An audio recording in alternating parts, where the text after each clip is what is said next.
Crimson dawn, ashes of reality.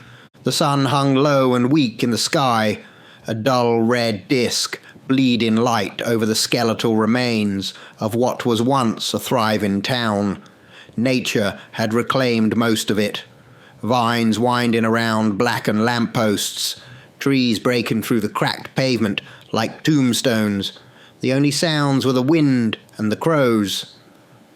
3 cans of soup, half a jar of peanut butter, and a bottle of water.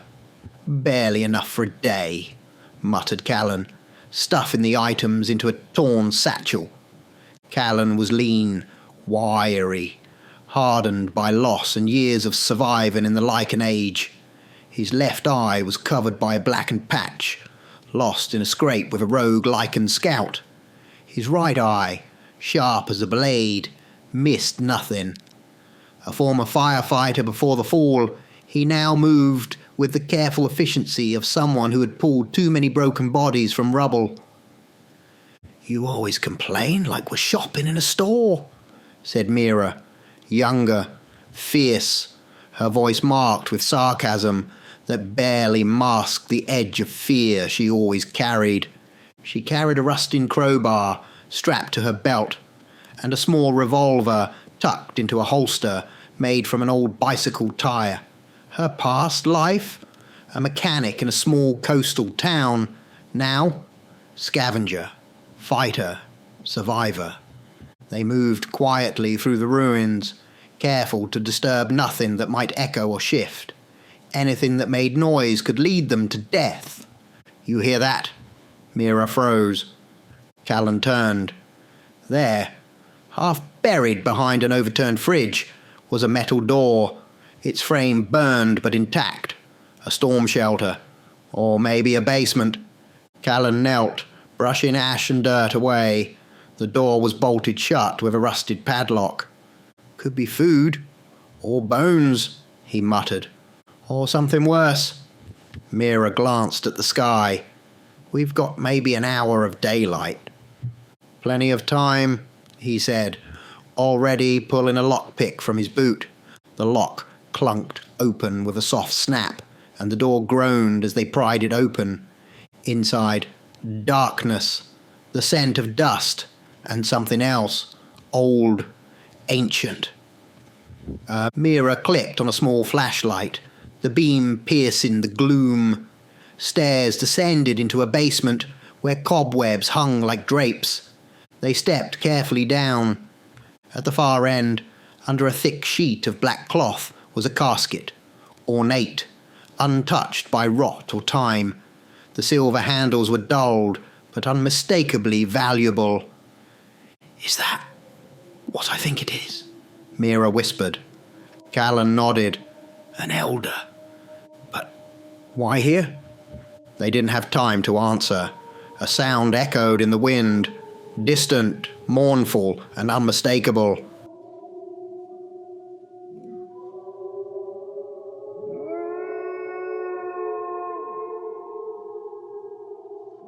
A howl. Callan's face drained of colour. "We have to move, now." They scrambled out of the basement. Mira grabbed a handful of dirt and scattered it behind them. Callan followed, pulling a sealed bag of acidic powder, a homemade mix of bleach, ash and vinegar. He doused their trail from the door to the street. "Cover our scent," he shouted. Mira reached into her coat, pulling out a bottle of wolfbane extract. They sprayed it into the air, a bitter, acrid scent, designed to confuse the lichen's hypersense. Behind them, the sun slipped lower, kissing the horizon. They ran, over rooftops, through alleyways they had memorized, past crumbled walls and the rusting bones of vehicles. As darkness fell, the wind grew colder. They reached a crumbled chapel.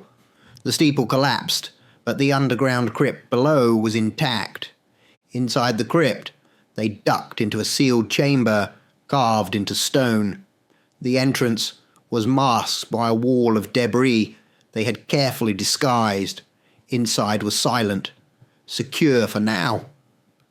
They collapsed onto the cold stone floor, breathing hard. Callan stared at Mira. An elder, asleep in a basement. If the Lycan missed him, maybe there are more. Mira didn't speak. She didn't need to. They both knew. If that elder wakes, it could mean salvation or damnation. Outside, the first full-throated howl of the night shattered the silence, and the hunt began.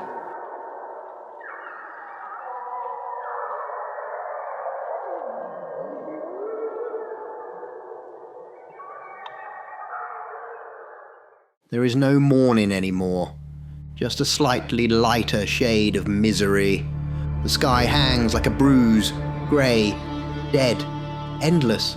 Ash falls like snow, carried on a wind that has forgotten warmth.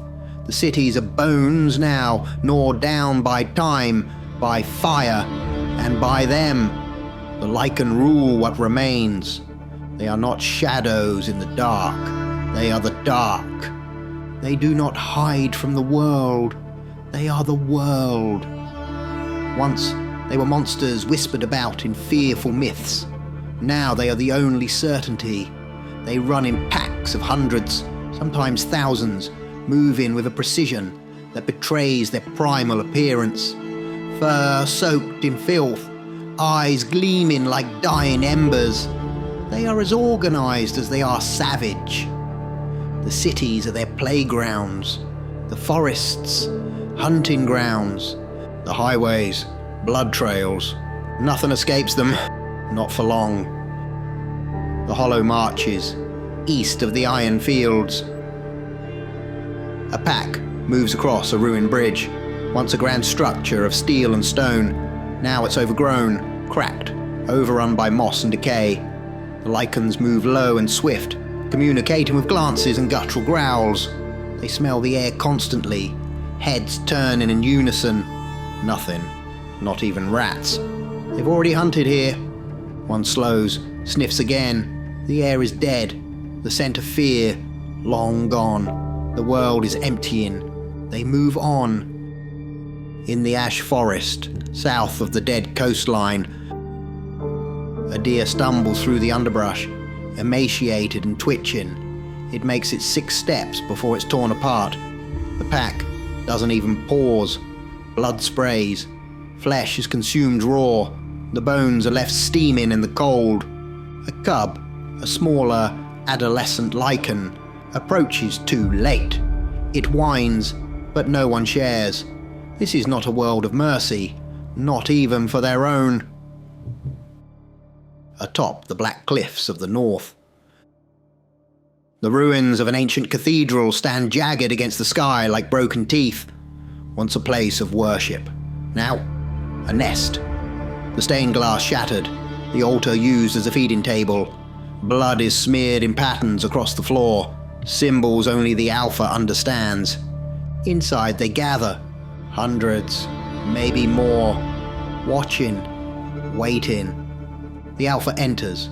He does not walk. He arrives, like thunder before the storm, larger than the rest, taller than a man, broader than any beast. His fur is midnight black, thick and heavy like armor. His arms ripple with strength that could crush stone. His jaw is marked by an ancient brand, a rune of old power burned into flesh. The Lycans kneel. His throne is forged from iron rails and bone cemented with dried blood. Skulls hang like ornaments, fangs sharpened to points. He takes his place slowly, like a king grown weary of war, yet incapable of anything else. He looks to the horizon, his domain. No emotion, no triumph. This is how it has always meant to be. The world is his, and yet he lifts his massive snout, sniffs once. Ash, rot, the bitter stench of the earth. Nothing worth his notice. He leans back, growling low, almost bored. Not out of complacency, but because he knows nothing escapes, nothing lasts. Below, across the forgotten world, small pockets of life remain, but they do not shine. They flicker, dim and terrified, like dying embers beneath the storm. The elders, the last of the vampires, cling to the ruins beneath ruins, their minds fractured, their bodies thinned. They feed on rats, on bloodless corpses, on dreams, a shadow of what they were. The humans fare no better, scavengers, vagabonds, hiding like insects. The ones who survive do so because they've learned how to leave no scent, how to never scream, how to vanish. The Lycan don't hunt for sport, they hunt for silence, and silence now covers the world like a grave. Far below, in the hollow crypt where Callan and Mira rest, the night passes without incident. No sniffing at the stone door, no claws against rock, no howls, only silence. Cold, suffocating silence, but not safety, because the Lycan own this world. And one day, even the smallest mistake will be their last.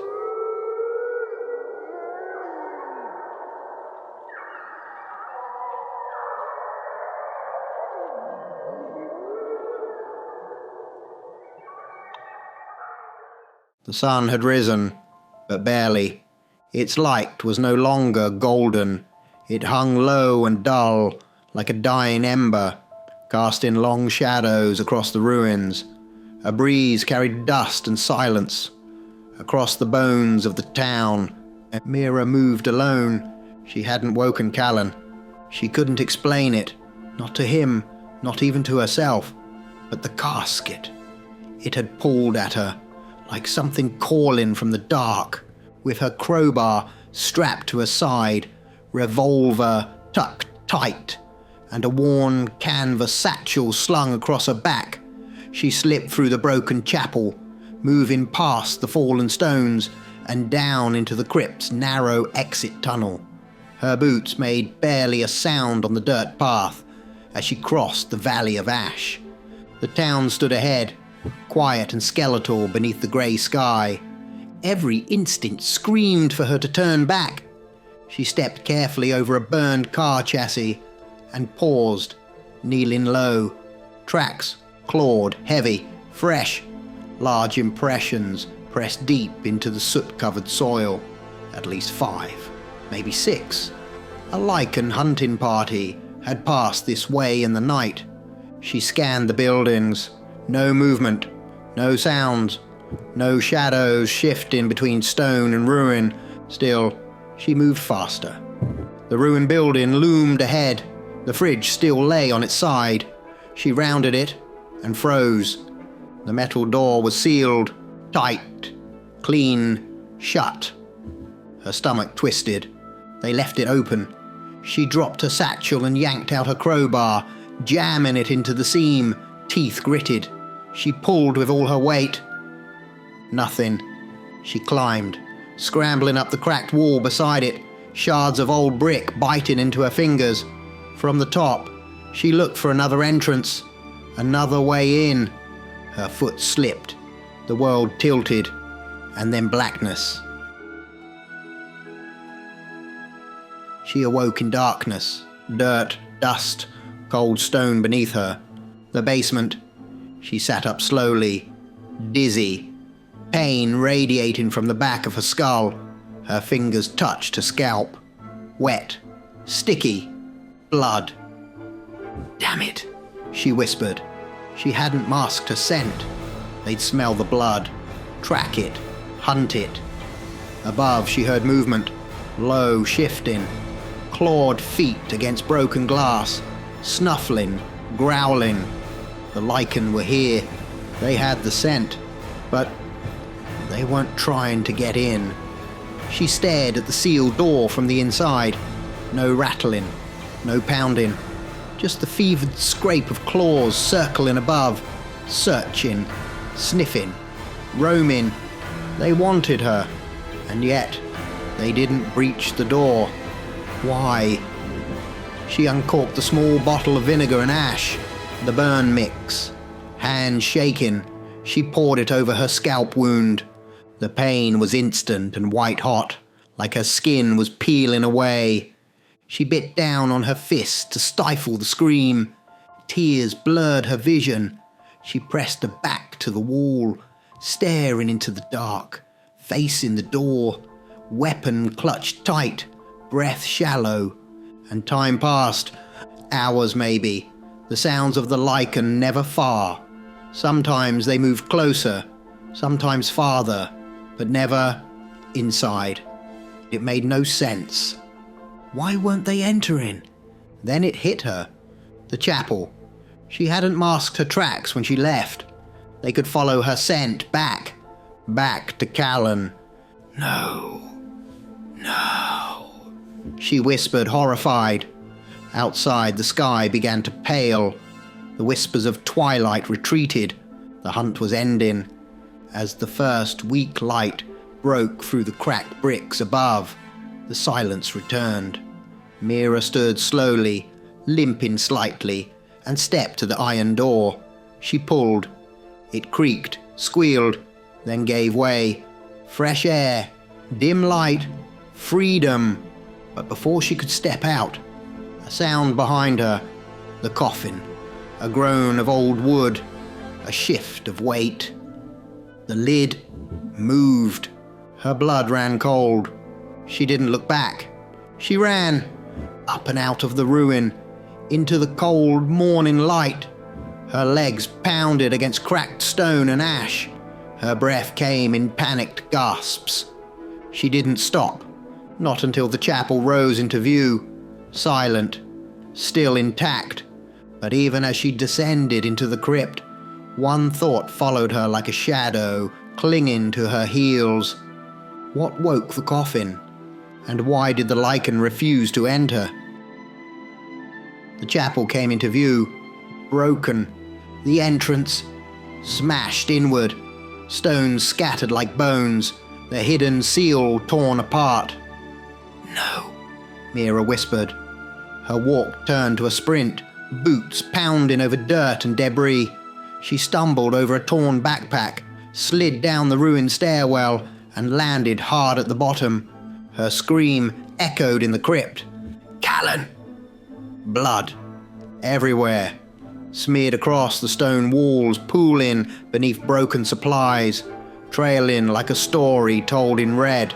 There were claw marks, deep ones, the kind only made in panic, in pain. The fight had been brutal. Mira dropped to her knees, shaking. Her eyes caught something near the wall. Callan's eye patch, torn, bloodied, left behind like an accusation. She picked it up with trembling hands. No. Her voice cracked as the weight crushed her chest. I didn't cover the trail. I led them here. Her body shook as she collapsed against the wall, sobbing. The only person she trusted in this cursed world. Gone. Because of her. She wept so hard she didn't hear the footsteps. Not until it was too late. A voice, old and smooth like decaying velvet, broke the silence. Come now. What could possibly be so dreadful, my dear? She whirled, pulling her revolver, but stopped short. He stood at the edge of the crypt, an elder, tall, impossibly thin, draped in a long coat that had once been noble. His skin was grey, almost translucent, stretched thin over bones. His hair was white, stringy, like cobwebs clinging to a ruined chandelier. His eyes sunken, but bright with old unfathomable knowledge, locked onto hers. Get back! Mira barked, raising her weapon. Are you an elder? How did you get here in the daylight? He smiled, revealing yellowed fangs. There are always shadows, my dear, he said gently, even in the brightest of lights. Have you come to kill me?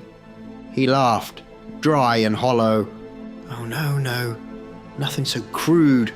I've come to save you. Her grip didn't loosen.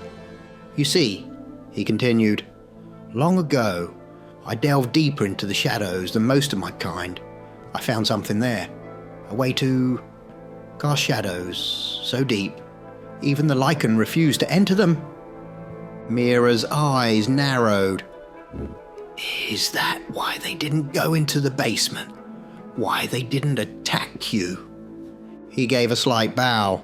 Yes, most of them can't bear it. My kind of darkness unsettles them, confuses them. That said, the larger ones, the true alphas, they are not so easily fooled. He took a step forward. Mira raised the revolver again. Oh, come now, he sighed. Let's not pretend I pose a threat to you in my current state. I'm famished. His lips curled upward again. Would it be too much to ask for a bit of sustenance?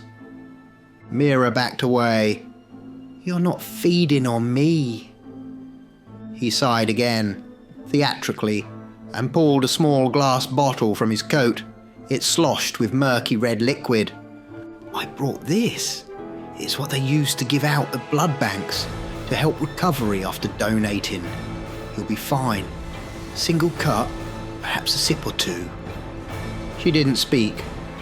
Let's look at it like this, he said softly, almost charming now. I'll keep you hidden, safe. I'll keep the lichen from tearing your throat out in the night. All I ask is a donation. She looked at the bloodied room, Callan's patch, her tears still wet on her face. She rolled up her sleeve. One cut, she said through clenched teeth. The elder's face split into a grin, so wide it barely looked human. Lovely. He stepped forward, took her wrist gently, and bit, delicately, like sipping from a wineglass. Mira winced, breathing hard, watching his face twitch with ecstasy. After just a moment, he pulled back. He looked different, taller, eyes clearer, his spine straighter. Ah, he whispered. That feels divine. He reached into his coat and produced a silk cloth, dabbing at his lips. My name, he said, is Veyron. Mira clutched her arm, still glaring. I propose an alliance, he continued, between you and I, and perhaps others, should we find any. I offer protection. My shadows will keep the beasts at bay. In return, all I ask is, well, you know by now. Mira looked at him, then at the ruined chamber where Callan had fought and bled. Her face hardened. Deal. Veyron's grin returned. This is the start of a beautiful friendship. I can feel it. He turned towards the crypt stairs, his long coat flowing like smoke behind him. But first, he said, may I suggest we return to my basement? It is far safer than this slaughterhouse. I've already taken the liberty of fetching supplies, food, water, even candles. One mustn't sulk in the dark without atmosphere. Mira stared at the blood-stained wall for a long moment, then turned. I have nothing left here. Then she followed him into the shadows.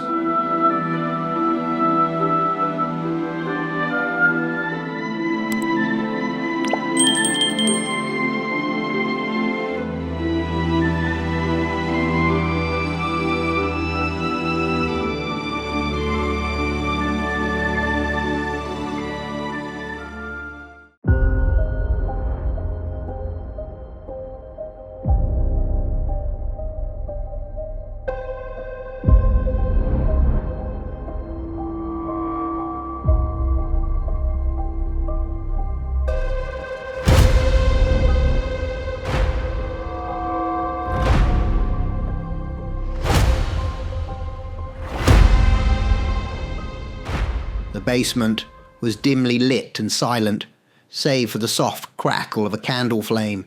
Shadows clung to the stone like old regrets. Mira sat on a torn blanket near a small pile of supplies.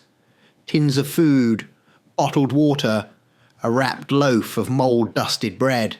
The air was thick with dampness and dust. But for once, not fear. Across from her, reclined in a salvaged velvet armchair, sat Veyron, his ancient form still skeletal, but more composed. His skin had drawn tighter to his bones since feeding, and his eyes, once sunken hollows, now gleamed with a dim, dangerous light. Mira took a slow sip of water, the silence stretching between them like a rope too worn to snap. Then she asked it, the question she'd wanted to ask since the beginning. How did all this happen?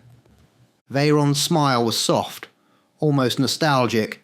He steepled his long fingers, leaning forward as if preparing to recite a bedtime story no one should ever hear. "Ah," he said, "the fall, the beginning of the end." He gazed into the candlelight, voice lowering. It started with one, a single lichen, not a mindless beast, but something worse, something cursed. Its blood was black, its hunger insatiable, not born, but created. A plague in fur and fang. Mira's expression tightened. Where did it come from?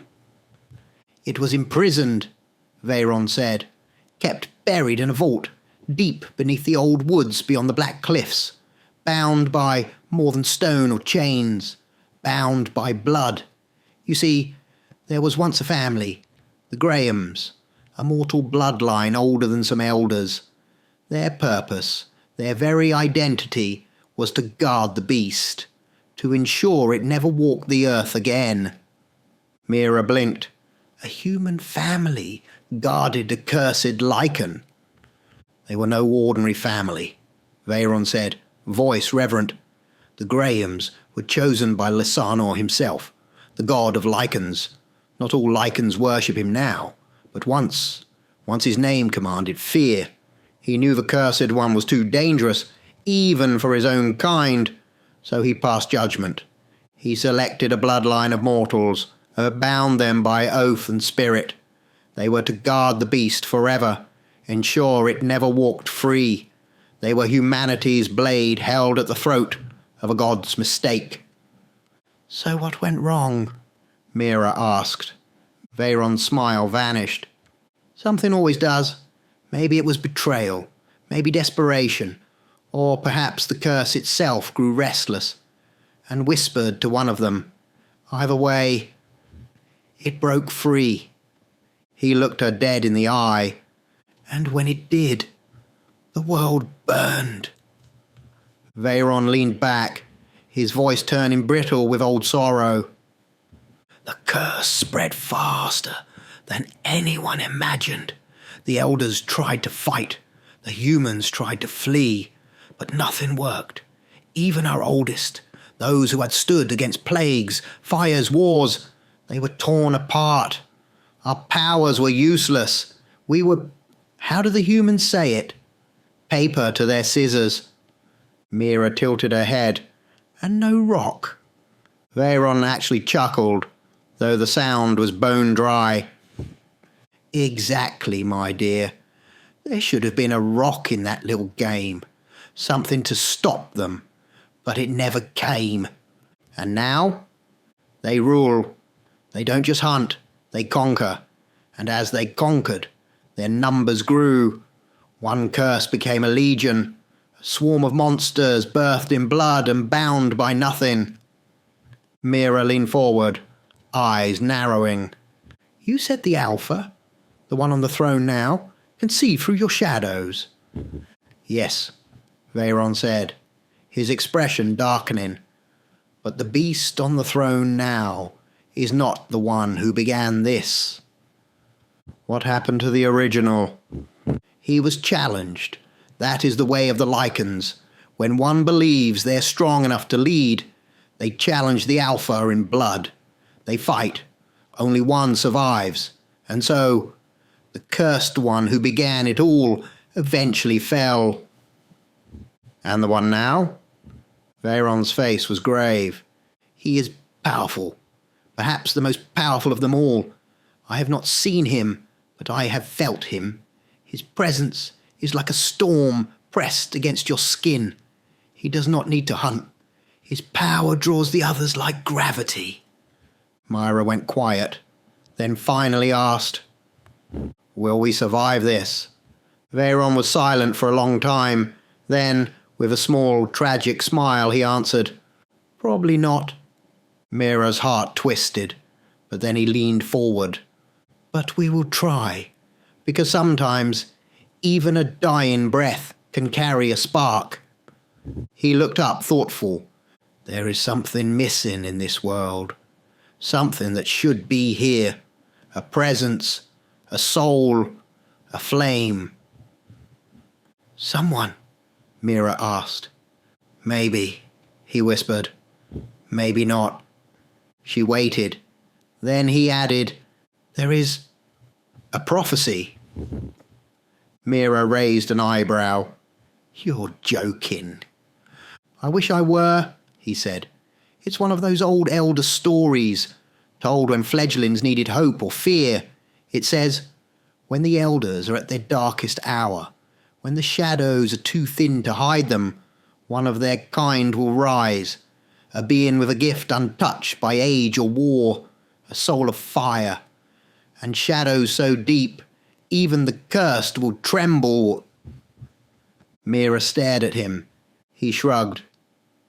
"Bit dramatic, but we were always a theatrical bunch." "Sounds like nonsense." "Maybe it is, but if this isn't the darkest hour, then what is?" He raised his glass of water like a toast. "Let's hope the prophecy's fashionably late and not long forgotten."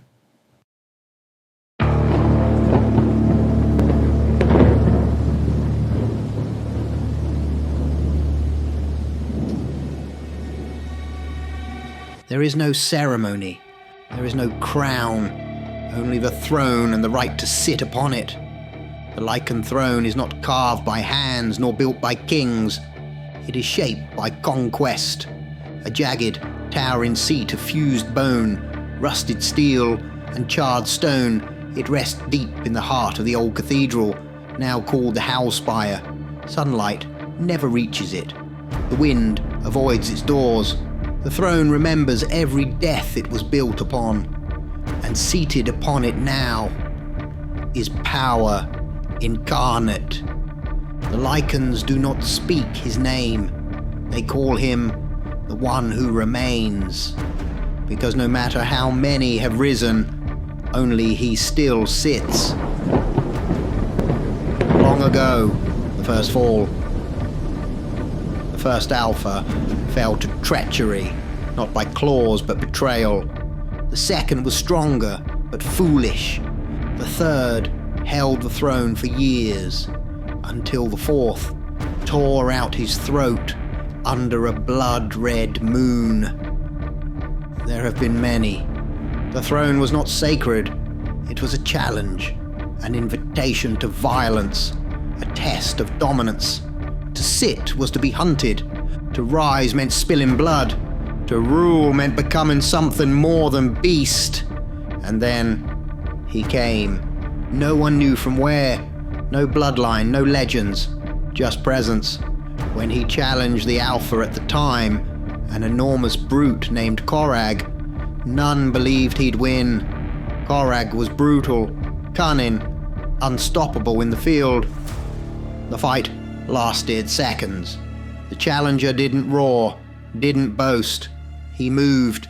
A blur of black fur and white eyes, he struck like lightning, tearing through Korag's chest with one massive claw, lifting him into the air like a child's toy. When the body hit the ground, silence fell across the Howlspire. He did not speak. He simply sat, and none have dared remove him since. Not long ago, another challenger. There was a lichen named Vasruk, powerful and proud. He had torn through dozens in the southern hunting packs, amassing followers, howling his name into the bones of fallen cities. He believed the throne was waiting for him, that he was chosen. He entered the cathedral before dusk, his fur slick with the blood of his own pack, killed to prove his dominance. The one who remains did not rise, he simply watched. Busrook charged. The air split with motion. In a blink, the Alpha moved through him, not around, through. Busrook dropped to the stone, his head rolling in another direction. His body hit the ground in silence. The pack watching did not howl. They knelt, not from fear, but because they knew this was not a lichen. This was something beyond. He sits still now, motionless on his throne of death. His fur is black as void, not fur but shadow, writhing like smoke in moonlight. His eyes are not eyes, just pale silver discs glowing from within. The runes of fallen elders are scarred across his chest, a message written in wounds. We tried. His claws are longer than blades. His breath steams in the cold, even when the wind does not blow. No lichen speaks near him. No vampire dares approach his territory. Even the wind dies around his throne. He does not eat. He does not sleep. He simply waits, because one day something will challenge him again. And when it does, he will rise and end it, just like the rest.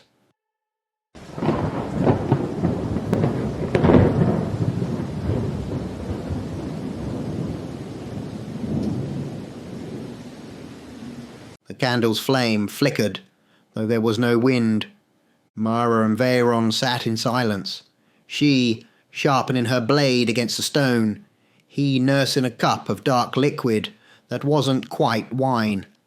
The basement had grown quiet since their last conversation, but something about the stillness now felt heavier. Then they heard it. Footsteps. Fast. Heavy. Running. Boots on broken stone. Gasps. A distant shout. The sound of something far larger behind them. Snarling. Mira stood instantly. What was that? Veyron didn't move. His long fingers curled around the stem of his cup. His eyes stared forward, unfocused.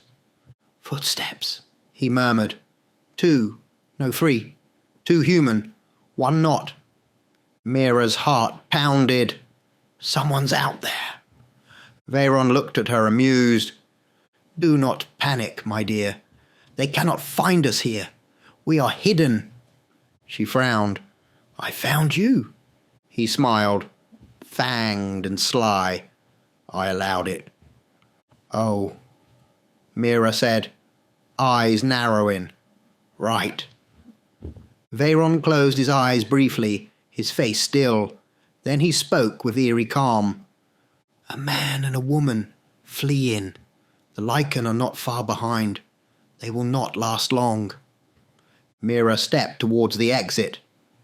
Can we help them? Veyron raised an eyebrow. I don't think that's wise. Why not? Why are they running through ruins this close to lichen territory? Are they careless? Desperate? Bait? He paused. Or worse, killers themselves. Mira clenched her fists. Look, there aren't many of us left. If we don't help each other, we're already dead. Veyron tilted his head. You mortals and your noble impulses. Very well. He stood with a creak of joints. But you'll have to reach them. One look at me, and they'll flee just as fast.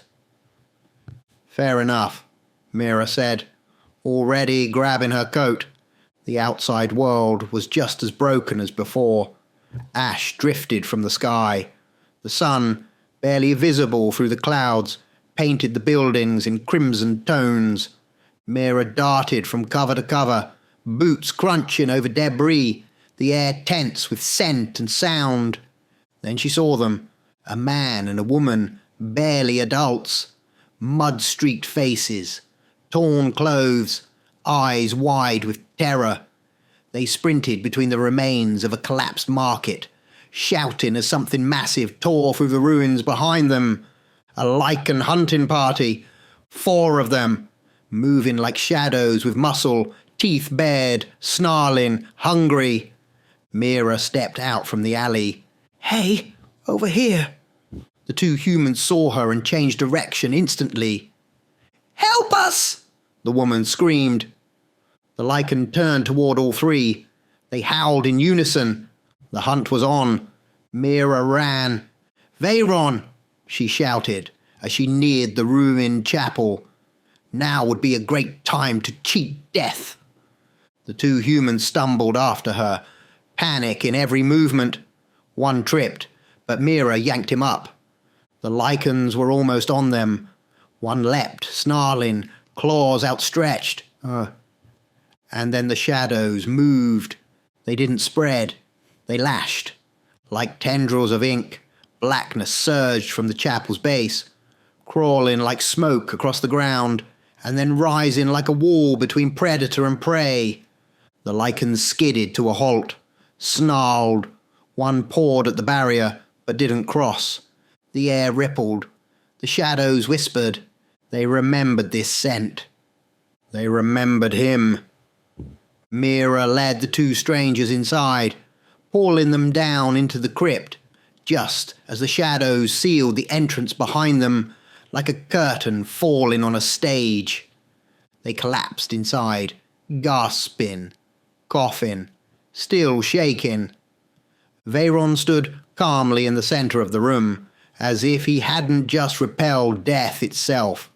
His smile was cold. "Welcome," he said. "You're safe. For now."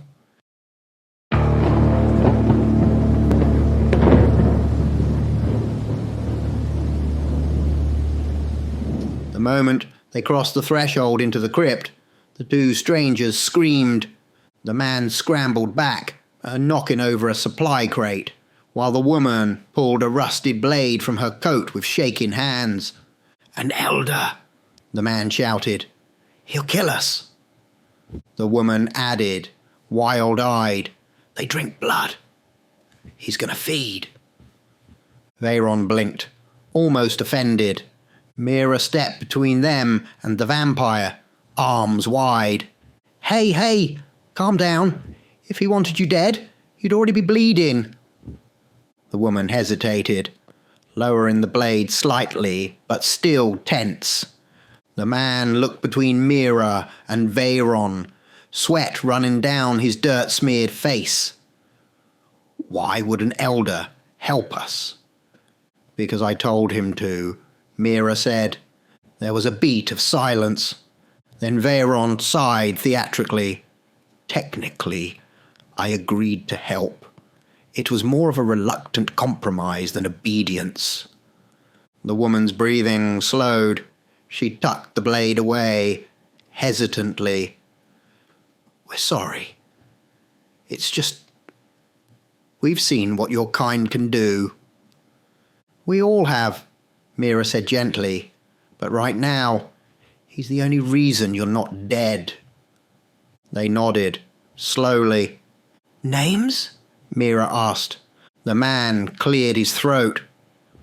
"I'm Jonas." "Kayla," the woman said.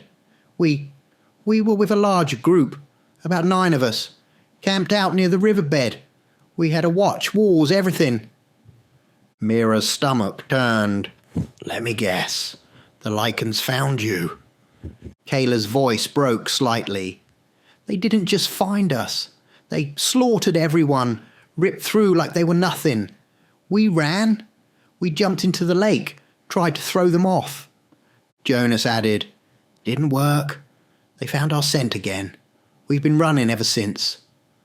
Veyron leaned forward from his chair, his voice low and dry. "That is the problem with your kind. You cluster." They both looked at him. In the old world, travelling in numbers offered strength, community, protection. He tapped a clawed finger against his temple. Today, it's little more than a stronger smell. The lichens don't hunt by sight.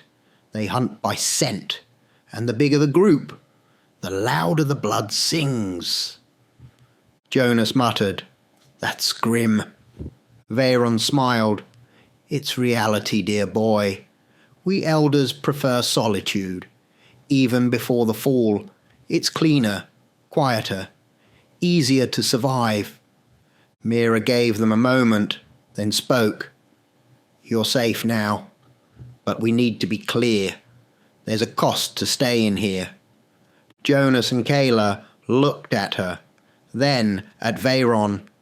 Veyron stood, his form casting long, writhing shadows on the crypt walls. "I mask your scent. That is not a trick. It is power. Power that requires replenishment." Kayla's eyes narrowed. "You mean blood?" Veyron said simply. "Yours. Not all of it, of course. A donation. A slice of your energy to keep the wolves at bay." Jonas shook his head. "You want us to feed you?" Veyron smirked. "I want to keep you alive. A drop or two is a small price for not being turned into mulch." Kayla looked at Mira. "It's the only way," Mira said. "I've done it. He doesn't take much, just enough to do whatever it is he does." They stood silent. Then Jonas exhaled. "If it keeps us breathing, so be it." Kayla nodded slowly. "Yeah, we'll do it." Veyron clapped his hands once lightly. "Wonderful. What a delightful little gathering we've become." He turned back toward the corridor. "Quite the party we're having," he muttered.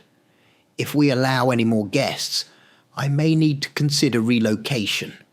A crypt with better lighting and a slightly less blood-soaked ambience." Mira cracked the faintest smile. "You're not funny." "Humour is subjective," Veyron replied.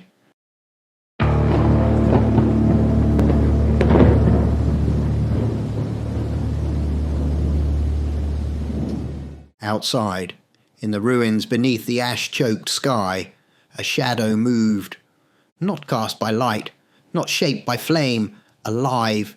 It slithered along a collapsed stone wall, rippled across the surface like oil on water, and then stepped free. The shadow took form, an elder, tall, wrapped in flowing black cloth, her eyes glinting faintly beneath a bone-white hood.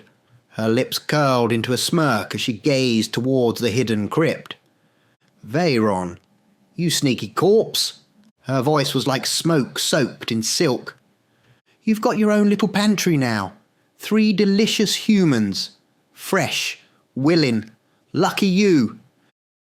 Below ground. Veyron paused mid-sentence. His eyes flicked towards the stairs. "Wait." His tone changed. "Someone is out there." Mira tensed instantly. Kayla gripped her blade again. Jonas moved beside the supplies, ready to grab a pipe. "Another elder," Veyron said, voice low. "I can feel them. Barely. I can't quite sense who. That's rare." He turned, stepping toward the wall, shadows twitching at his heels. Then silence. "Gone," he whispered. "They didn't stay long, but they felt me. They were close, too close. And then they vanished." He turned back to the group. "We must be careful. Some of my kind are not like me." Mira raised an eyebrow. "You mean charming and cryptic?" "I mean ruthless and hungry. Some elders survived because they were smart. Others because they were monsters. And if this one is still alive, they're powerful. Very." He looked toward the shadows thoughtfully. "They didn't stay long enough for me to know who—" "And you never will." The voice came from behind him, smooth, dark, familiar. Veyron spun, fangs bared, shadows rising from his hands like claws. The 3 humans backed against the far wall, ready to fight or die trying. But Veyron's stance slowly relaxed. His expression shifted, and then he smiled. "I should have known," he said softly. "There's only one I could never sense." From the darkest corner of the crypt, a shape emerged. A woman, tall, ageless, her skin pale like moonlight, her eyes sharp as daggers.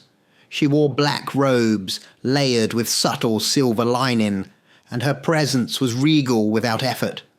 There was elegance in her movements and something behind her eyes that Mira couldn't read. Power, ancient and controlled. "You'll never sense me, dear brother," she said with a faint smirk. Mira's eyes widened. Kayla gasped. Jonas blinked. "Wait, your sister?" Mira asked. Veyron gave a slight nod. "Yes, I believed her dead. It's been over a century." The woman gave a short bow. "Not quite. I, too, learned the art of masking, though I must say, your little sanctuary was almost charming enough to keep me away. Almost." "Oh, forgive my manners," Veyron said, straightening his coat and gesturing dramatically. "This is Ilaria, my sister, and until 10 seconds ago, presumed deceased." Mira and the others bowed, cautiously. Ilaria gave a polite nod. "Don't bow too low. I'm not royalty, just very good at staying alive." Veyron sighed, gesturing around them. "Well, quite the little gathering we've become. Humans, prophecy, ancient siblings reuniting over blood and ash. We're practically a family." He glanced at the walls. "This crypt's getting cramped." Ilaria smiled. "I thought you might say that." She stepped forward, folding her hands calmly. "I know just the place."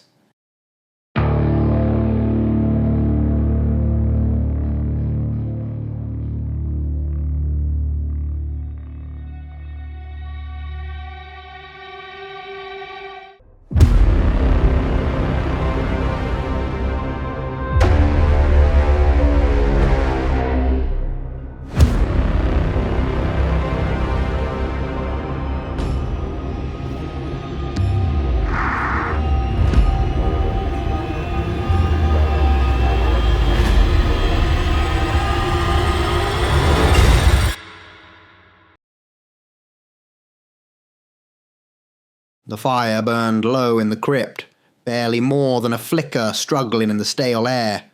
Outside, ash fell like snow through the crumbled ruins. The world slept in silence, if only because nothing living dared make a sound.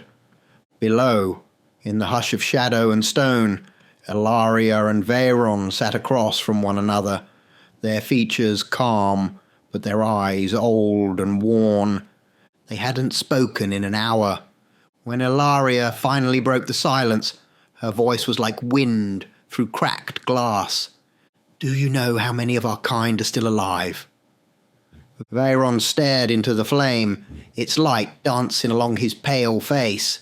He didn't answer immediately. "Too few," he said at last, "and most of the powerful are gone." Ilaria nodded slowly. "I've crossed 3 continents. I've walked through the bones of cities. I've seen nothing but scavengers. Some of them feral, most broken. They drink what they can, from whoever they can, and move on. They've lost what made us. Us." She folded her hands in her lap. "They cannot be trusted." Veyron exhaled through his nose. "I agree." She studied his face for a long moment. "Can you sense them?" He looked up. "I can," he said carefully. "Faint echoes. A flicker here, a scent there, but I dare not reach out. I don't know who they are, not anymore. Some of our bloodline aren't intelligent enough to understand restraint." Ilaria raised an eyebrow. "They would kill the humans?" she asked. "Kill, feed, move on."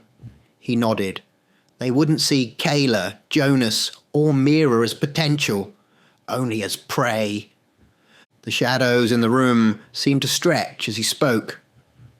"I can sense them, yes," Veyron continued, "but I won't probe, not deeply, not with intent. If I do, They'll sense me, and some of them may come looking. Ilaria's face hardened. And you're not ready for that. Veyron gave a faint, dry smile. None of us are. A moment passed between them, heavy with memory.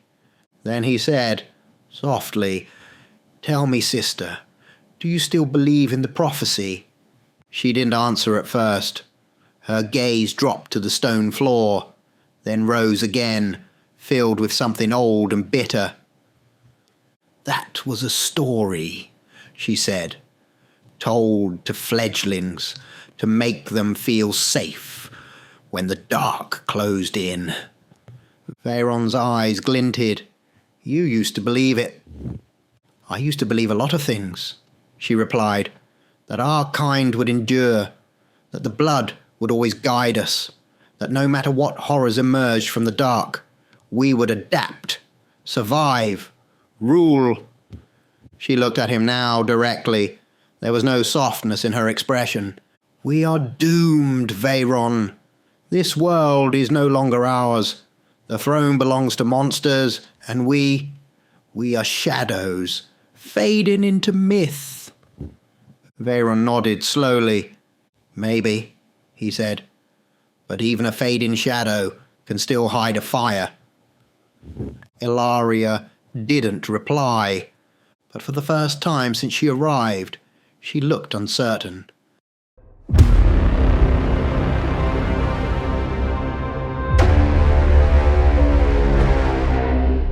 Mira leaned against the cold stone wall, arms crossed, watching the candle burn low. Across from her, Ilaria stood tall, elegant, even in stillness, her long cloak draped like smoke. She studied Mira with those ancient, piercing eyes, half curious, half calculating. You said you knew of another place, Mira asked, breaking the silence. Somewhere safe?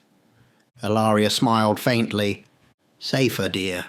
There is no such thing as safe anymore. Mira frowned. Fair.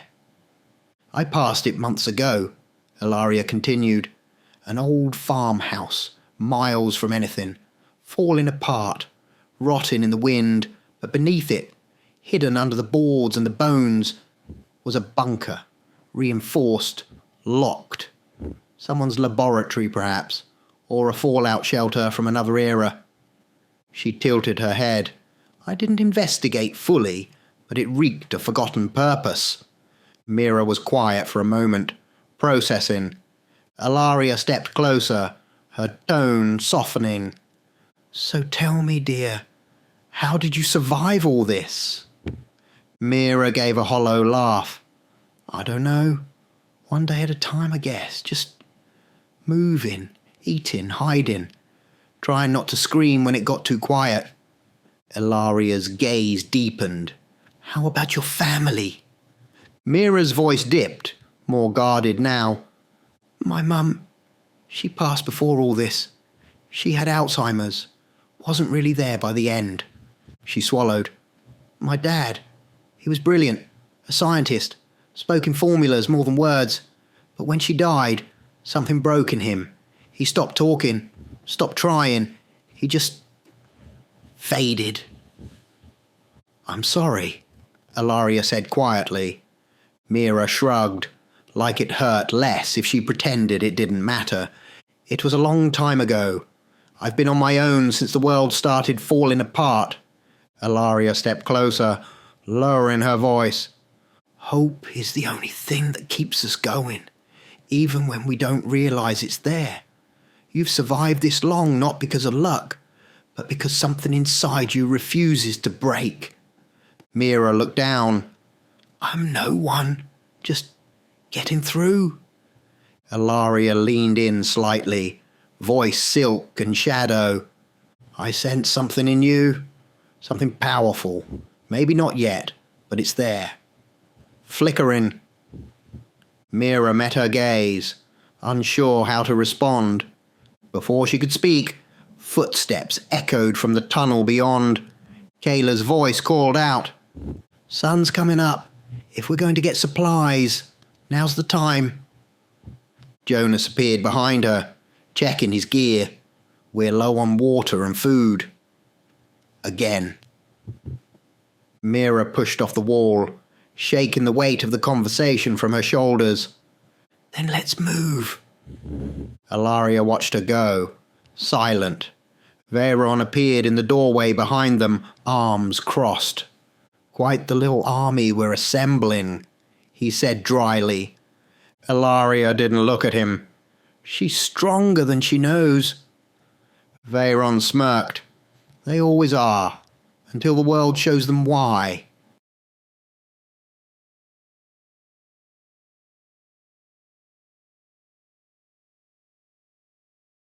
The sun hung low in the sky, bleeding orange through the ash haze. What little warmth it gave was devoured by the cold silence of the ruins. Mira, Kayla, and Jonas moved quietly through the skeleton of a once thriving district. Abandoned homes, burned out storefronts, rusted cars blanketed in dust. The city was dead, and its corpse offered no comfort. They searched everything. Every alley, every collapsed building, every dark crevice that might once have held food, water, fuel, hope. Nothing. Empty shelves, smashed tins, rot and bones. The day dragged on and the silence became heavier. By the time the sky began to fade into that sickly purple dusk, Mira sat down hard on a stone block, staring at the crumbled husk of a convenience store. There's nothing left, she muttered. Jonas kicked a broken sign aside, shaking his head. This place is useless. We're scraping bones and hoping for miracles. We need to move on. Yeah, Kayla agreed, adjusting her torn jacket. We can't live like this. If we don't move soon, we're going to end up just like the last group. Mira wiped the sweat from her forehead. Her mind drifted for a moment, then remembered Ilaria's words. There's a place, she said quietly. They looked at her. Mira stood, brushing the dust off her pants. Ilaria told me about an old farmhouse. It's far isolated, but under it there's a bunker. Reinforced, secure, hidden. Kayla's eyes widened, hopeful. That would be amazing.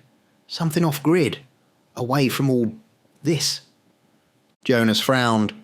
Ilaria, he said carefully. One of the elders. Mira nodded. Yes. He looked between her and Kayla. And you trust them? Her? Veyron.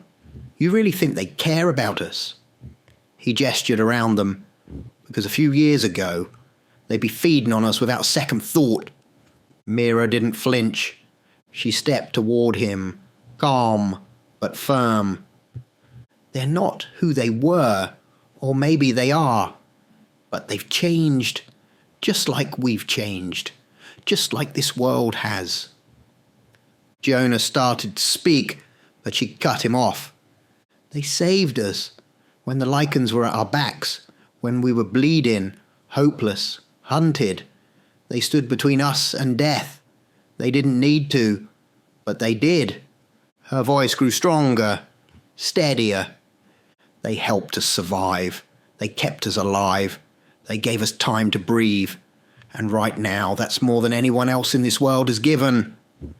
Jonas lowered his gaze, silent. Mira looked between the two of them. Her tone softened.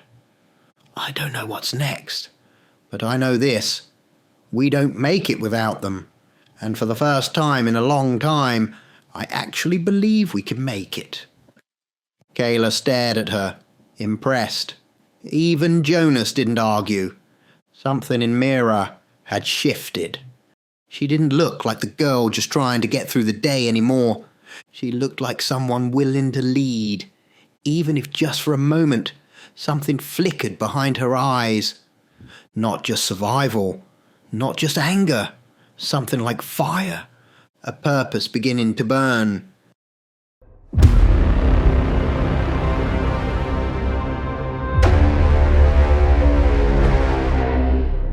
sun was falling fast now, bleeding orange into the ash-grey sky. Mira, Kayla, and Jonas were moving quickly, heading back toward the chapel crypt before the last light was gone. They'd scavenged nothing, the day nearly wasted, until Jonas spotted something jutting out of the tree line to the east. Fencing, barbed wire, metal gates. A crumbling sign, mostly rust. US Military Research Facility. Biohazard authorized personnel only. "What the hell?" Kayla murmured. Jonas shrugged. "Guess we're not the first ones to come this way." The gates were hanging off their hinges, the road cracked and overgrown. Nature had started reclaiming the complex, but not fast enough to erase what had happened there. Inside, they found the ruins of a once high-security structure, broken walls, collapsed ceilings, equipment ripped apart or rusted through, computer terminals smashed, glass cases shattered. It looked like someone, or something, wanted this place erased. "Whatever this was, it's gone now," Jonas muttered, kicking aside a melted keypad. They moved through what was once a sterilized hallway, past rows of shattered lab rooms, until Mira stopped suddenly. "Wait," she whispered. She pointed to a wide cylindrical tank, its thick glass smashed inward, shards glittering on the floor. The metallic base hummed faintly, barely alive, as if it still remembered power. It was large enough to hold a human. "Something was in here," Mira said softly. "Something unfinished." Kayla stepped closer, her face pale. "Do you think this is where they were working on a cure?" Mira looked at the shredded remains of lab coats on the ground, blood dried on shattered instruments, burn marks on the wall. "Maybe, but whatever it was, it didn't end well." They searched the room carefully, but most of it was useless. Burned, torn, stripped, until Jonas called out, "Here!" In a broken filing cabinet, beneath a scorched binder, they found the remains of a black folder. The pages were mostly missing or torn, the few that remained fragile with time and moisture, but one sheet stood out, partially intact, scrawled with notes and diagrams. At the top, faded but visible, Project Lichen Cure, Phase 2A. Subject viability, virus-based transmission reversal, recombinant antibody stability, incomplete. Pages missing.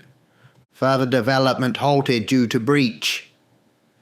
Mira's hand trembled slightly as she turned the page, but the rest was gone. "Let's take this," Jonas said quietly. "Whatever it is, it's something." They returned just as the sun vanished. Shadows stretched long across the ground, and the first howls echoed from far-off hills. The crypt doors closed behind them with a heavy finality. Veyron and Ilaria were already waiting, seated like statues beneath flickering candlelight. The shadows seemed to stir behind them as Mira stepped forward and handed Veyron the tattered file. "We found this," she said, "at an old military facility. Nothing left but dust and rubble, but this was buried in the wreckage." Veyron opened the folder, eyes flicking across the contents. Ilaria stepped beside him, silent, scanning the few legible words. "A cure," Veyron whispered. Ilaria raised an eyebrow. "Or an attempt." Kayla spoke up. "We think they were close, but something happened. The tank. There was blood, like whatever they were experimenting on either escaped or was destroyed." "Either way," Jonas added. They stopped just before they finished. Veyron closed the file slowly. This confirms what many of us whispered, that humans were trying to reverse the curse, not through magic, through science. Ilaria nodded, thoughtfully. It makes sense. Your kind always seeks to understand what it cannot control, but it must have failed, Mira said. There's no sign of success, just ruins. Veyron leaned back, expression unreadable.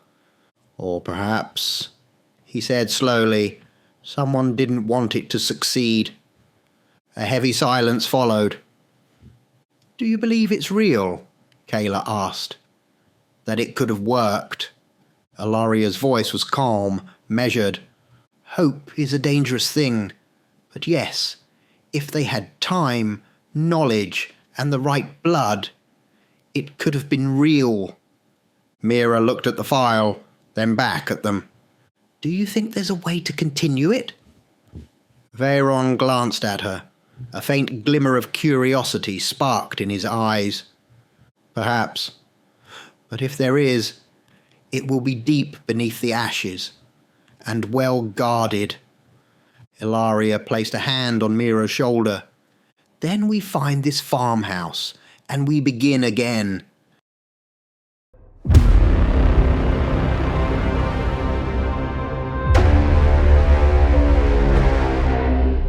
The crypt was tense with motion, bags packed, weapons checked, supplies rationed, and above them the world was slipping into twilight once more. Mira stood near the edge of the makeshift table, double-checking what little gear they had. She looked toward Ilaria, who stood calmly beside a lantern, arms folded in thought. How far is this farmhouse, really? Mira asked. Ilaria tilted her head. If we had a car, perhaps a month's drive. Jonah, sitting nearby with Kayla, scoffed. There are no cars, no fuel. Half the roads are collapsed. Walking could take years, if the lichens don't kill us first. Then it can't be done, Kayla muttered. Veyron, ever the silent listener, stepped out from the far side of the room. A smile crept across his pale face. Who said anything about walking? They all turned to him. We can get you there. In moments. Jonas frowned. What? Veyron stepped closer, the candlelight dancing in his eyes. You see, we travel by shadow, from one to the next, across great distances, as long as there is darkness to move through. At night, we can move faster than the eye can follow. It's how I've crossed continents, for we are not bound to earth or road.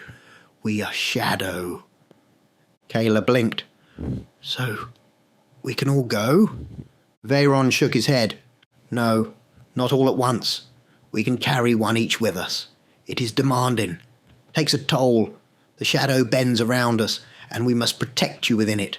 Only 2 of you may go. One must stay behind. A hush settled over the room. And once we've arrived, Ilaria added, we will need to secure the place and re-energize ourselves. The journey will drain much of our power. You mean feed? Mira said bluntly. How much? Ilaria's expression didn't change. Too much. We will need rest before we return for the 3rd. I'll stay, Mira said without hesitation. Kayla turned to her. Are you sure? Mira nodded. I trust them. But if something goes wrong, we can't all disappear at once. Veyron's voice turned grim. We'll travel at night, which means they will be out. Lichens roam most freely in the dark, and once we're gone, this place will have no protection. I know, Mira replied, but I've been thinking about that. She turned, stepping toward a small metal case she'd been keeping near her supplies. I've been scavenging more than just food. I found some old survival gear, cleaning chemicals, even a few science kits from what used to be a school. She pulled out a few small bottles, clear liquid, dark brown vials, a cracked measuring spoon. "I think I can mask my scent." Veyron raised an eyebrow. "How?" Mira smiled. "Ammonia, vinegar, sulphur. It's not perfect, but layered right and kept fresh. It might confuse the lichens' noses. Their sense of smell is so refined they can pick us out by emotion, but if I can throw off the chemical markers, they might not track me. At least, not easily." Kayla stared at her. "Where did you learn that?" Mira gave a small shrug. "My dad. He was a scientist, remember? He taught me more than I thought I remembered. It just took a while to come back." Even Veyron looked momentarily impressed. "A clever trick," he said, "and desperate enough to work." Ilaria studied her with a rare flicker of admiration. "You're shining, Mira. I see it now." Mira looked down at her small collection of bottles, her breath steady, her eyes burning with purpose.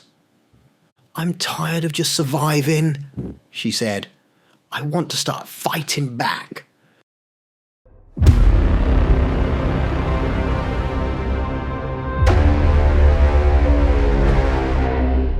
Night had fully fallen. In silence deeper than death, Ilaria and Veyron stood on opposite ends of the crypt, each with one hand placed gently on their chosen human, Kayla. Jonas, the shadows curled around their feet, rippling like ink across water. "Whatever happens," Veyron said softly, "don't resist, and don't open your eyes." Kayla inhaled sharply. "What if I—" But they were already gone. The crypt fell still, and the darkness moved. The journey, the world vanished. No air, no sound, no light, only motion. Jonas felt like he was falling and standing still at the same time. Kayla clutched at nothing as cold needles of wind tore past her skin and vanished into vapor. They didn't breathe. They didn't need to. Time wasn't passing, not normally. They weren't walking or running. They were slipping. Across rooftops, under streets, through cracks in stone and shattered buildings, shadow to shadow, like whispers following a dying sun. The farmhouse. When their feet found earth again, it was frozen. A field of snow stretched in all directions, quiet and endless. At the centre stood a crumbling farmhouse, its roof partially caved in, windows broken, walls weather-beaten and greyed with time. The elders were panting. Ilaria stumbled forward, blinking slowly. Her form wavered, then vanished into the house without a word. "Ilaria," Kayla called, but Veyron raised a hand. Moments later, the front door creaked open, and a thin, hidden panel inside slid back, a staircase leading downward. "Hurry," Ilaria said, her voice raw. "We must rest." The bunker below. The space beneath the farmhouse, once part lab, part shelter. Metal walls insulated the cold, though the air was still and stale. The two elders collapsed onto makeshift chairs, their bodies flickering briefly between solid and shadow. Without words, they reached for Kayla and Jonas. Neither resisted. The feed-in was silent, not violent, just draining. Quick slashes, pressed hands, gasped breaths, eyes fluttering. A taking, but not a breaking. When they finished, both elders leaned back, exhausted, pale even by their standards. "It is not enough," Veyron muttered. "It will do," Ilaria whispered. "For now. We must sleep. You'll watch?" Jonas nodded. "Of course." They fell still. Shadows gathered. The bunker was silent. Elsewhere, Mira. Above the crypt, Mira stood alone. The wind had changed. She'd just finished her third round of scent masking. Her formula was stronger now. Ammonia, sulfur, copper salts, layered perfectly with repellent bases to confuse olfactory tracking. But something felt wrong. She didn't hear them. She felt them. A deep, vibrating thrum in the ground. The breath of the predator before it howled. They were near. She didn't run, not yet. Instead, she sprinted to the upper level of the chapel, to a place she'd marked earlier. A rusted vent shaft, buried under rubble. She pulled it free, slid inside, and sprayed the opening behind her with a burst of her mixture, sealing it with salt and powder. Then she ran, through forgotten passageways, out broken side walls, into the forest behind the ruins. The chase. They followed. 4 lichens, massive, ravenous, drawn to the scent of life. But something was wrong. They couldn't track her. Her trail looped, reversed, doubled back. She'd laid false trails, used ash and heat patches to confuse body warmth, diverted water from a broken pipe to simulate movement. She even left behind strips of her own clothing, saturated in layered compounds, tucked into a rusted pipe that echoed her heartbeat, using a scavenged speaker coil. The lichens roared in frustration, and Mira, gone. Already 3 streets away, calm, focused, thinking. She returned to the crypt just before sunrise, tired, but untouched. She walked back inside, sealed the door, and breathed, and for a moment, in the mirror of a shattered pane, she didn't see a girl anymore. She saw something more.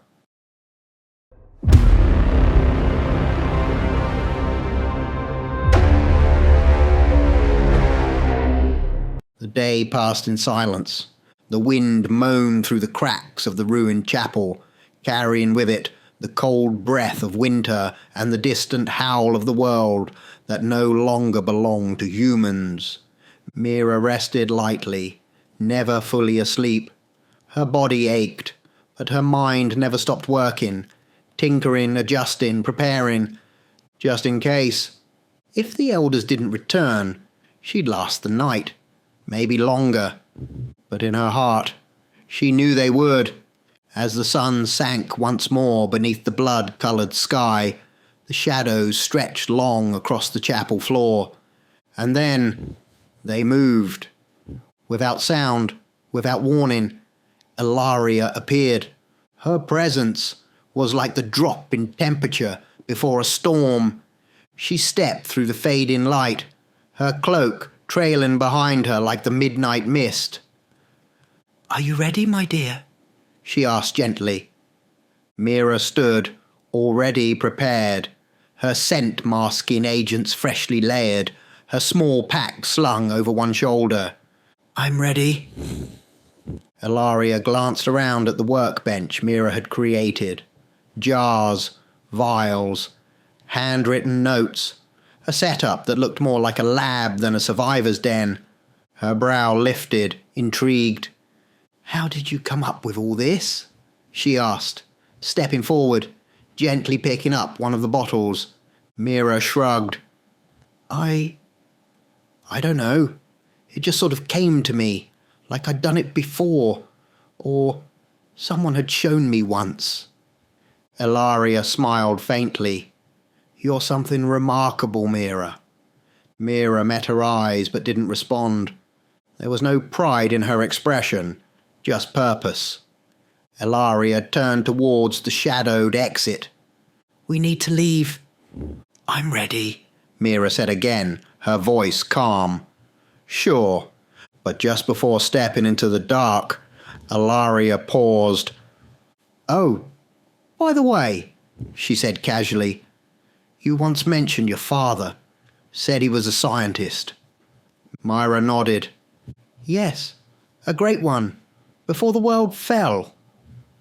Ilaria turned, her expression unreadable. "What was his name?" Mira blinked. "Oh, you wouldn't know him," she said softly. "His name was Winter."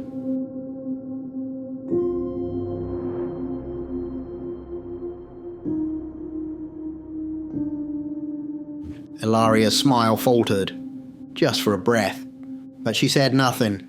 Instead, she turned back to the dark. "Come, child," she whispered. "The shadows wait." And together they vanished into them. End of part 3, to be continued.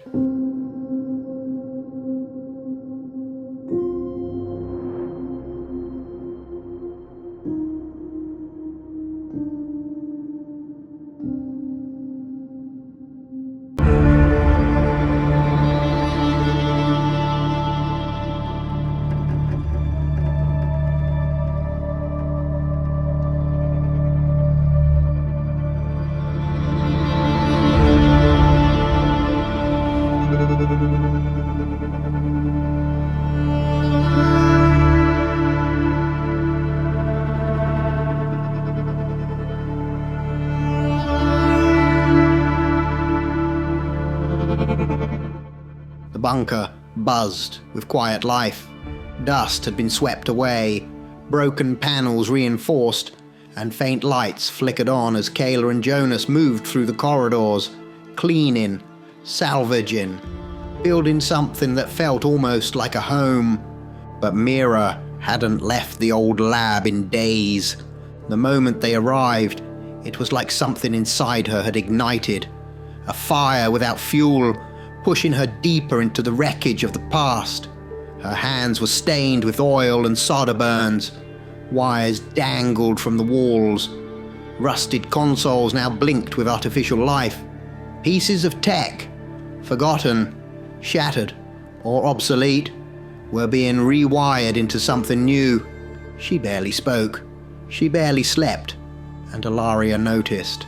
In the dim shadows of the far corridor, she stood beside Veyron, her tone low but sharp with caution.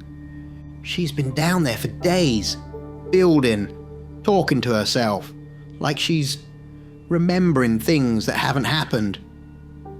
"She's focused," Veyron replied, arms folded. "Driven." "She's dangerous," Ilaria whispered. "I don't say that out of fear. I say it because I see power, and where there is power, there is always cost." Veyron's eyes glinted. "She said her father was a scientist, a man named Winter." Ilaria shook her head. "Never heard of him." "No one has," Veyron said softly, "which in this world makes him either a ghost or a god." Mira crouched over a mess of wires and circuit boards. Her face was pale, her eyes darkened with fatigue, but her hands moved with precision and speed. She murmured calculations as she worked, layering frequencies, sketching out magnetic patterns. When Veyron stepped inside, she didn't look up. "You need to rest," he said gently. "You've not slept since we arrived. This place, whatever it is, it's pulling you under." "I'm fine," she replied quickly, voice dry. "And don't look at me like that." She finally turned, lifting a thick roll of aged paper and thrusting it into his hands. "Look at this." He unrolled the plans. The lines were clean, detailed, complex geometry overlaid with energy grids, core amplifiers, and layers of shielding, something half mechanical, half symbolic. "What is it?" he asked. "A safe zone," Mira said, eyes lighting up. "A real one, not just hiding in the dark, a space the Lycans can't enter, not even the Alpha." Veyron looked down again, scanning the notes. "This isn't just theory," he muttered. "It's rooted in our shadowcraft, but there's something different. I took everything I've learned about how you and Ilaria cloak us, how the shadows bend, how scent is displaced, and added something that just came to me. Veyron raised an eyebrow. You understand how it works? She nodded. Every detail, frequencies, pulse layering, even the resonance field needed to scatter scent trails. He looked up. But you can't explain it. Mira's voice was steady. Not yet, but I will. She turned and gestured toward the power core embedded in the wall. Gutted, dead, ancient. This is what we're missing. To generate the field, I'll need enough power to pulse it in waves, constantly, so we'll need a few things. She listed them quickly. A magnetic stabilizer, military grade if we can find one. Old world capacitors, at least 2, ideally 4. A turbine or alternator. Doesn't have to be clean, just functional. And something to anchor the field, organic or spiritual. A core tied to both will and memory. Veyron blinked. Memory? Mira looked at him, tired but glowing with certainty. It's not just science, it's resonance. The same way your shadows respond to fear, this responds to hope. Behind them, the door creaked. Ilaria entered, her expression guarded. You should be resting. I will, Mira said. But first, listen. She stepped forward, holding the blueprint in one hand, the other slightly trembling from exhaustion, but her eyes were clear. You told me hope was powerful. You were right. I think we can do more than hide. I think we can win. Ilaria stared at her, silent. I don't just believe it, Mira said. I understand how. And in that moment, the bunker felt less like a tomb and more like a beginning.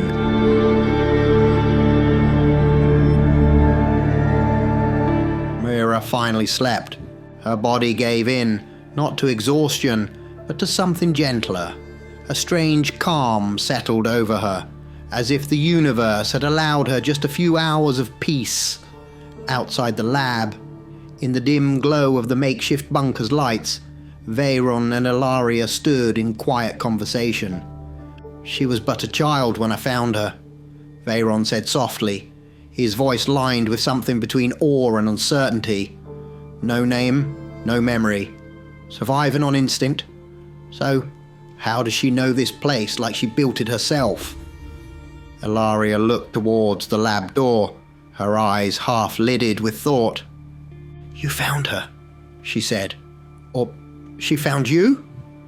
Veyron didn't answer. I don't believe in coincidence, Ilaria continued. Not with her. She has power, but not the kind we can feel, not aura, not scent. Something deeper. A resonance I cannot trace.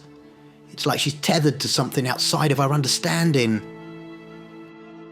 In her dream. Mira floated through memory, half-formed and glowing. She was 4 years old, barefoot on cold tile, her little fingers tracing the walls of this very house, when it wasn't ruin, alive, filled with warmth and voices and light. She saw Mira, her mother, beautiful and calm, sitting by the fireplace. Daddy's in his lab, Mira said with a tired smile. You can go see him if you like, but don't touch anything, little spark. Little spark, Mira giggled and ran. Down a hallway, lit with blue strips of safety light, the walls clean and sterile. She reached the lab door. It slid open on its own, and there he was, Simon Winter, bent over a glowing piece of tech, tools hovering in mid-air on a floating rail, his eyes gleaming behind round goggles. He turned as she entered, and his entire face lit up. Oh, there you are, he said with a chuckle. He swept her up into his arms and spun her gently. What are you doing, Daddy? She asked. I'm working on something for Mummy. She hasn't been well, and I'm going to help her. He set her down and kissed her forehead. Now remember, he said, lowering his voice. This room is full of things not meant for children, so look with your eyes. Not your hands, she said, giggling. He winked. Then, as if prompted by some unseen cue, Simon stood and walked across the room to the far wall. He placed his hand on it. A section slid open, silent and seamless.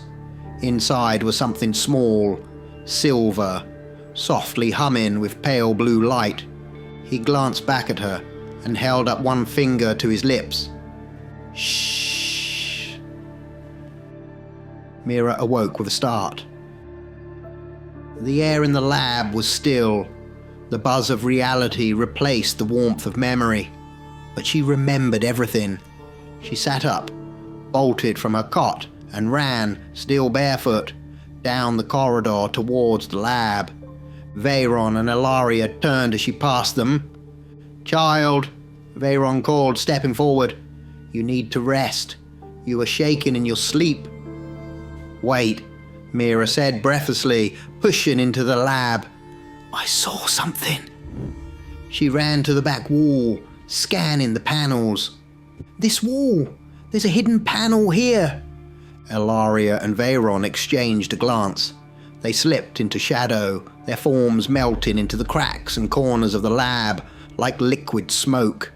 They re-emerged a few seconds later. "There's nothing here," Ilaria said coolly. "I assure you, if it was hidden, we would have sensed it. There is no spiritual trace, no protection field." "No," Mira said, stepping forward. "Not magic, not shadow, memory." She placed her hand flat on the wall. For a moment, nothing. Then click, click, hiss. A narrow vertical seam split the smooth surface. With a soft mechanical sigh, the panel opened inward. Inside, a small octagonal cradle, lined with copper and quartz, and resting in it, a delicate device, about the size of a child's palm. Silver, angular, still humming. It looked like a shard of crystal and machine had merged into one. Inscribed on the casing, nearly faded, Winter AI Core / Mara Lock. Active. Mira reached in slowly. Her fingers hovered, not quite touching it. "It's him," she whispered. "My father. What's left?" Veyron stepped closer, cautious. "What is it?" "I don't fully know," Mira said. "But I think it's him, a part of him. Maybe not his mind, but something encoded, something anchored. It might be the very thing we need to finish the field." Ilaria said nothing, but her eyes, once full of caution, were now quietly stunned. Mira turned to them, fire returning to her voice. This is the piece I couldn't explain." She held the device close to her chest. "Now I can."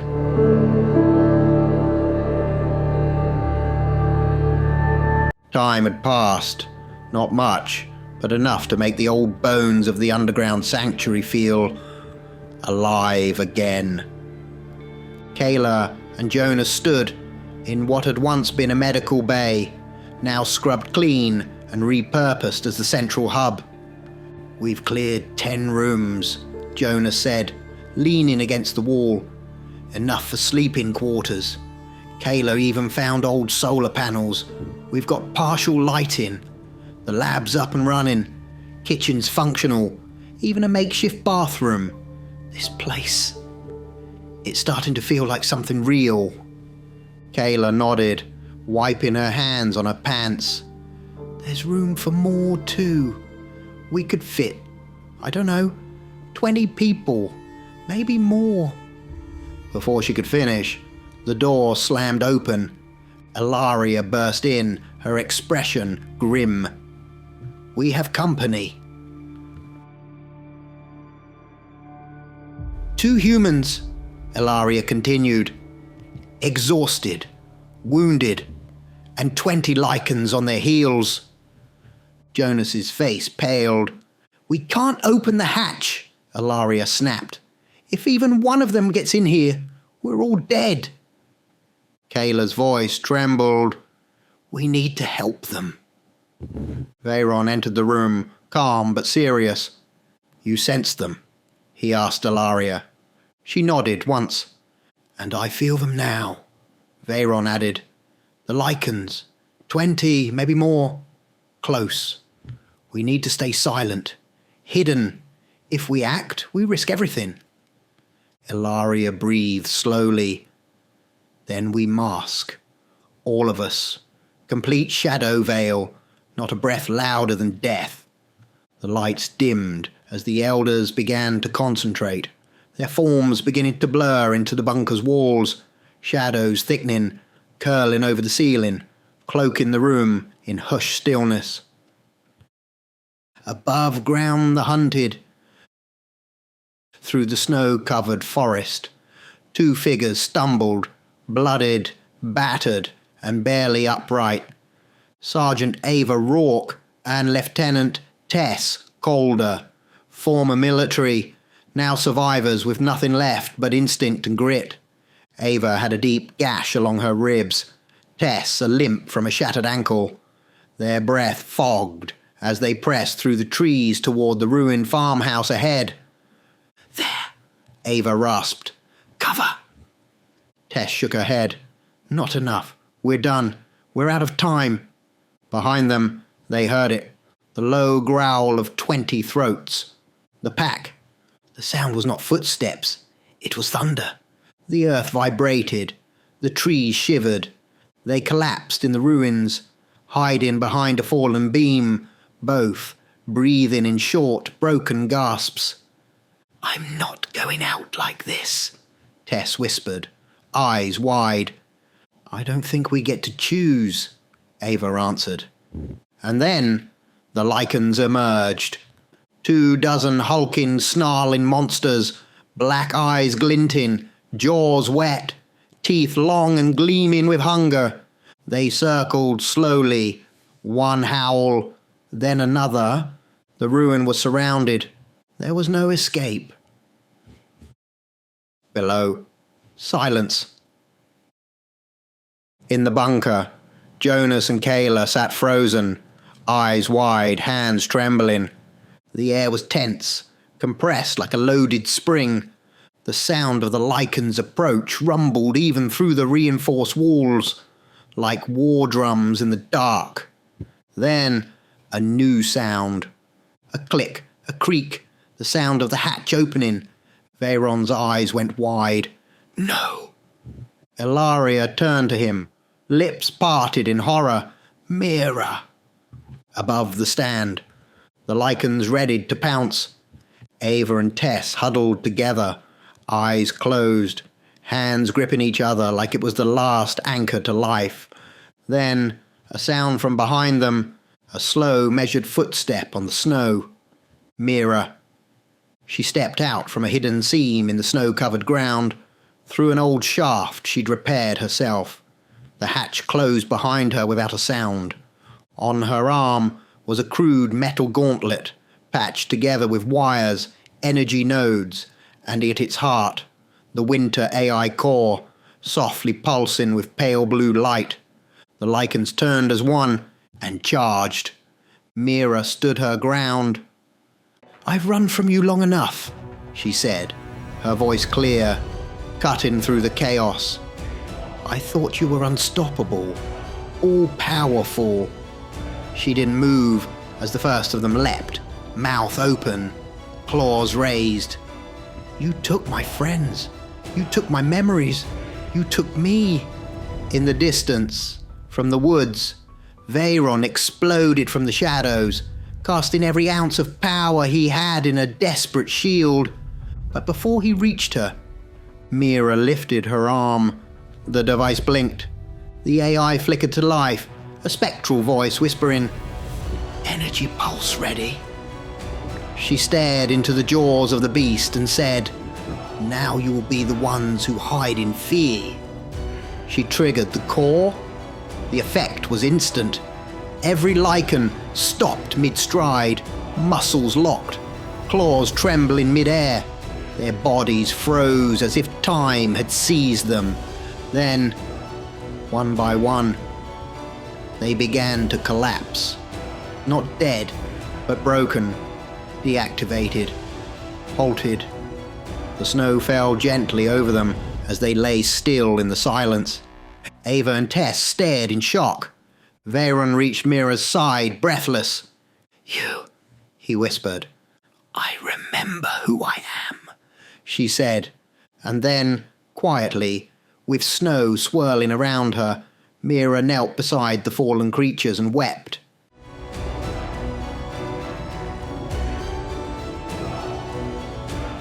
Inside the bunker, the air was thick with tension, but the mood had shifted from dread to disbelief. Tess Calder lay on a makeshift cot as Kayla stitched up the deep tear on her leg. Nearby, Jonas was wrapping Ava Rourke's side with gauze, her ribs bruised but not broken. "You're lucky we got to you when we did," Jonas muttered. Tess gave a sharp, pained laugh. "You didn't." "She did."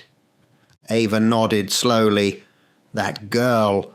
She's not just a girl," Kayla said, tightening a knot. "She's Mira. And she's something else." Tess winced, shifting upright. "We were holed up in a government facility. Class 3 underground installation. State of the art. It should have stayed hidden for years. Radiation shielding, geothermal power, scent disruption vents. Everything," Ava added. "And still, they found it. Sniffed us out like blood in water. The walls started shaking one night. We lost power. Then we lost the others." "Only the two of you made it?" Jonas asked quietly. Tess nodded. "We were stationed at the outer perimeter, on watch. We fled while they were screaming." Kayla's hand froze for a moment, then went back to the bandage. "In the lab." Meanwhile, Mira stood in her lab, back hunched over a dim terminal. The AI core rested in a cradle near her, its light low and flickering like the embers of a dying fire. Veyron stood nearby, watching her work, his face a storm of curiosity and awe. "Well, you need to tell me," he said finally. "How? How did you stop them?" Mira didn't look up. "I intercepted their neural patterns," she said flatly. "Specifically, the part of their brain that processes instinctual aggression and pack communication. The AI helped me isolate the right frequency." "Frequency?" She turned toward him, wiping oil from her fingers. "They're not just beasts. They're linked, like a hive. The stronger the alpha, the stronger the bond. That bond has a frequency, a kind of bioelectric hum. I disrupted it, overloaded it, temporarily severed their connection to the alpha." Veyron blinked. "You switched them off?" "In a way," she nodded. "The device, what I built, it channeled a pulse guided by the Winter Core AI. It helped me calculate the exact harmonic interference. But now," she held up the core, the light barely glowed. "It's drained. The energy needed to send that kind of pulse nearly burnt it out. Without a proper power source, I can't do it again." Veyron frowned. "And what kind of power would suffice?" Mira didn't answer. She just looked down at her father's core and whispered, "Something bigger." In the main hall, Ilaria stood before Tess and Ava, who had now been fully treated, and sat sipping hot water beside the small heater. "The others have briefed you on what we are," Ilaria said calmly. "Elders," Ava said slowly. "We heard the myths. Didn't think you were the helping type."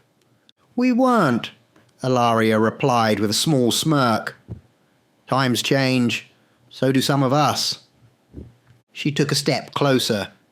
This base of yours, she asked, folding her arms. Would it happen to have any of the following? Magnetic stabilizers, industrial-grade capacitors, turbine components, or field anchor regulators? Tess raised an eyebrow. I don't even know what half those things are. We're soldiers, Ava said. We were mainly security, surveillance, routine patrol, perimeter defense. That lab had levels we weren't allowed into. But it was high-tech, Ilaria pressed. Tess nodded. Yeah, military was trying to build something down there. No idea what. We just followed orders, watched doors, cleaned weapons, drank recycled water, and tried not to lose our minds. There was a pause. Then Tess asked, Who the hell is that girl? And can she do that again? Because if she can, with that weapon, we could turn the tide. Ilaria's expression darkened slightly. Maybe, but it takes more than a device to wield that kind of power. It takes a will strong enough to anchor it. Tess exchanged a look with Ava. Then you better hold on to her, Ava said. Because the world out there, it's barely hanging on. Ilaria stepped closer, voice low and serious. Now, tell me exactly where this base of yours is. The shadows bent. They coiled like smoke through the splintered remains of the old military facility, stretching across blood-stained corridors, dragging silence behind them. From the shadows emerged Ilaria, her figure forming from vapour, dark eyes scanning the devastation. The walls were lined with blood, some dry, some fresh.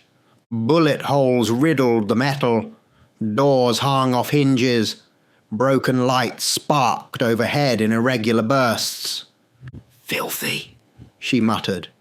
She moved silently, gliding from shadow to shadow, seeping through cracks and shattered steel, slipping through the tiniest spaces like smoke drawn through keyholes. She didn't know what exactly she was searching for, only that Mira would need this place. The tech, the components. Something buried here would feed the fire Mira was building. Deeper below. She descended through broken stairwells, past fallen signs and burned-out checkpoints. Old retinal scanners blinked uselessly. Signs of panic were everywhere. Blood smears, dragged boots, claw marks. Security doors barred the way, but they couldn't stop a shadow. She slid in through the metal, her form reforming in the darkness of the next room. An expansive space, once filled with scientists, soldiers, life. Now it was silent, cold. She walked into the main research hall. Flickering emergency lights blinked dimly on the walls. Consoles sparked with life, running diagnostics with no one left to see them. Power hummed from somewhere deep below. Ilaria's eyes narrowed. There's still power, she whispered, which means they have what we need. She turned slowly, scanning the room, already planning how she would bring Mira here. This place had the hardware, the energy, possibly the components Mira needed to reactivate the winter core. She stepped towards one of the active terminals. Then she heard it. Tap, tap, bang. A hollow, unnatural sound, like flesh slapping glass. Ilaria froze. She melted into shadow again, vanishing, hiding from whatever might see. Tap, tap, thud. She slipped through the air silently, moving toward the sound. At the far end of the chamber stood a reinforced containment tube, cracked but not broken, thick glass lined with steel bands. Inside, a figure. It was moving, twitching, jittering, snarling against the glass. Its skin was pale and sloughing away, eyes clouded white, its jaw dislocated with every snarl. Undead. The creature flailed against the inside of the tube, mindless and enraged, banging fists against the glass over and over again. Ilaria watched, disgust and caution etched into her face. "So," she said softly, stepping closer, "this is what they were working on." The thing didn't react. It just kept pounding. "Your mind is gone," she whispered, "but your hunger isn't." She turned her back on the thing, and as she melted into the shadows once more, she spoke a final word. "Too bad you'll never get free." And then she was gone. Moments later, the safe house.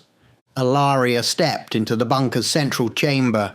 The lights flickered slightly as her shadow form solidified. Veyron was already waiting. "You found it?" he asked. "Yes," she said, wiping dust from her cloak. "The lab was destroyed, but the power systems are functional, and some of the equipment Mira needs is likely intact." She paused. "But there was something else." Veyron raised an eyebrow. "What?"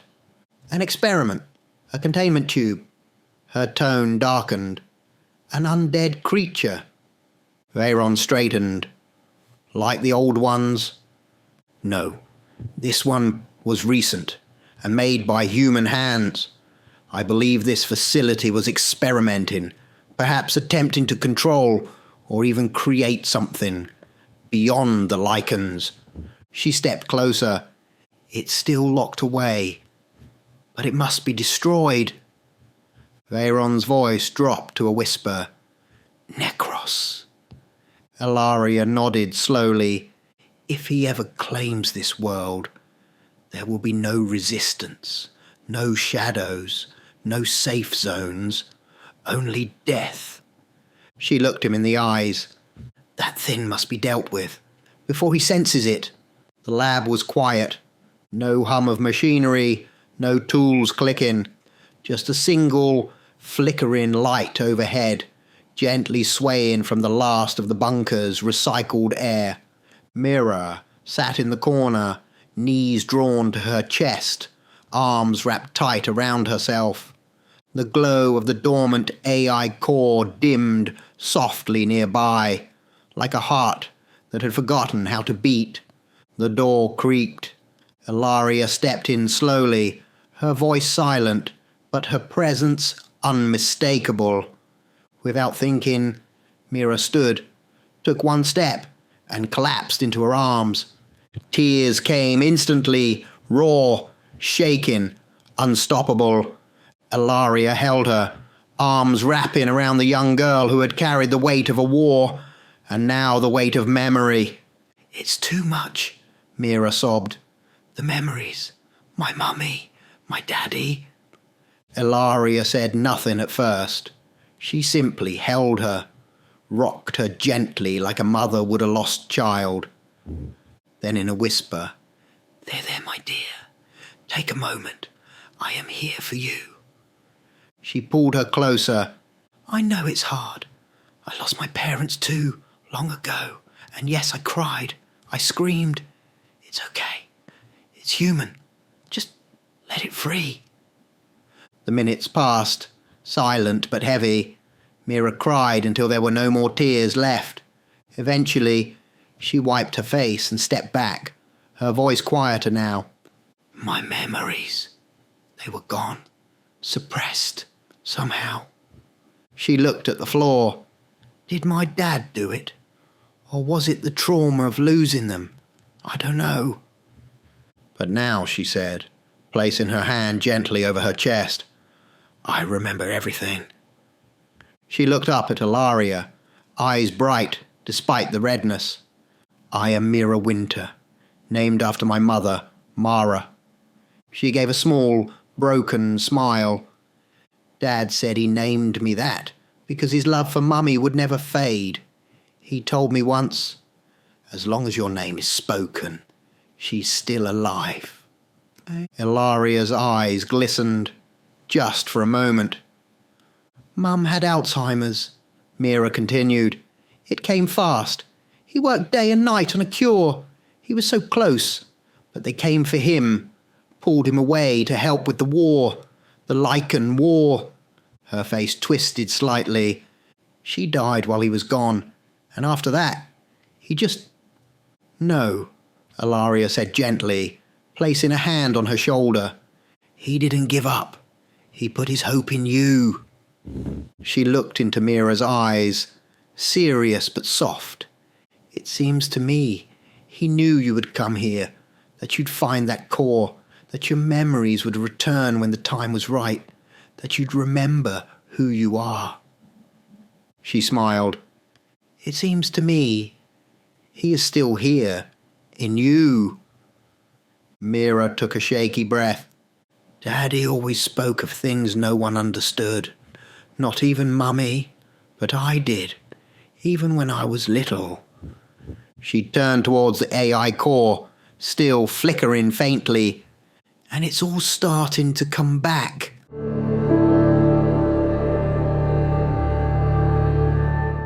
The wind outside the safe house bit cold and deep. It whispered through broken branches and across snow-covered roots like the ghosts of a forgotten world. Mira walked alone, her boots pressing fresh tracks into the frost-covered forest. She didn't look back. I need some air, she had told Veyron. I'll call if I need help. His voice echoed gently in her mind, not intrusive, just present. I'll be watching. Without the core, you're vulnerable. But Mira didn't feel vulnerable. She felt clear. The caves. The cliffside loomed ahead, jagged and dark, like the bones of the earth had been torn open. Caves gaped along the rock face, their mouths black with silence. Something pulled at her. Not memory, not reason, just gravity of the soul. Be careful. Veyron's voice drifted again. These caves are no doubt the resting place of the Lycans. She entered anyway. The stones swallowed the light behind her. Inside, everything was still and heavy. Her footsteps echoed in the hollows of ancient predator dens. Claw marks lined the walls. Bones were scattered along the floor, as if even death had been forgotten here. She walked until the air grew thick, then stopped and spoke, to herself, to the dark, to him. You lived for her, but you died for me.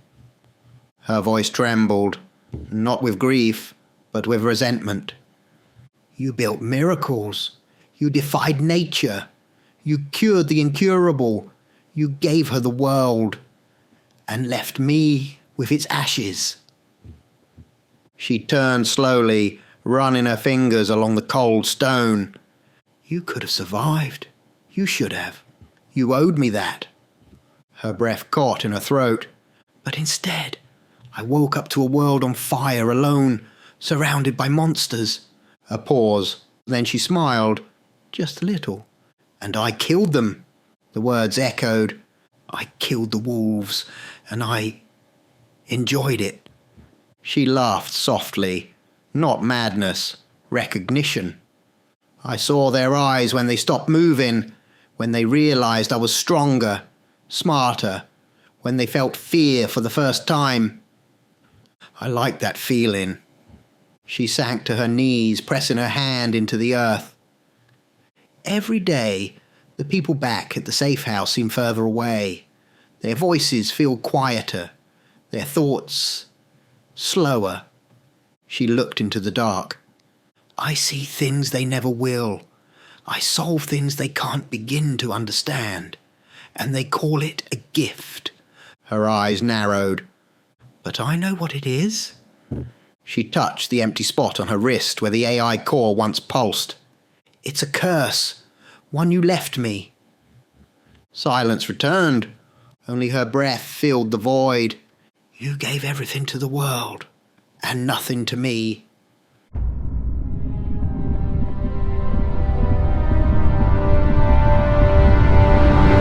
Back Back at the safe house, Ilaria stood with Veyron, both facing the long corridor Mira had disappeared through.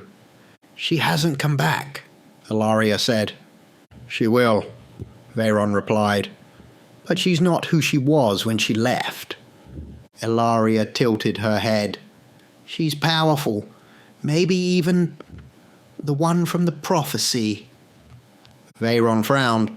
"She's not even one of us, not an elder."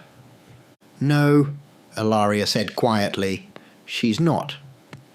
She turned her gaze toward the far chamber, where the light from Mira's lab flickered faintly. "I think she'll be far more than any of us could ever be."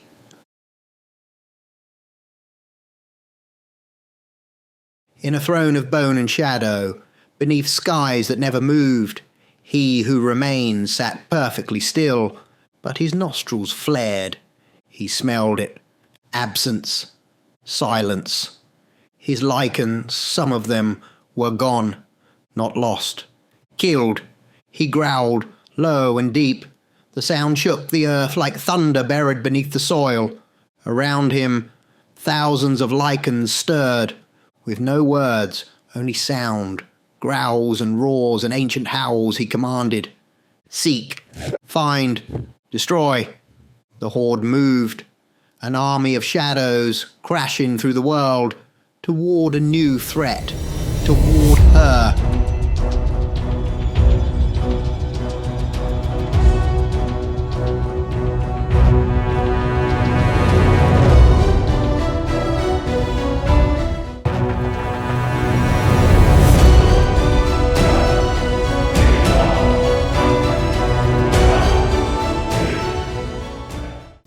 There you are, and welcome back to Crimson Dawn, Ashes of Reality. This saga is an original story written by yours truly, Professor Shadow. No ghostwriters, unfortunately, here. Just lots of imagination, late nights, and a lot of coffee. If you're enjoying these stories, these sagas, and my channel, there's a few ways that you can support me. You can like this video, share this video, comment on this video, which actually helps more than you may realize. Or you can go deeper and really support the channel to help me keep creating sagas like this one by becoming a channel member. Or even deeper, there's a Crimson Dawn site, which will be updated with reaction videos to the stories, audible versions of the stories, and much more. Thank you for watching and listening. Now let's dive into Crimson Dawn, Ashes of Reality, Part 5. The underground safe house buzzed with activity. Old lights hummed faintly as power surged through the veins of the structure. Cables now ran across floors like metal vines, connecting terminals, generators, and the lab that had become Mira's sanctuary. Tess and Ava were already up, dressed in salvage gear, dragging heavy sheets of steel toward the outer hallways. "Reinforce the east wing," Ava said, grunting. "If they come, that's where they'll hit first." Tess nodded. "They always find the cracks." Inside the lab, Mira stood beside a table stacked with notes and sketches. Her eyes burned with purpose, fingers drumming against the metal as she reviewed the schematics from the winter core. "I'm ready," she said sharply. "We need to go now. The longer we wait, the longer they regroup." Veyron, seated in shadow at the edge of the room, raised an eyebrow. "I can get you there," he said calmly. "But I'll need to feed before I can bring anything back." Mira looked at him, her face unreadable, then nodded. "Of course," she said, almost too quickly. Then, with a colder edge, "You elders burn through energy like candles in the wind."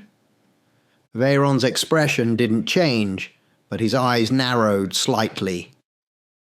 "Power must be earned, not assumed." Mira turned and grabbed her glove unit. "Then let's go earn some." They emerged in a flicker of shadow light, Veyron pulling them from the folds of space into the cold corridors of the ruined base. Dust fell from the ceiling as their boots touched down. Mira wasted no time. She moved fast, eyes scanning the consoles, shelves, and storage bays. "There," she said, pointing. "We'll need those converters, those regulators, and the reactor nodes along the east wall." Veyron began collecting what he could carry, wrapping components in old blankets and steel casings. Mira paused, then walked deeper into the corridors, drawn back to the containment room. The glass tube still stood at the far wall, its lights flickering. Inside, the undead creature remained motionless, arms slumped, head bowed. She approached carefully. Its eyes flicked open. It jerked upright, hands slamming against the glass. Mira didn't flinch. She simply raised her gloved hand. "Let's see if you're still kicking." She twisted the frequency dial on her wrist unit, recalibrating it with an almost instinctual touch. A pulse fired. Silent, blue, and exact.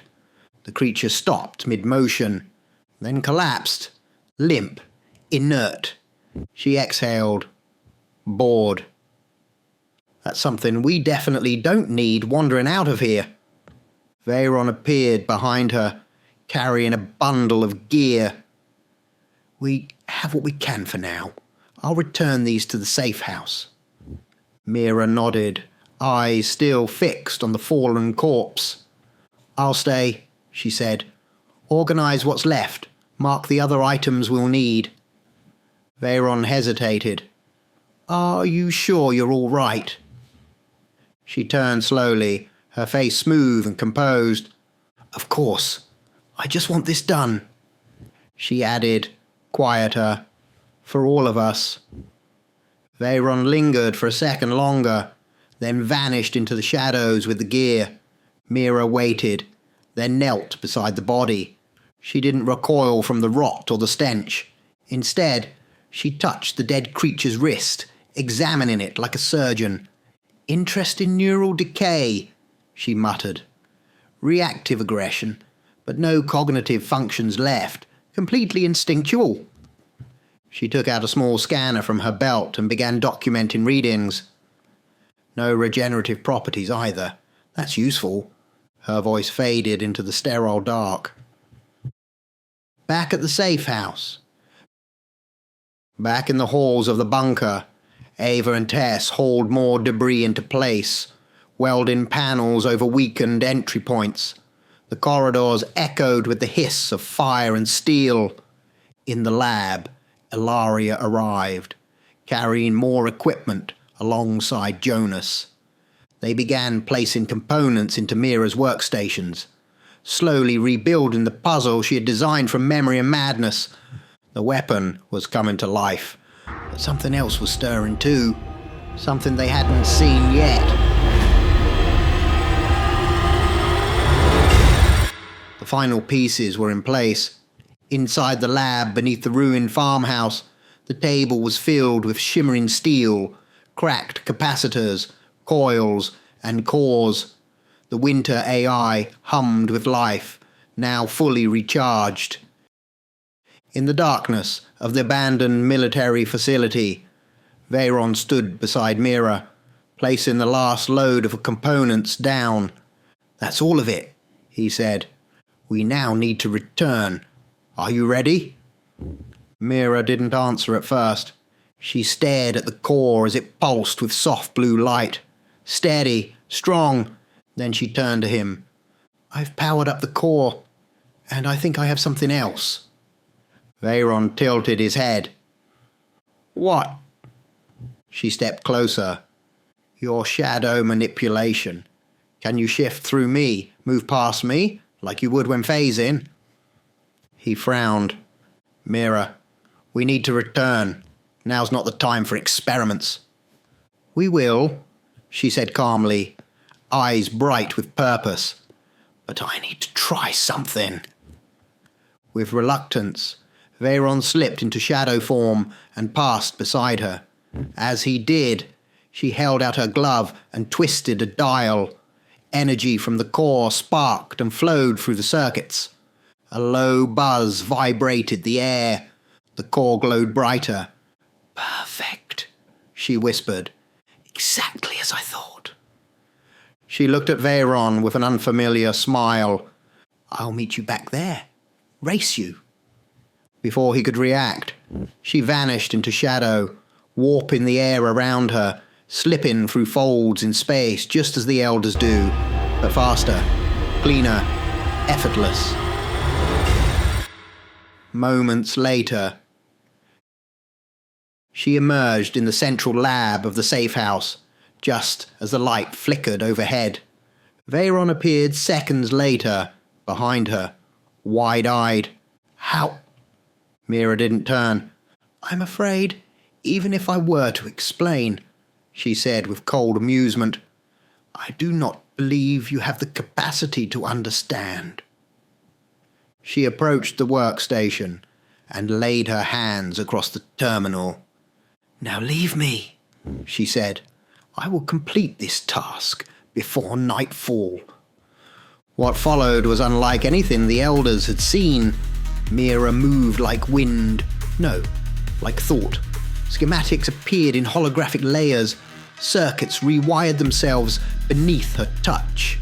One moment, she was by the console. The next, in the shadows, fusing wires, stabilizing flow, assembling weaponry with blinding speed. She became everywhere at once. A storm of invention, a ghost of genius. Outside the lab, Veyron stood beside Ilaria, eyes narrowed, voice low. "This is wrong," he said. "She is not who we think she is. There is darkness in her." Ilaria didn't look surprised. "I told you," she said. "She is something beyond us." She turned, staring directly into Veyron's uncertain eyes. "Do we kill her?" Veyron paused. A long pause. Then lowered his eyes. "No. We need to trust, for now." In the lab, Mira stood still. She had not moved for nearly a minute. Then she smiled, a small, knowing smile, as if she'd heard every word.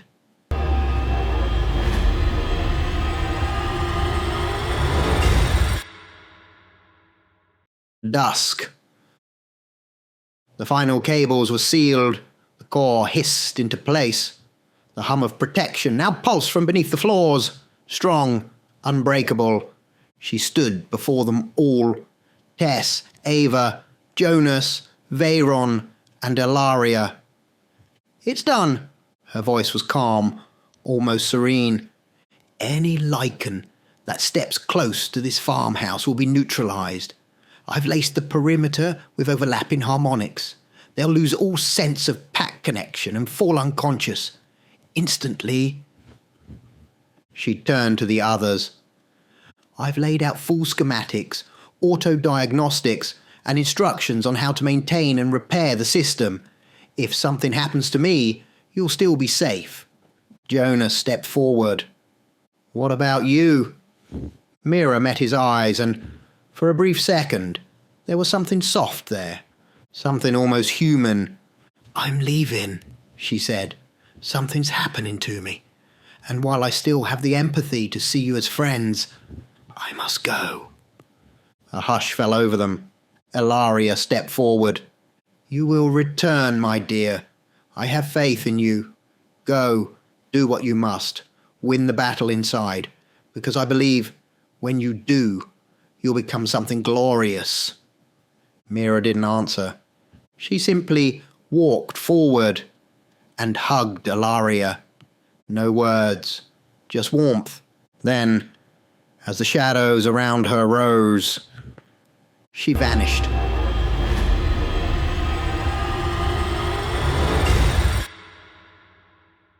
The underground bunker buzzed with motion.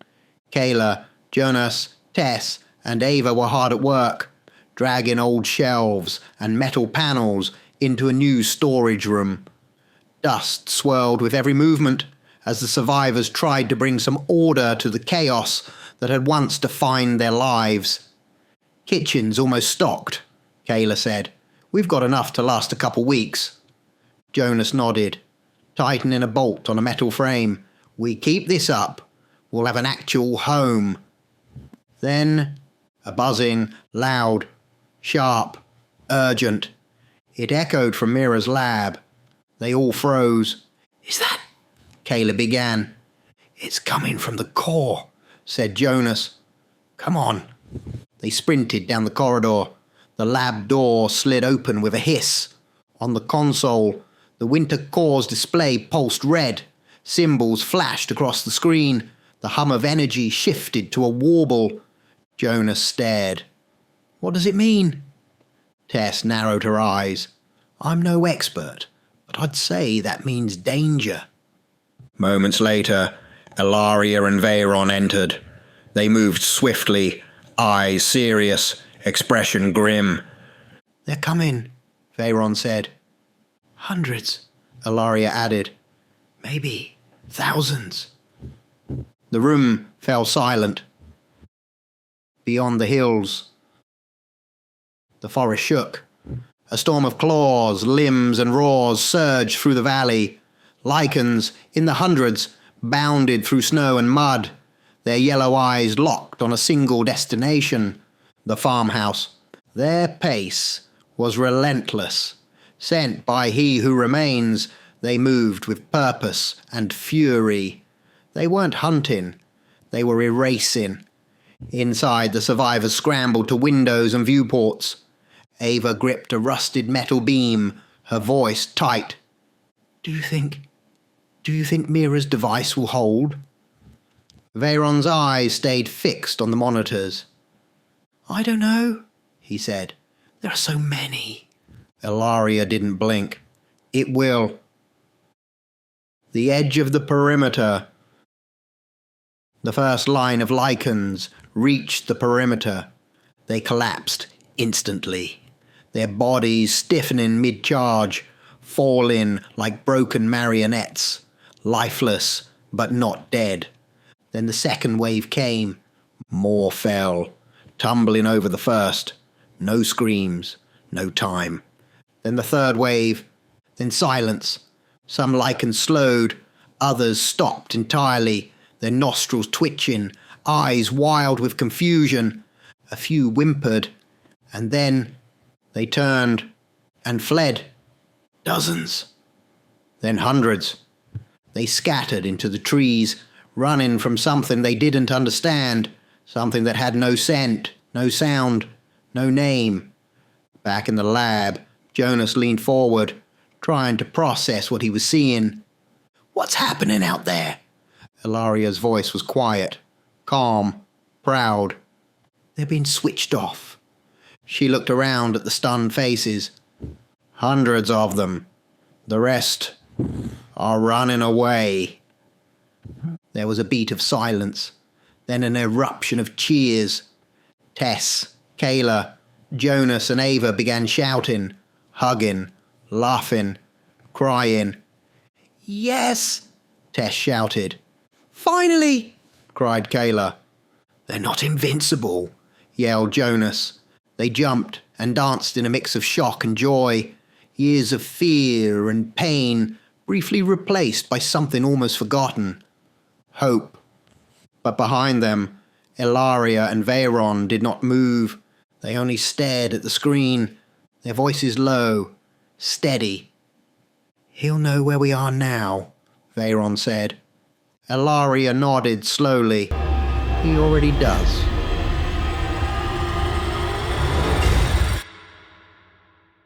Days had passed since the Lycan horde fell at the border of the farmhouse. The winter sun hovered low in the sky, painting the snow in dull gold. The safe house buzzed with movement and hope, words that once felt like distant dreams. In the main chamber, Tess and Ava sat with Veyron and Ilaria, maps and tablets spread across a worn steel table.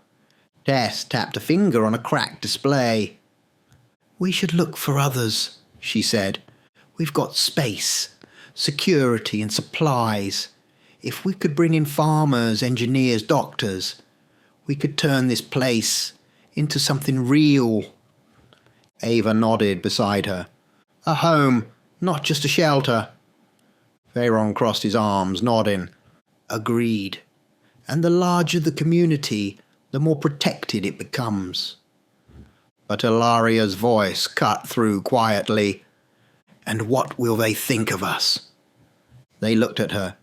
She gestured loosely towards the perimeter, where Mira's energy field shimmered faintly in the daylight. With Mira's barrier, we are no longer necessary. Our shadows, our power, have become obsolete. There was a pause.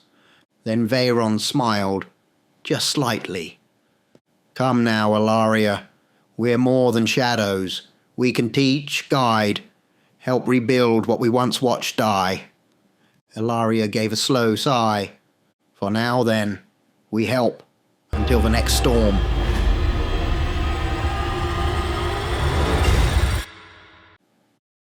In the war room, Tess sat with Ava later that afternoon. A large map unfolded across the table. Pushpins marked old settlements, known hideouts, scattered civilian shelters. We could send 2-person scout teams, Tess said. Radio signal boosts still work from this tower. The area west of the old rail lines used to have a prepper camp. We might find someone. Ava looked up at the faintly humming winter core interface. How long will it last, Tess? The power. Tess smirked. Mira used the same layout as the military facility. Sort of. There's a geothermal tap beneath the mountain here. The military barely tapped into it. It's near limitless, at least for the next 100 years. Ava raised an eyebrow. Seriously? Tess nodded. Yeah, and that's just the base design. But knowing Mira... She paused. Who knows what else she added?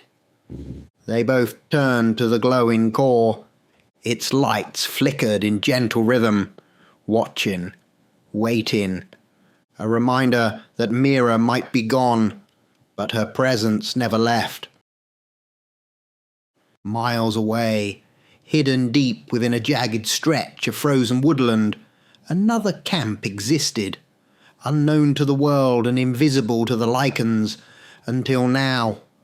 A prepper bunker, reinforced and camouflaged beneath snow-covered ground. Inside, 4 survivors stood tense, pale with fear. They found us, said one of the men, breath short, eyes wide. A loud bang echoed through the chamber, then scratching, tearing, claws against steel. One man backed towards the central room. They're at the door! Another woman, clutching a rusted rifle, whispered, Oh, God, we're done for. The 3 men positioned themselves defensively. They held old spears, hunting knives, and one had a half-functioning revolver that hadn't fired in weeks. All of it was useless. The sound outside stopped. Silence. Tension held the air like wire. Then the bunker door clicked, opened. Boots echoed on concrete. A dark figure stepped through, hooded, face hidden in shadow. No breath, no words. One man whispered, Be ready for anything. The figure entered the light. Mira. She lowered her hood, and the glow of a single overhead bulb revealed her pale face and cold, calculating eyes. The woman gasped, The lichens. Mira's voice was flat. Do not fear them. They are dead. She walked further into the room, boots deliberate, controlled. The 3 men lowered their weapons, blinking in disbelief. Then we're safe, one asked. The woman stepped forward, eyes filling with tears. Bless you. she said. "We thought we were finished. It must have been when we went out for food last week. They followed our scent." Mira smiled, but there was no kindness in it. "Speaking of food," she said, "looks like I'll be taking my share." One of the men stepped forward. We only have enough for 4. We've been rationing. We can't spare it." Mira didn't blink. "I wasn't asking." She raised her gloved hand. Energy pulsed faintly from the wristband. The man dropped like a sack of meat, eyes rolling back, gasping. The others stepped back in shock. Her voice was calm. "Do I need to fetch it myself, or are you going to bring it to me?" The second man nodded quickly. Yes, please." He and the woman scrambled to a locked cabinet, pulling out 2 satchels of dried food and water. They placed them at Mira's feet. She looked down at them, then turned to leave. At the door, she paused. "The next time someone saves your worthless lives." She turned her head slightly, just enough to let them see the ice in her eyes. "You really should be grateful." And with that, she vanished into shadow.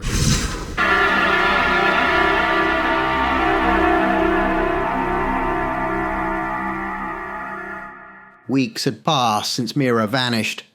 In her absence, something unexpected had begun to grow. A community. The once crumbling farmhouse was now alive with purpose. Gardens were being cultivated. Machinery had been repaired. Tents had become buildings. And fear had turned into focus. Veyron and Ilaria, no longer needed to shield the humans in shadow, now used their powers to seek out survivors from nearby ruins, underground shelters, and ghost towns. They would return, often in the dead of night, with 2, sometimes 3 frightened souls, bringing them into safety. Word began to spread.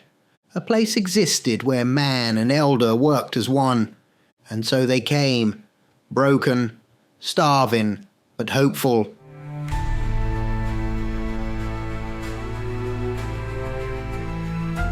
A new dawn. Children laughed again. Meals were shared. The core pulsed steadily in Mira's lab, and the protective field still shimmered around the farmhouse border. The newcomers stood in awe when they first arrived. They touched the reinforced walls, saw the underground hallways, met others who had survived and thrived. This wasn't just a hideout. It was the beginning of something real. A society. The change in the people. Tess, once a soldier and scout, had become a leader. Her command was calm, her decisions clear. Ava helped organise supplies.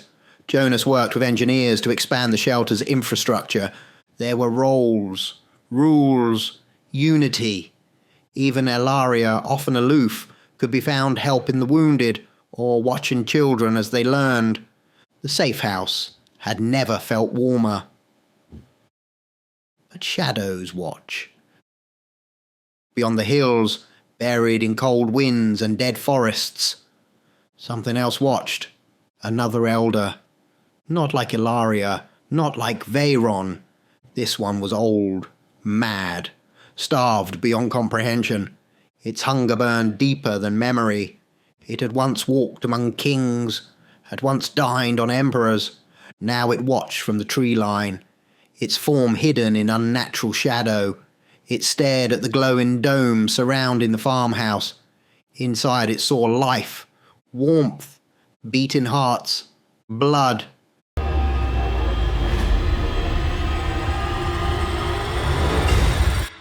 Inside the command room, Ilaria froze. Her eyes shifted toward the east wing.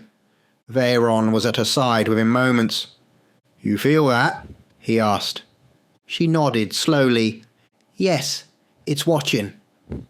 They moved quickly. Ilaria sent a mental pulse through the walls, a silent signal. Tess was on her feet the moment it touched her mind. She gathered everyone to the lower hall. The warning. The crowd stood tense.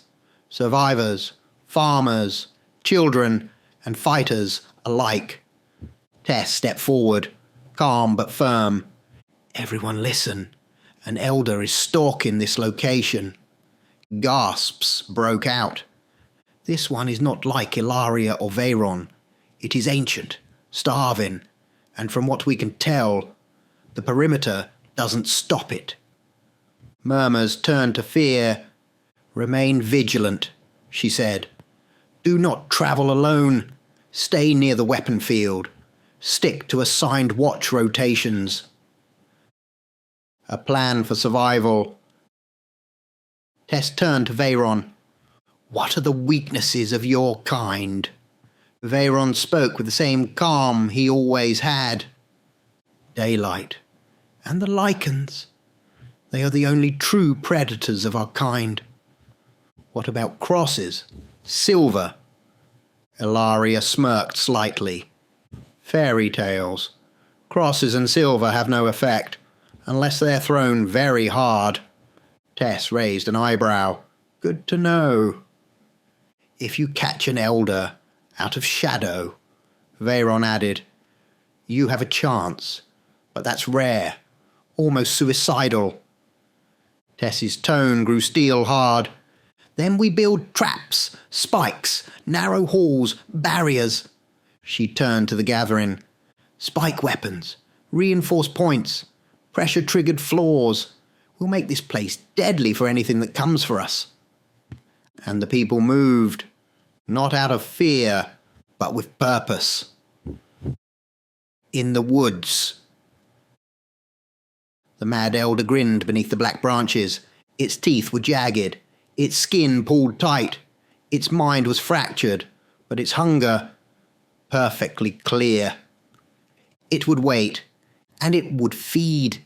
The wind whispered through the trees outside the farmhouse, but something darker moved with it. The elder, thin, feral, and draped in rags of forgotten nobility, it crept from shadow to shadow, drawn by the scent of blood and life. It arrived at the edge of the barrier, the shimmering field Mira had created. It paused, studied it, then slowly extended a pale, clawed hand towards the light. Nothing. No resistance. No pain. The elder smiled, a broken, fanged grin, and stepped through. Inside the camp, the air shifted. Then came a scream, a wet one. The elder struck without hesitation, sinking its teeth into a young man, one of the newest arrivals. He crumpled instantly.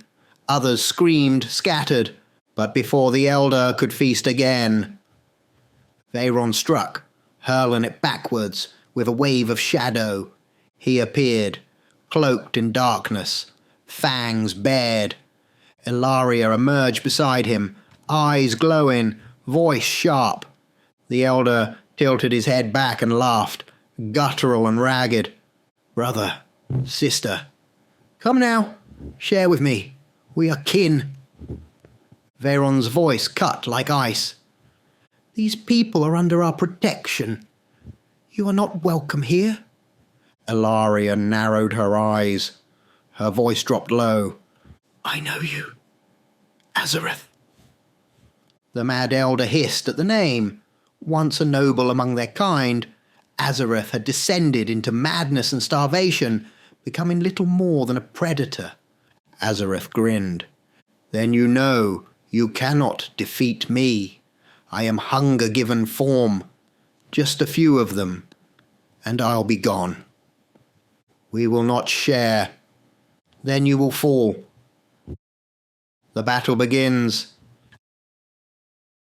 Azareth lunged forward, a blur of claws and teeth. Veyron blocked the first strike, but the force sent him crashing backward through a stone wall. Ilaria met the second blow head-on, sparks of dark power crackling as the two collided. They battled across the central clearing, shadows writhing like serpents, walls cracking, fire scattering across the courtyard. Veyron tried to rise again, but blood poured from his side. and half his body was stuck between shadow and flesh, flickering erratically. Ilaria fought on, holding her ground, but Azareth was too strong, too desperate, too insane. Her strength faltered. She stumbled. He moved in for the kill. Then a scream. Now! Tess, Ava, Jonas and others rushed in, wielding spiked weapons, makeshift polearms, reinforced with sharpened steel. They jabbed and prodded, surrounding the elder. Azareth roared. He tried to vanish into shadow, but every place he appeared, they were there, stabbing, striking, connecting. Spikes pierced his shoulder, his thigh. He snarled in pain. He looked around, frantic, trapped for the first time in centuries. On the ground, Veyron bled black into the dirt, his body unmoving. Ilaria, bloodied but still standing, whispered to herself, "For him and for them." She surged forward. One final charge. Her fist slammed into Azareth's chest, laced with all the energy she had left. Azareth screamed, a sound like metal tearing flesh, and vanished into black mist, leaving behind the scent of rot and old blood. Aftermath. The silence after was unbearable. Veyron lay still.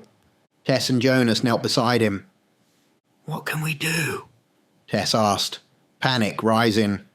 Ilaria dropped beside them, exhaustion etched into her bones. Her voice was soft. "There is nothing. He will survive. Or he will not." "Can't we stop the bleeding?" Ava said. Ilaria looked at them, sadness heavy in her face. "You cannot patch up shadow." They were quiet. Then Jonas asked, "Who was that?" Ilaria's eyes flicked to the broken gate where Azareth had entered. "His name was Azareth. Once he was one of the greatest of our kind. Wise, powerful, honoured." She looked away. Now his hunger wrapped in madness. "And he will be back." Ava's face tightened. "Great. We've got lichens on one side, and now a psychotic elder, stalking us too." Ilaria didn't disagree. She just whispered, "War is coming, and Mira's not here to stop it." End of part 5. To be continued.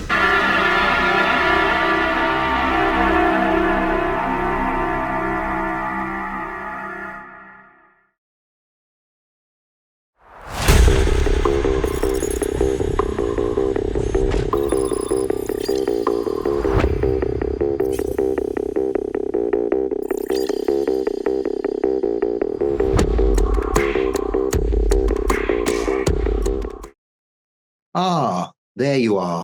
Welcome to episode 6 of Crimson Dawn, Ashes of Reality. Things are changing. Mira is changing, and the line between hero and something completely different is starting to blur.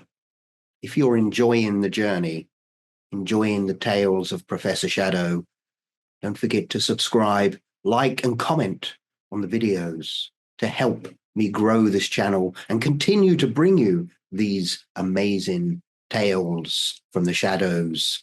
And if you'd like to go deeper into the darkness, you can always join as a channel member. And I appreciate all those who are already channel members. Thank you so much for your support. It is you who drives this channel. And for those daring to go deeper, wanting more, you can head over to my unique Crimson Dawn site and become a member there to go deep into the world of Crimson Dawn with the original stories, original audiobooks, and even reaction videos of me watching the story along with you, explaining why and how I created the tales. Now let's see what she's becoming in Crimson Dawn, Ashes of Reality, Episode 6. The location was deep beneath the mountain ranges, once invisible to even the most advanced scanners, a hidden sanctuary, buried behind layers of false signals, rotating access codes, and shadow encryption. But now, nothing was hidden from Mira Winter. Not anymore.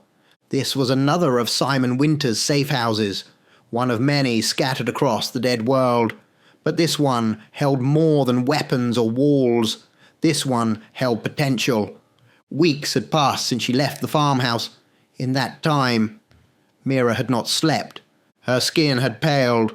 Her voice had become quieter. Her eyes, once wide with emotion, now only narrowed with calculation. She was not cruel. She was not unkind. But humanity, that warm thing people held on to, was drifting further from her reach. What would take geniuses a lifetime to master, Mira had done in minutes.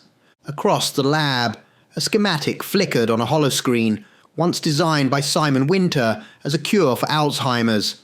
The formula had been incomplete, unstable, dismissed. Mira had restructured it, rewritten it. Now it was no longer a cure, but a bridge, one that unlocked full cognitive expansion, increased memory retention, strategic processing, puzzle mapping, and absolute neural acceleration. She had taken her father's dream and made it divine. She stood before a massive digital map, hand tracing invisible lines. Dotted locations pulsed across the surface. One blinked brighter. A cave system, far to the north. Another of his hideaways, perhaps, or a den of lichens, she murmured. Her voice was low, emotionless. I will find out why you left me alone, Father. She adjusted her glove, now heavily enhanced, its outer shell laced with compact tech, pulsing quietly with faint blue veins of light. One turn of a dial. She was gone. The shadows folded in on themselves, and Mira vanished. The northern cave system. Snow whipped around the mountainside. Then silently, like a whisper, Mira appeared at the cave entrance. Her cloak fluttered behind her, untouched by cold. She stepped inside. No fear, no hesitation. The air grew heavy, rank, thick with rot. She descended, deeper and deeper into the twisting caverns. She heard the soft sound of breathing, slow, heavy, guttural. Then she saw them, a den of lichens, dozens, maybe more, sleeping. She stood above them, eyes scanning their movements, heart rate, scent responses. Where's the fun in you dying in your sleep? She said, then louder. Wake up. The lichens stirred. They snarled. They sniffed. Then they saw her, and to them she was nothing but prey. They charged in a blur of rage and hunger. Mira raised her hand. One flick. Oh, they dropped. Every one of them. Limbs twitching, unconscious. She stepped through their crumpled bodies. I hope that felt good, she said quietly. Further in. The cavern narrowed. Light faded. She activated her glove, casting a soft glow around the walls. Bones, piles of them. Not just humans. Lichen remains. She knelt near one, brushed her hand along a shattered jawbone. It had claw marks, bite marks, ripped clean through. So, you don't starve, she said. You eat each other. Rival clans, rival packs. That's how the balance is kept. She stood. Even the beasts have their version of order. She pressed deeper into the shadows, her presence no longer a whisper, but something the darkness feared. And ahead, something waited, something ancient. But Mira didn't slow. She simply said, Let's see what secrets you buried down here, Father. The air grew colder, the deeper Mira went. She passed piles of decay, bones of humans, Lichens and beasts twisted beyond recognition. The walls were no longer stone, but slick with some ancient black residue, thick with rot and damp with silence. Then she saw it. A cage, rusted, heavy, reinforced with archaic glyphs and silver-laced chainwork. It pulsed with something primal, something restrained. Inside a lichen pup, small, barely breathing. Its fur was matted with blood and mud, and a thick iron collar pulled it to the floor. Fresh lash marks crisscrossed its back. Its ribs showed through its skin. Its eyes were dull, at first. Mira approached with no hesitation. She examined the setup. Multiple chains, silver threading, magical locks. Whoever did this wanted it to suffer, not die. She raised a hand. The energy in her glove pulsed. "What did you do to upset them?" she said, voice cold. "It matters not." She began charging the field. A clean, instant neural shutdown. One pulse and the creature would never feel pain again. Then it looked at her. Its eye, one swollen shut, the other clear and ancient, locked onto hers, and everything stopped. Mira's heart slowed. Her hand trembled. Something tore into her, not physically, but deep, spiritual, soul-level recognition. She froze. The field in her glove fizzled out. "Interesting." Her voice was quieter now. She stepped closer, her mind still in turmoil. "Let's find out your story, shall we? Then we'll decide if you live or perish." She adjusted her glove, input in a rapid neural interface sequence. A light pulsed over the pup's temple, and suddenly, memory flood. She was inside. She saw the first alpha, a towering beast, unlike anything that exists now, regal, commanding, divine. She saw him step forward in honor-bound combat, a sacred challenge against a rival alpha. The battle was brutal, primal, and sacred. But in the final moments, when the first alpha held dominance, the challenger cheated. Poison, silver-laced fangs. It was hidden, forbidden, but effective. The first alpha fell, not by strength, by treachery. His blood soaked the stone, his howl was silenced, and from that dishonor, a false bloodline took the throne. She saw a group of loyal lichens fleeing, carrying a pup. This pup. They hid it in the mountains, but they were found. The rival pack slaughtered the loyalists, laughing as they turned on the infant. They tried to kill it, burn it, break it, tear it. But it would not die, because it could not. A curse or a blessing. The pup could only be slain by another alpha. So they kept it. They beat it for pleasure. They fed it scraps, just enough to live, and never enough to grow. Years, decades, the pain, the isolation, the hunger. It had never known anything else, and yet it lived. Return to the cave. Mira staggered back from the memory connection. Her glove dimmed. The pup lay on the ground, breathing slow and shallow. Mira stared at it. A tear fell. She blinked, surprised. She wiped it away. "Interesting," she whispered. "That part of me still lives." She looked at her trembling hands, confused, angry. Her mind screamed to leave, that it was a liability, a distraction, a tool, nothing more, but something else, quieter, ancient, whispered, "This is what makes you different."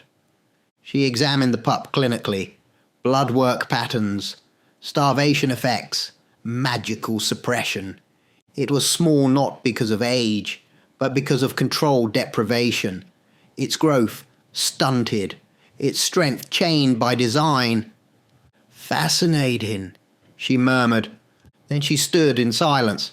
Minutes passed. Her mind fought itself, One side wanted to leave the creature, the other wanted to save it.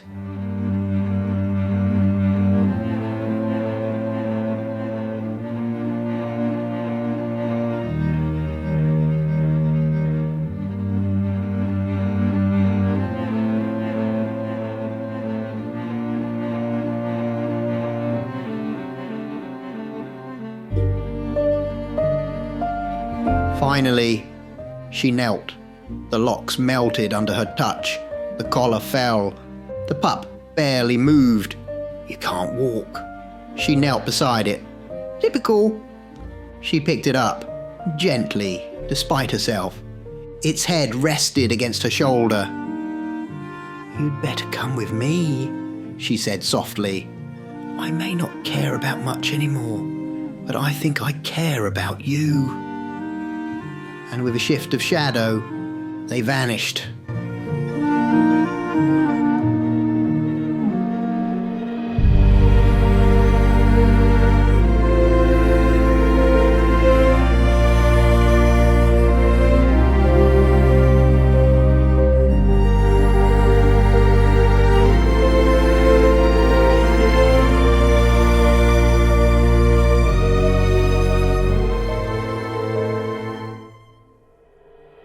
The safe house buzzed softly. Screens glowed. Machines hummed. In the centre of the lab, Mira stood over the pup, now laid gently on a diagnostic table. Sensors moved over its frame in rhythmic pulses of red and white. "Vitals should be flatlined," she muttered. "Ruptured organs, cellular degradation, neurological shutdown. Yet here you are." She studied the readouts. "Something is keeping you alive. Not science, not physiology, something supernatural." Her fingers danced across the console. Her mind worked faster than any system around her. "Let's get you back to full strength, shall we?" Time passed. Over the following days, she mapped the pup's exact nutritional needs, its caloric requirements to the gram: protein, fibre, hydration, trace elements, regeneration sequencing. She designed a recovery plan that would take a team of specialists to run, and she handled it alone. Every movement, every micro-expression from the pup. She understood it. And slowly, the pup began to heal. Its coat grew thick again. The hollow look in its eyes faded. Muscles formed. Limbs steadied. It didn't grow much larger. It was still a pup, but it stood with strength now. Purpose. One day, the door slid open, and it raced toward her. She turned with a small, rare smile as the creature leapt into her arms. She held it close, like a child. And for a moment, she laughed. It was real. Then her expression hardened. She placed the pup down and looked directly into its golden eyes. Her tone shifted. Not cruel, but intense, focused. "I too want vengeance," she said, voice like a blade. "But mine can never be had. My father died for me, but he didn't live for me. He left me behind." She knelt beside the pup. "You, however, you were robbed of a throne. You were chained, tortured, your ancestors betrayed. And the ones who walk free now, they wear the crown your line bled to protect." The pup growled quietly. She nodded. "Yes, we could march in there now. I could wipe them all out. I would enjoy it. I'd savour it." Her eyes glowed faintly. "But that wouldn't help you." She reached out and gently touched the pup's scarred shoulder. "You must be the one to defeat them, to rise. It will take time, training, pain, but that is something we have plenty of." A pause. Then she added, as if answering a silent question, "Yes, I saved you. Yes, I will protect you until you no longer need me to." An uninvited distraction. Suddenly, a terminal buzzed. Bright red flashed on a nearby monitor. Mira turned her head slightly. "Oh, look," she said with a smirk. "Playtime." On the screen, a lichen search party. Big, fast, brutal. 10 of them, charging through the trees like demons, tracking the faint remnants of her presence. She glanced at the pup. "Would you like some action, my friend?" The pup's ears perked up. They vanished into the shadows. Outside the safe house perimeter, the lichens screeched to a halt as Mira and the pup appeared before them. Their snarls became a chorus of rage and hunger. She stood unflinching. "You found me," she said. "Let's see if that was a good idea." She raised her arm, not to kill, but to disrupt. The glove activated. A pulse scattered through the air. The lichens slowed. Their movements dulled. Their senses fogged. Their strength diminished. She looked at the pup. "Now!" she shouted. "Kill them all!" The pup responded without hesitation. It blurred into motion, small but savage, a fury born of legacy and torment. It tore through the first lichen's throat, crushed the second's skull against stone. The rest tried to rally, but fear bloomed. It wasn't the size, it wasn't the speed. It was the scream of something ancient, something that had been wronged and would never be wronged again. Mira stood still, watching. She didn't interfere. She smiled, and for once it was genuine.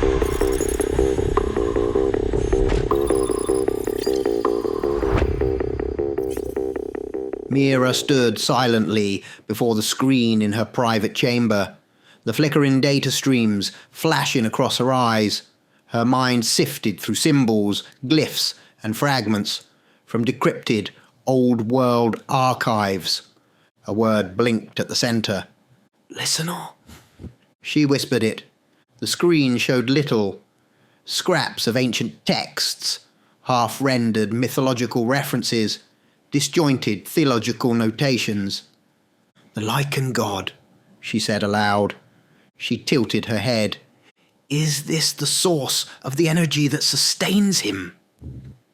She looked back at the pup, seated obediently at her side. Though healed, it still radiated a strange aura, something Mira couldn't fully chart. "There is no energy I cannot understand," she murmured. "Yet this one hides from me, eludes classification. Is it divine?" She turned back to the screen. "Are there truly beings who defy our physics, our science? If so, I must know their power." Mira turned to the pup, eyes locked with its ancient stare. "Come," she said. "We need to visit an old friend. She'll know of these gods, if they ever existed." The farmhouse. Storm clouds loomed as Mira and the pup emerged from shadow on the edge of the compound. The grass didn't rustle beneath them. The very air around them bent slightly, as though the world itself recognized what she had become. Inside, the mood was grim. Veyron lay on a stone slab, his form flickering, more shadow than substance. His body had not healed, not even close.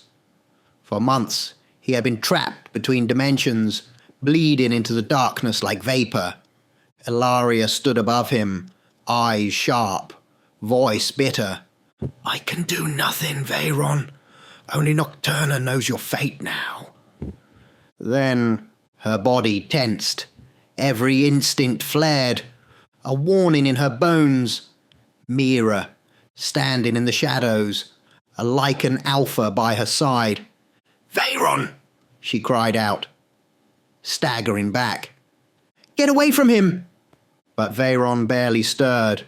Mira raised a hand. "Be still. This one's with me." The pup sat calmly at her feet, watching, silent, poised. "That is an alpha," Ilaria hissed. "I can feel its power." Yes, yes," Mira replied dryly. "Let's skip the dramatics." She stepped forward, eyes already scanning the room. Ilaria, tell me what you know of Lessinor. Ilaria blinked. That name hasn't been spoken in centuries. It's the name of a god, Mira continued. But who? What? I want to study it. Ilaria frowned. You cannot study a god. Mira raised an eyebrow. Can't I? Ilaria lowered her voice. The gods have not been felt since the fall, since the beginning of all this. But this one, she gestured to the pup, is still tethered to something. Strongly.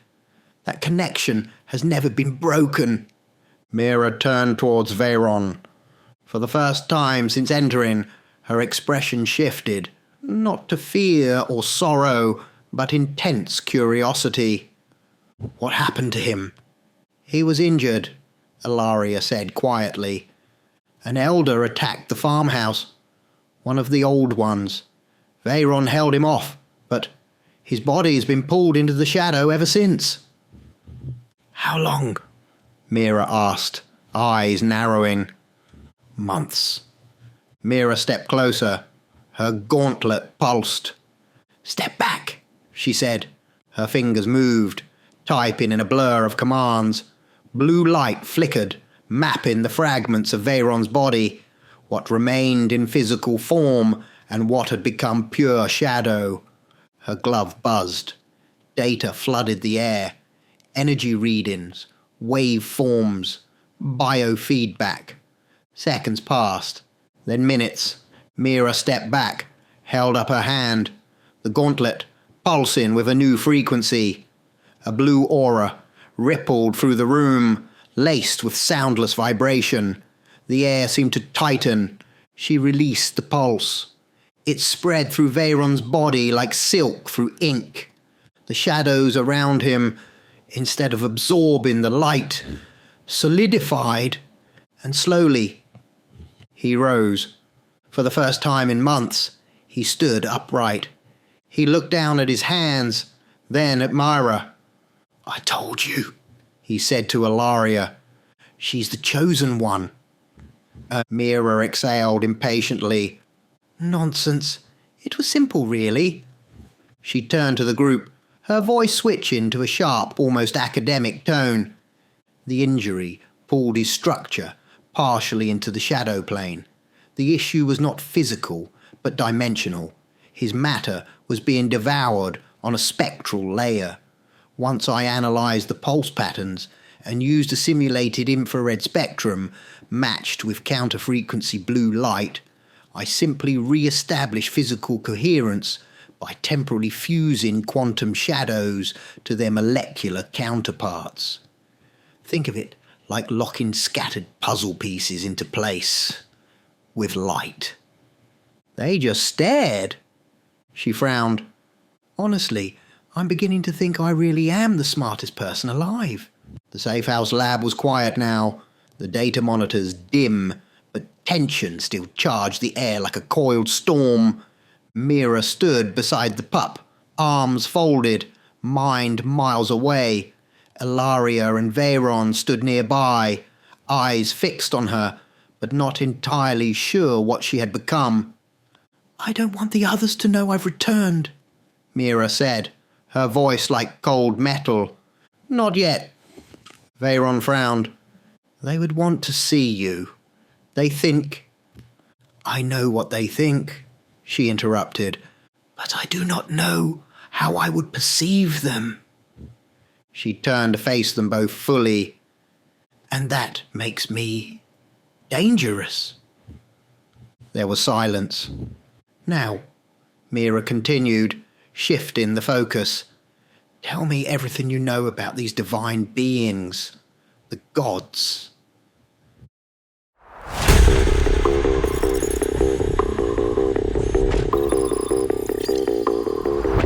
Time passed.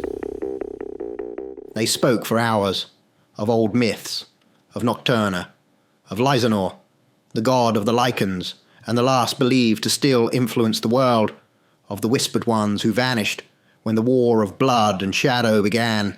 They spoke of portals closed long ago, of realms unreachable, of divine energy hidden in bloodlines, and the ancient prophecy whispered only among the oldest of elders. Mira absorbed it all like a machine, every name, every tale, every flaw in the old legends catalogued and stored in the vast corridors of her mind. Then she stood. "I must leave," she said simply. "Where will you go?" Ilaria asked. Her hand touched the pup's head gently. It pressed closer to her leg. Veyron looked at the small beast with uneasy respect. "I never thought I'd be in the same room as an alpha, especially one that didn't want to kill me." Mira turned slowly. Her eyes dimmed, her tone hollow. "Do you want me to kill this elder of yours?" No anger, no sarcasm, just blank calculation, as if it were a menu item. Kill or not. It made no difference. Ilaria's expression stiffened. "No." She stepped forward. "He is ours. This battle is not yours." "As you wish," Mira said, with the slightest bow of her head. "We will meet again." Veyron nodded. "I have no doubt." And in an instant, Mira and the pup vanished, lost once more to shadow. Ilaria and Veyron stood in silence. The hum of the lab faded. Only the cold remained. Veyron spoke first. "She is the one." His voice held no hesitation. "No one but the prophesied could tame a lichen, an alpha no less, and restore an elder from the edge of destruction. And yet—" He trailed off. Ilaria stared at the door Mira had vanished through. "And yet," she echoed, "she walks a razor's edge. I see the power in her, but I also see the void, the darkness growing around it." "Still," Veyron said softly, "darkness or not, she will decide this world's fate." Ilaria looked down, deep in thought.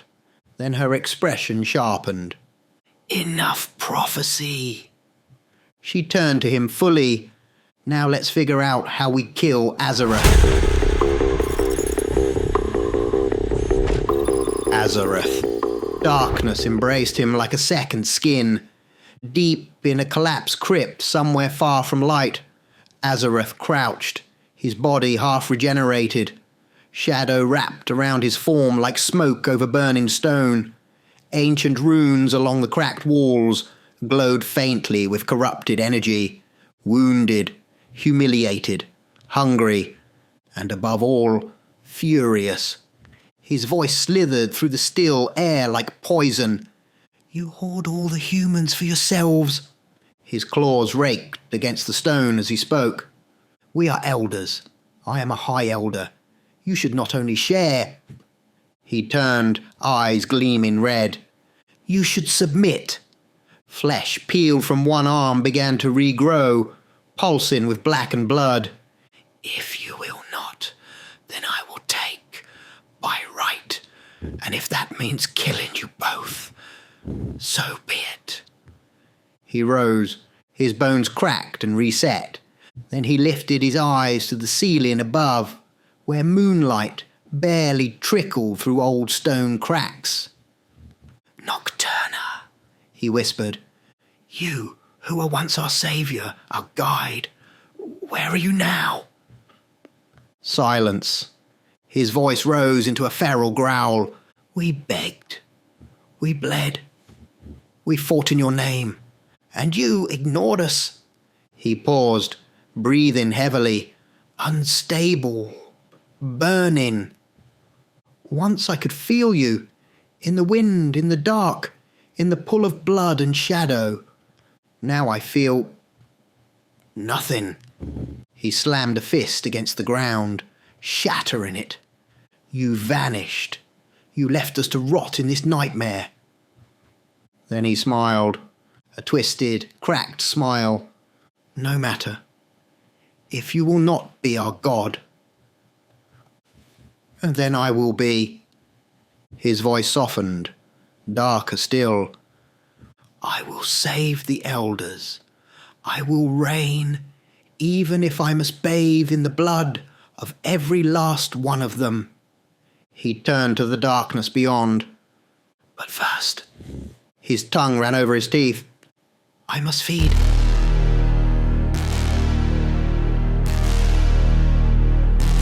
Mira. Back in her isolated stronghold, Mira stood before a series of glowing screens. Her safe house, once dormant, was alive with silent energy. Streams of information danced across displays, faster than the eye could follow.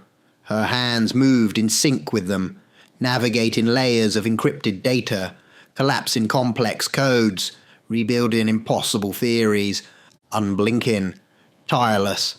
Her voice was calm but cold. They say there were once gods.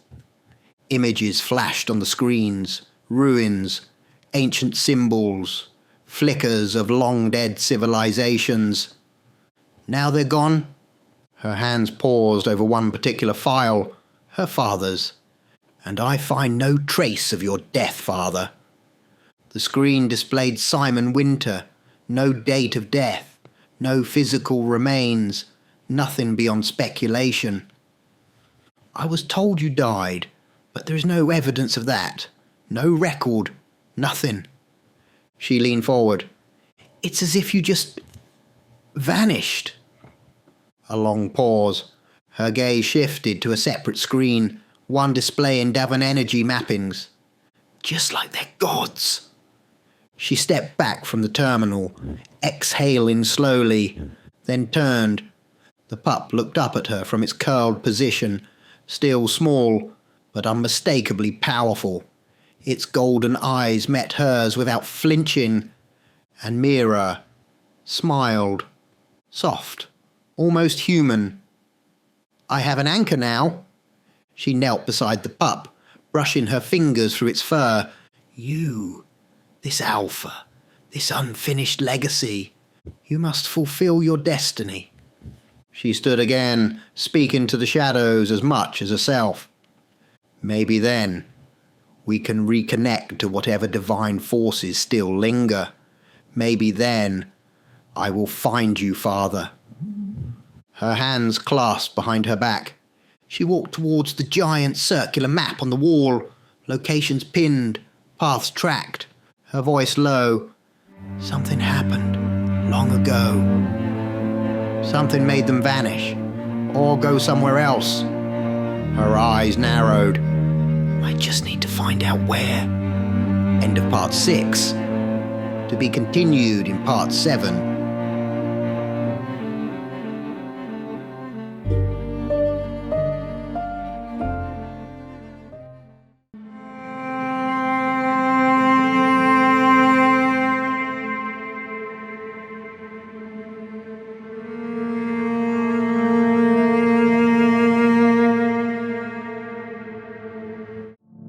The shadows crawled over the earth like a sickness, in the hollow of a long-forgotten cathedral, where even the moonlight feared to shine.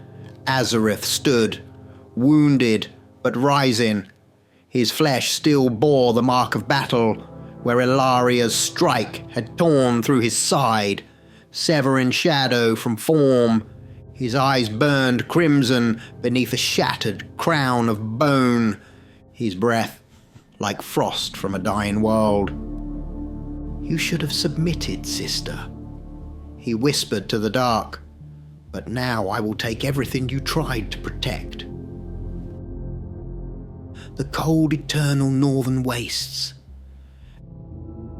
Azareth moved across the continents like smoke in the wind, invisible, unstoppable. Deep beneath the frozen wastes, locked in ice and silence, lay the first of the forgotten, Malrek, known as the Cold Eternal. He stood unmoving, inside a glacier that once served as his throne. Azareth smashed his way through, uncaring of the storm that whipped around him. Wake, old friend, Azareth hissed. "The world needs us once more." Malrek's eyes opened, glowing white like winter stars. "I felt the old pulse. What has stirred the blood again?" "War," Azareth said. "Ilaria wounded me. Veyron hides with humans, and the girl, she dares to bend shadow like it's hers to control." Malrek stepped forward, frost forming beneath his feet. Then let the cold come again. Next, Azareth descended into blistering heat to the skeletal remains of a once great city buried beneath the sands. A lone well bubbled with black water. Silithra rose from it, crimson hair, golden eyes, lips laced with poison. "Azareth," she purred, "you always bring storms." "Then prepare your voice," he said. "We will need screams to shake the earth." She smiled. "You say Veyron is dead?" "He will be. Ilaria too. And the girl, Mira, she won't see us coming. Then let us sin for blood." In the mountains, where the earth still smouldered, Azareth found Draven, hunched like a beast inside a crater of bone. Once feared as the devourer of light, Draven now sat surrounded by the remains of those who once tried to slay him. Azareth tossed a fresh body into the pile. Draven sniffed. Fresh. Human. "A gift," Azareth said, "and a promise. Veyron's haven is full of them. Soft, unarmed, ripe." Draven grinned with jagged teeth. "When do we feast?" In a sealed crypt beneath the surface of the world, lit only by the glow of ancient runes and the flicker of madness, the four elders gathered. Azareth, Malrek, Silithra, Draven.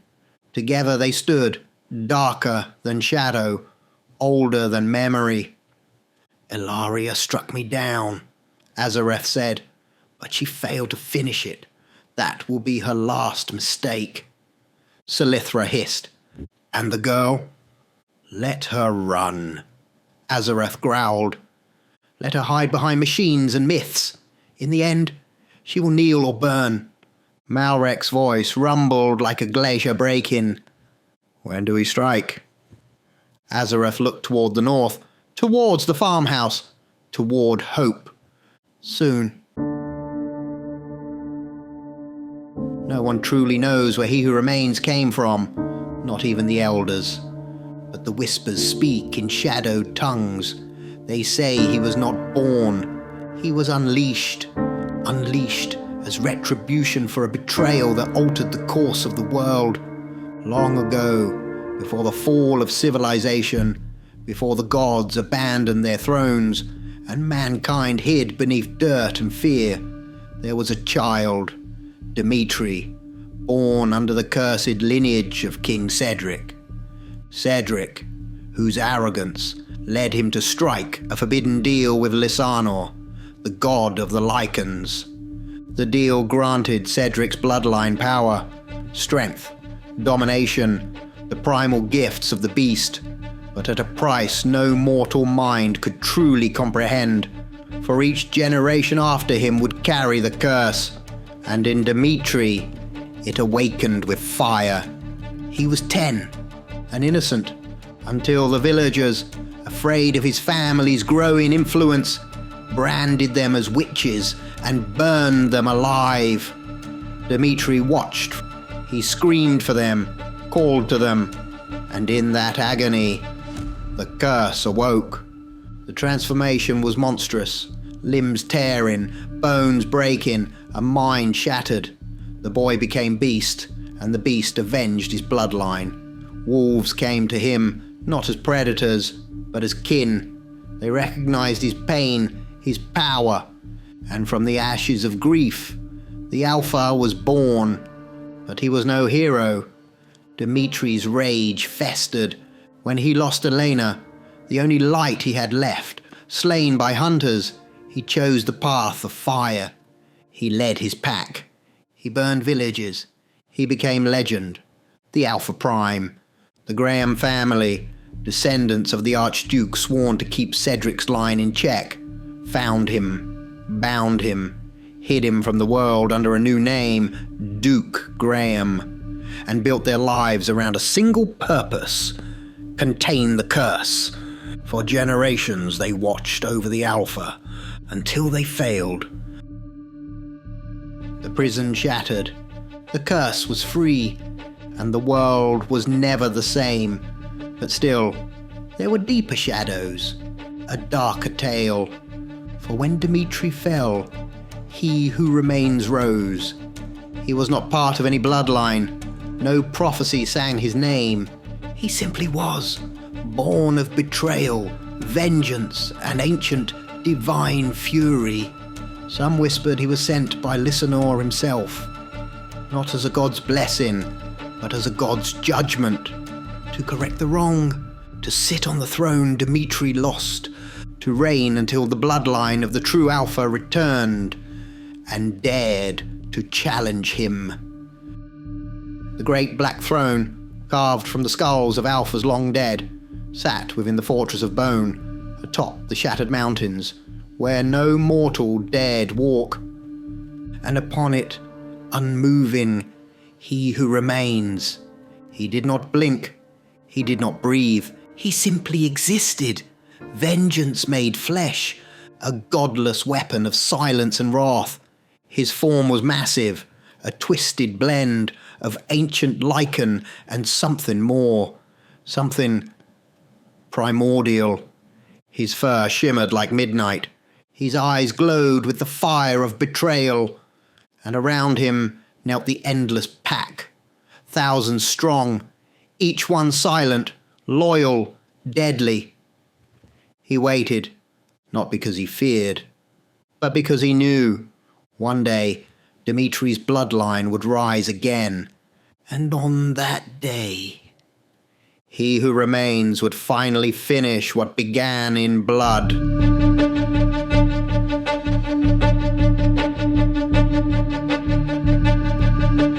The farmhouse had become quiet again, but it was not peace. It was the eye of a storm. In the deepest part of the bunker, Ilaria stood in silence, her eyes closed, her form motionless, but her senses stretched outward like whispers on silk. The shadows around her rippled. Something dark stirred across the horizon. Then she opened her eyes. "They are gathering." From behind her, Veyron stepped forward, still weakened but whole. "All four?" Ilaria nodded once. "Azareth is no longer alone. He has found 3 others, each of them powerful. We cannot win this fight alone, not even together." Veyron sighed. His voice was low, burdened.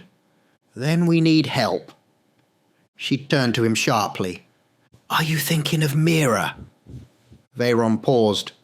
"She is still growing, evolving. I will not risk her before her time." Ilaria narrowed her gaze. "Before her time? She is beyond us already.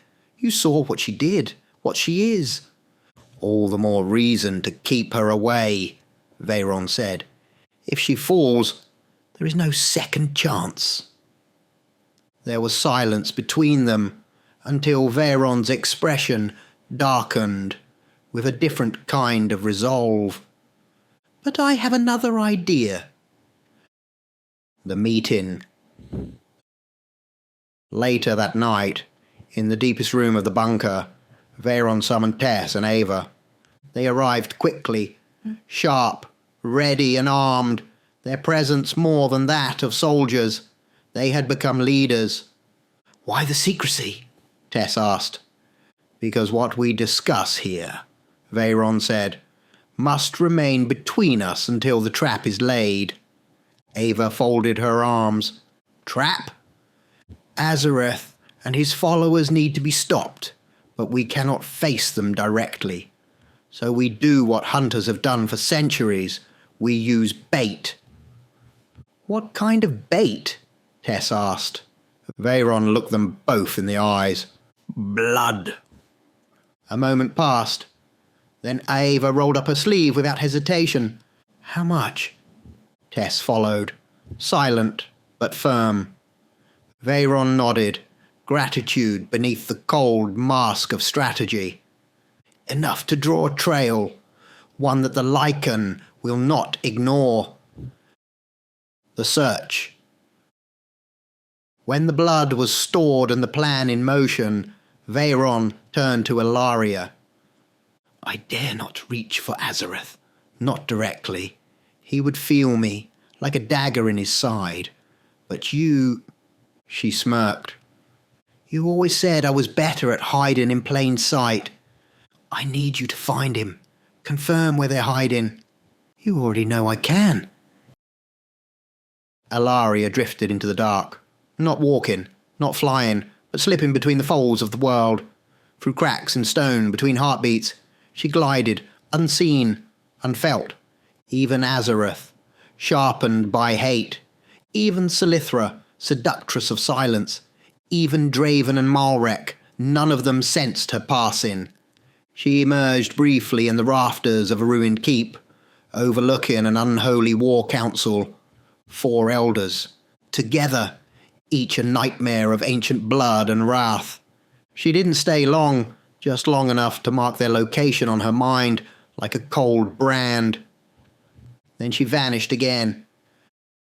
Back at the farmhouse. She laid the map down before Veyron, her finger tapping the marked coordinates. "This is where they are." Veyron smiled for the first time in days. "Good, because I have found something too. A large Lycan den, aggressive, unstable, and hungry." He looked up, eyes glinting. "All we need now is to play the Pied Piper."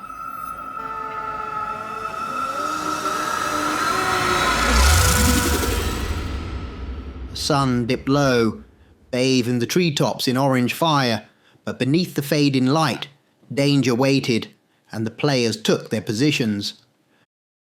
Outside the den, Ava crouched, dragging strips of blood-soaked cloth through the dirt.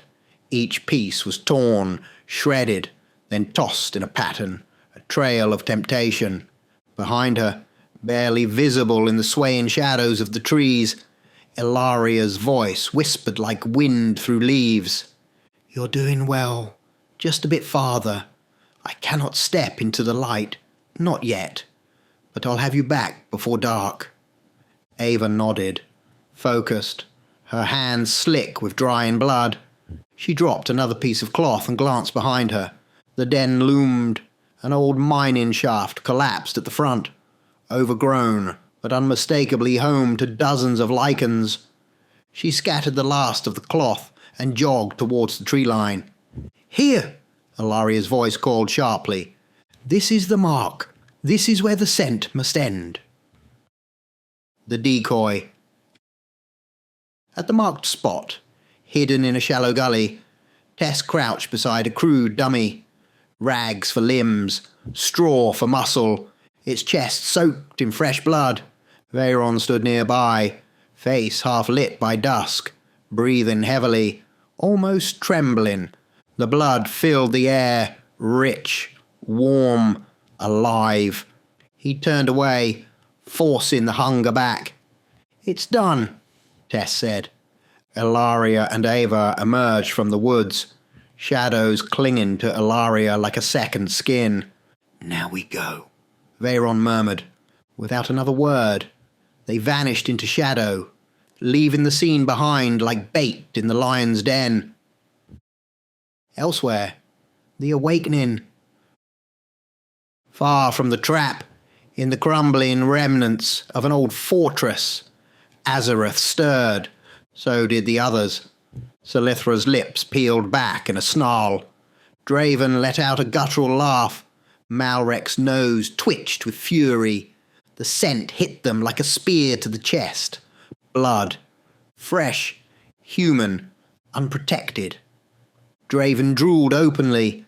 Selithra licked her fingers. Malrek's claws clicked in anticipation. "A kill," Selithra hissed. "Close."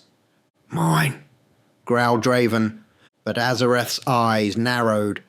"It's too perfect," he said. "This is convenient." Selithra turned on him. "Starve, then. The rest of us will feed." They vanished in a flurry of shadows, racing toward the scent. Azareth followed, suspicious, wounded, but hungry. "The trap is sprung." They arrived at the gully. The scent was maddening. Blood dripped fresh. The dummy lay motionless. Selithra fell to her knees, claws tearing into it, only to find straw. "What is this?" she shrieked. Too late. From all sides, the trees exploded. Dozens of lichens burst forth, driven wild by the very same blood scent. A primal pack, unchained, uncontrolled. "Ambush!" Azareth roared, but the words were swallowed by snarls and screams. The battle. Draven charged one of the beasts, ripping it in half, only to be crushed beneath two more. They tore into him. Bones snapped. A scream echoed. Then silence. Selithra vanished into mist, only to be tackled mid-shift by a leaping lichen, tearing into her throat. Her cry gurgled as shadows fled her body, and she collapsed in a heap of shredded silk and blood. Malrek turned to run, but teeth found his leg. He howled, turned to ice, but there were too many. Too fast. Too furious. They overwhelmed him, ripping him down with 1,000 howling voices. Cowards escape. Azareth fought like a demon. He slashed, bit, vanished, reappeared. Wounded already, he was slower, bitten, bleeding. Still, he managed to slip into shadow. His body battered, his pride shattered. Selithra, still breathing, snarled as she disappeared. "You led us to this. I will never follow you again." Her voice vanished into the dark, leaving Azareth alone. His breath rattled. His body burned. He vanished into the void.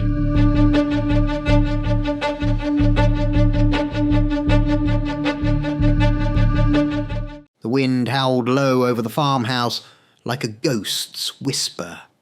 In the war room, the shadows around the walls began to twist like ink, slowly bleeding from cracked stone. Veyron's eyes opened first. He stared into nothing, yet saw everything. Two survived. Ilaria stepped forward. Azareth and Selithra. The room fell cold. Tess spoke, looking between them. "Why didn't they just vanish into shadow like you do?" Veyron turned slowly, a grim weight behind his voice. "We travel through shadow, yes, but it's not without risk.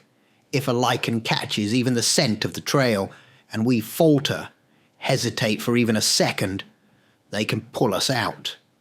Ilaria nodded. "And those beasts weren't just hungry. They were frenzied, desperate. Shadows are no refuge in that storm." There was silence, then purpose. "I'll take Azareth," Veyron said, stepping into the dark. Ilaria replied, quietly but firmly, "Then I'll find Selithra."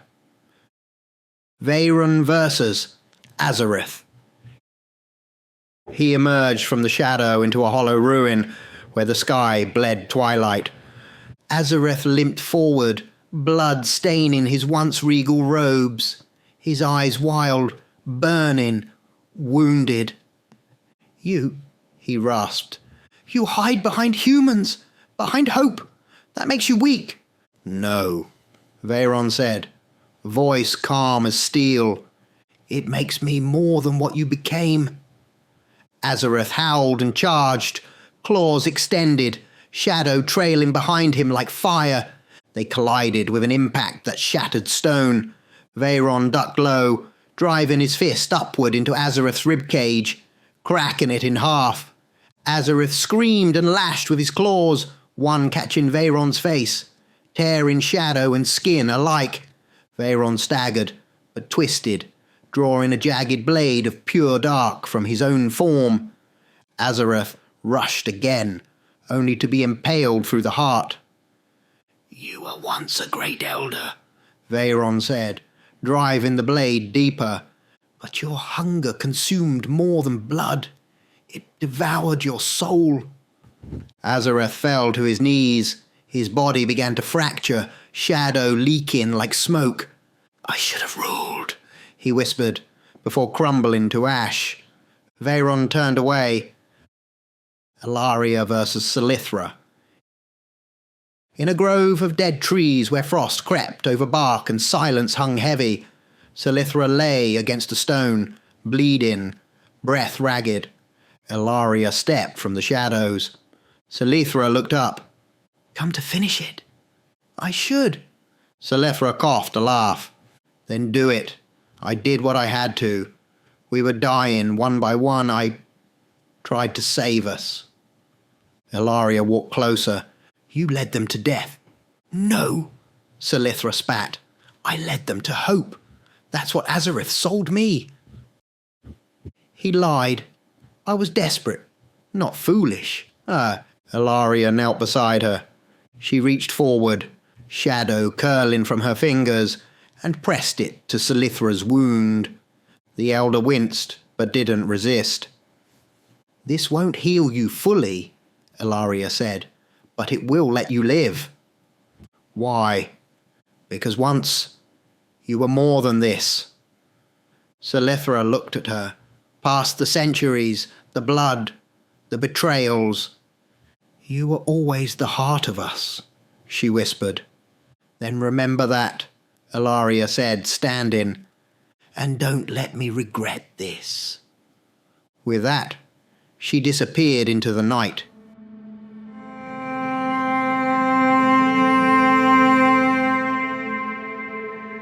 Selithra, clutching her side, smiled faintly through bloodied lips. "One day, I'll make it right."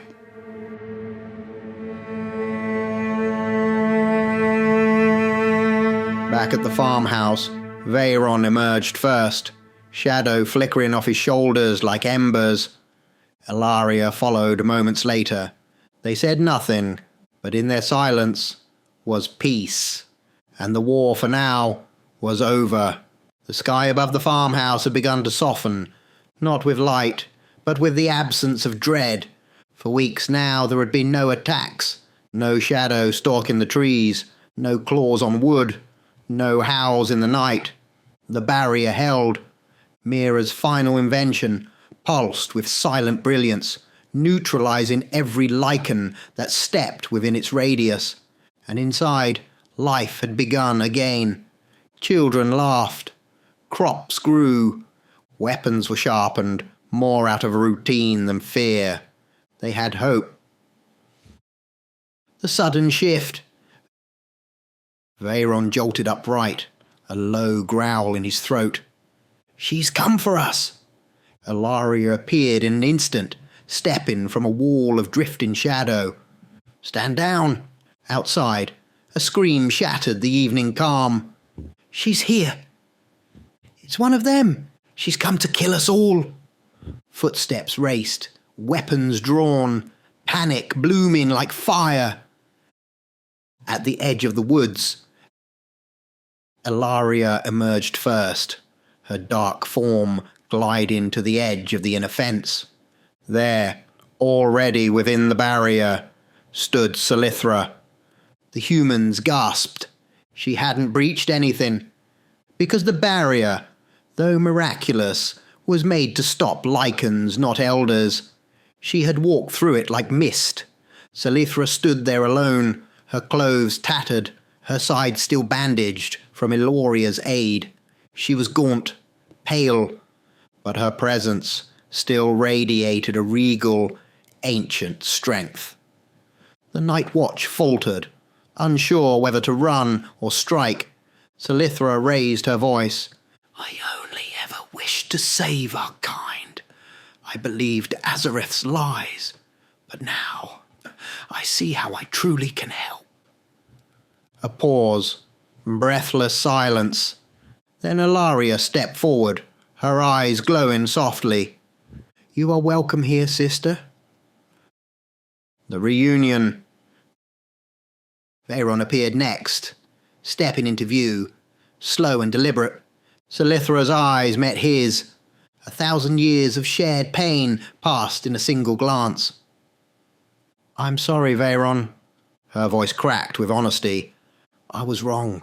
My loyalty was to our survival. I just picked the wrong side.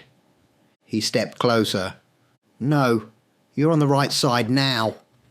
He didn't smile, but he didn't stop her when she stumbled forward into the safety of the courtyard. A new kind of healing. Inside the farmhouse, whispers followed her. Tess watched her closely. Ava stood ready. Jonas gripped his spear, but Selithra did not flinch. She moved to the infirmary chambers beneath the house and lowered herself to a bench. Ilaria followed, already preparing healing shadow. It will take time to heal, she murmured. A lichen's bite runs deep, even for us. Selithra closed her eyes. If I live, I'll make a difference. If I die, let me die among the only people trying to build something that matters. You'll live, Ilaria whispered. Selithra opened her eyes and looked around the room, the repaired walls, the faint warmth, the distant sound of laughter. You've made something beautiful here. Ilaria nodded. Help us protect it.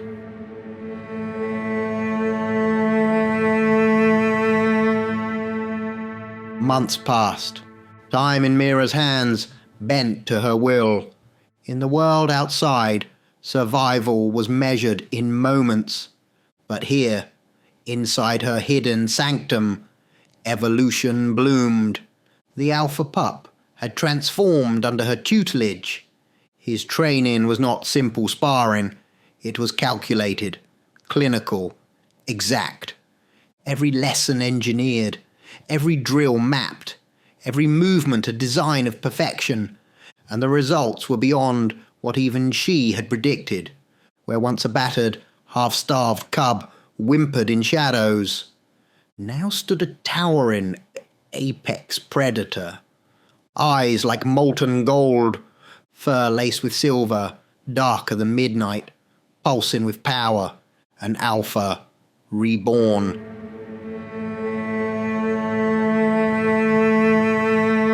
The quiet return. Mira had been out for hours, researching ley lines, divine intersections, mythic echoes of Lisanor's presence. When she returned, her safe house was still, too still. She paused. You're not subtle anymore, she said aloud, smiling. I can hear your heartbeat from here. Suddenly, a shadow lunged. A blur of fur and muscle crashed into her, sending them both tumbling across the floor. Get off me, you big furball, she laughed, breathless, as they rolled together in chaos. Fangs bared playfully, Mira's laughter echoing in the metal halls. Finally she stood, brushing dust from her sleeve, a grin still clinging to her lips. You are the alpha you were meant to be, she said, stepping back to admire him. But better.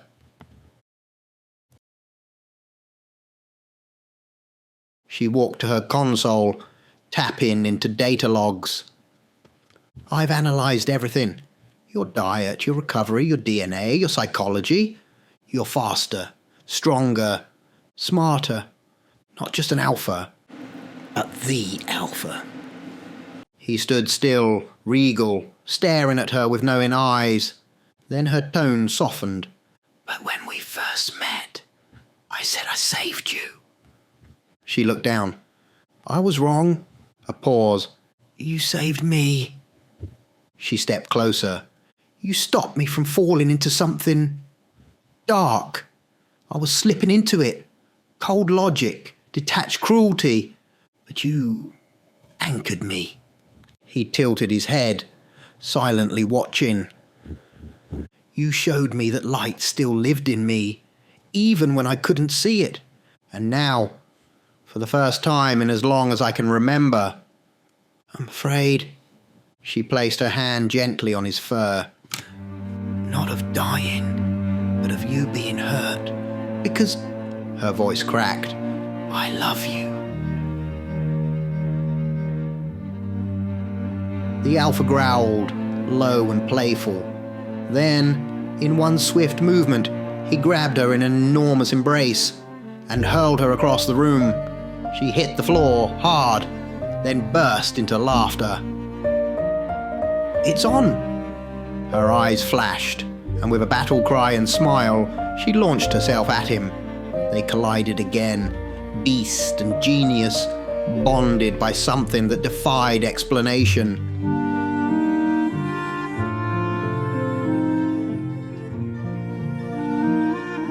Final chapter, elsewhere, in a different reality, a different timeline, a different universe entirely.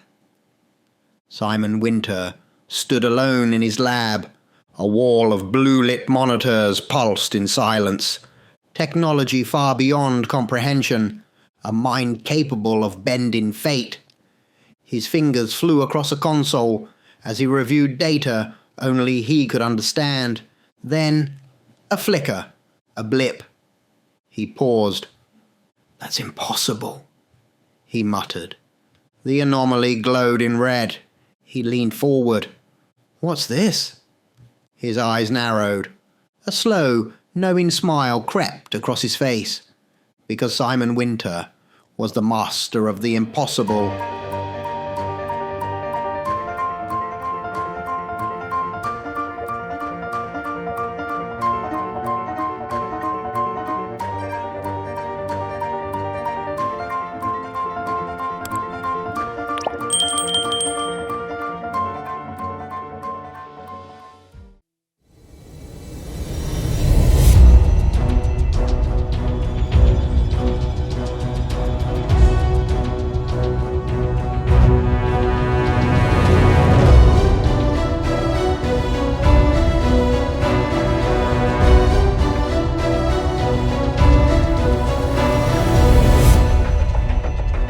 Time had passed. The sanctuary Mira had built deep beneath the earth now stood quiet, almost forgotten. But above, the world watched. In the grey hush of early morning, two figures moved through the forest, one cloaked in black, the other a towering shadow of fur and power. The Alpha walked beside her, no longer a pup, no longer hiding. He was magnificent. His coat shimmered with streaks of silver and obsidian, each step silent, but full of weight. Eyes like burning stars, alert to everything. Muscles coiled beneath his fur, sculpted from months of meticulous training. Mira walked beside him, gauntlets softly glowing, reading the world around her. Suddenly, a pulse. Her glove shimmered. She looked down, then forward. This should be interesting, she said calmly. The encounter. Ahead, the trees parted, and there they stood, a hunting pack of lichens. 10 strong snarling beasts, blood still wet on their fur from some recent slaughter. They stepped into the clearing, eyes focused, growls rising. But then they saw him, the Alpha. Not a sound, no growl, no challenge. Instead, they stopped, one by one. They bowed, heads low, tails tucked. They recognized him, not just as one of their own, but as something greater, their king. Mira smiled. You did that, she said, watching as her glove stayed silent. Without a signal, without suppression. They bent the knee. Not to me, to you. The Alpha looked down at the pack, his presence commanding, not cruel, but absolute. He turned his head, meeting Mira's eyes. She stepped closer. "It's time to reclaim what was yours." The journey. They moved through ash-covered hills, through shattered towns, swallowed by wild growth and haunted memory, through lands soaked in blood and ruled by silence. Wherever they walked, lichens parted, whole packs scattered, clearing paths instinctively. Some fled into the trees, others knelt in reverence. All of them felt it. To challenge this alpha was death. Shadow steps. They travelled by foot for days until nightfall. Then Mira raised a glove, twisting dials and tapping patterns of impossible complexity. The shadows opened. She and the alpha stepped between moments, between places, ripping across the continent like thoughts in a dream. From forests to mountains, from ruins to frozen plains, until finally, the cathedral. They stood before it, the blackened cathedral of He Who Remains. Its spires clawed into the sky like the fingers of a dying god. Stained glass windows flickered with unnatural red light. A stillness lay over the land, a silence heavy with watching eyes. Mira looked up, her expression unreadable. The alpha stood beside her, calm, ready. "This is it," Mira whispered. "You're not just here to reclaim a throne. You're here to end a legacy of suffering." The doors loomed ahead, ancient and sealed.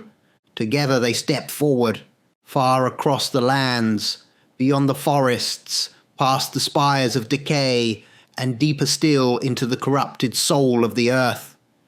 He Who Remained stirred. For the first time in an age, he stood.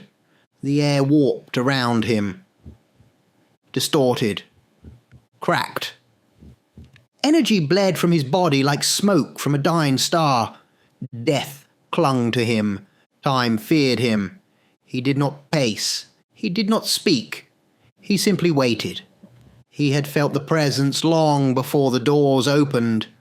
A pulse, an echo of something long buried.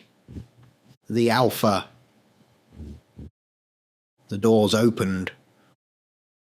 With a thunderous creak, the cathedral doors were pulled apart by a force not seen, as if the building itself surrendered to what approached.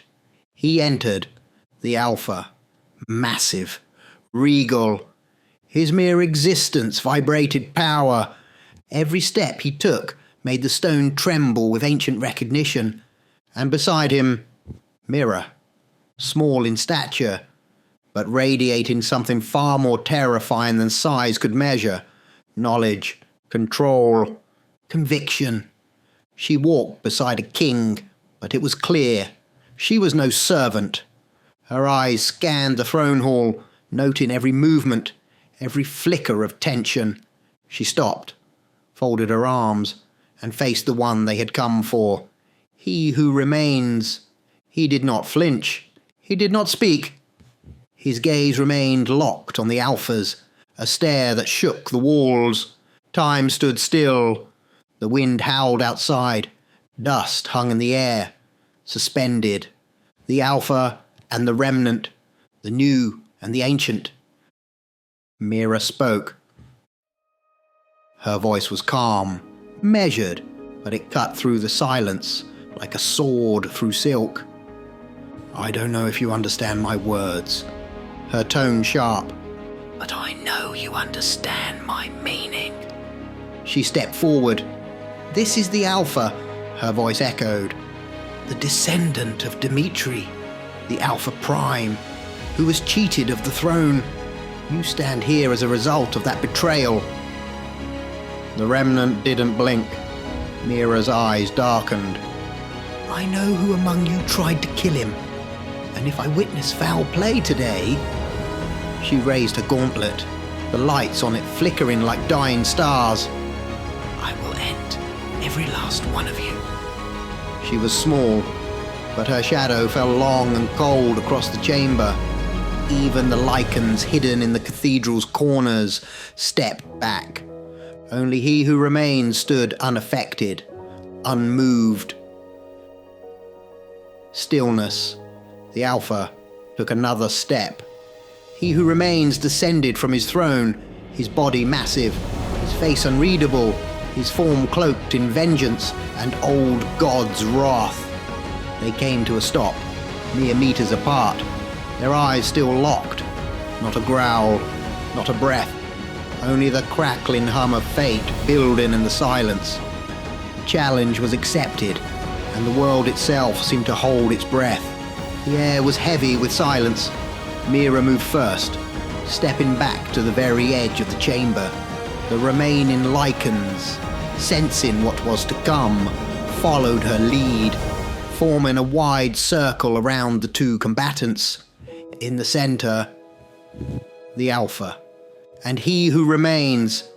Two titans, two legacies, one fate. "Let it be finished," Mira cried out, her voice echoing through the cathedral like thunder. And with that, the Alpha moved, a blur of primal motion, faster than the eye could follow. He struck, and again, power surged through his claws. He was strength, he was vengeance. Every strike carried the pain of generations. But he who remains did not fall. The blows staggered him, yes, but they did not slow him, did not wound him. He absorbed them like a mountain takes wind. Mira's eyes narrowed. She analyzed everything, looking for any trace of foul play. There was none. This was raw, unfiltered power, ancient, sanctioned by something beyond nature. Then, he who remains roared, a sound that cracked the stained glass and shattered bones in the rafters above, and he began to move, fast, heavy, unstoppable. His fists slammed forward, blow after blow, each like a comet crashing to earth. The Alpha dodged, blocked, moved like a storm wind around his opponent, but the strikes did not stop. There was no rhythm, no limit, just relentless fury. Then it came, a single blow, a direct hit. The Alpha was hurled backward, crashing against the stone. Blood spattered the floor. His breaths came in rasps. He tried to rise, one arm shaking beneath him, but another blow came, and another. His claws trembled. The Alpha was losing. He who remained stood unscathed, not even breathing heavily. There was no malice in him, only duty, a monstrous calm. He raised his arm for the final blow. Mira's cry.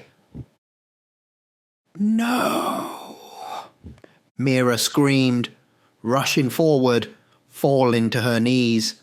"Please, don't kill him. He's all I have."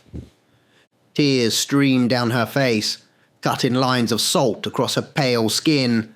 The gauntlet on her hand pulsed, but she did not raise it. She knew this wasn't her fight. It never was.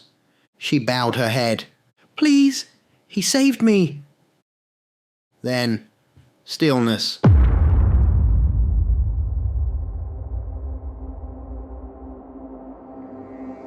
He who remains paused, arm raised, eyes on the Alpha, unflinching. Then he turned his head. He felt it. Not power, not rage, but divinity. A sensation not felt since the fall of the old gods. A ripple in reality. Behind him, a golden light erupted into the cathedral, like a sunrise from another world. A portal, not of magic, but of godhood. Time itself seemed to falter.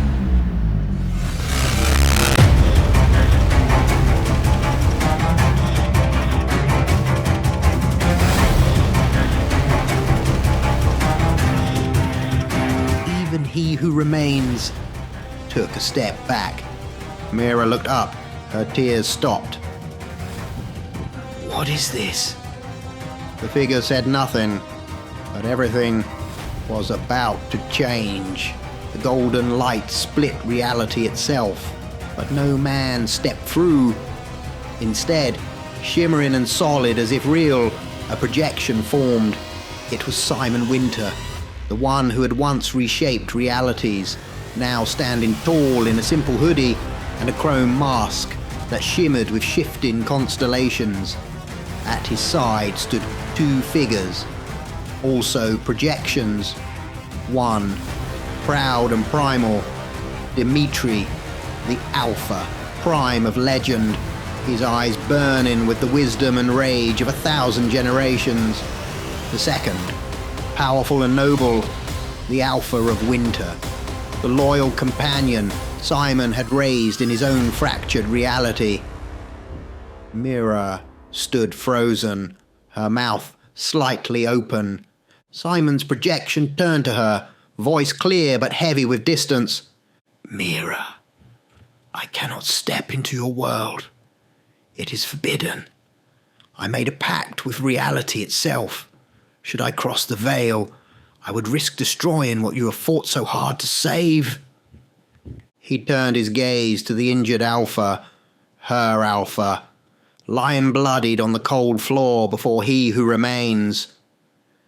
This is not your fight alone, Simon continued. He who remains cannot be defeated by any but the true heir of the Alpha Prime.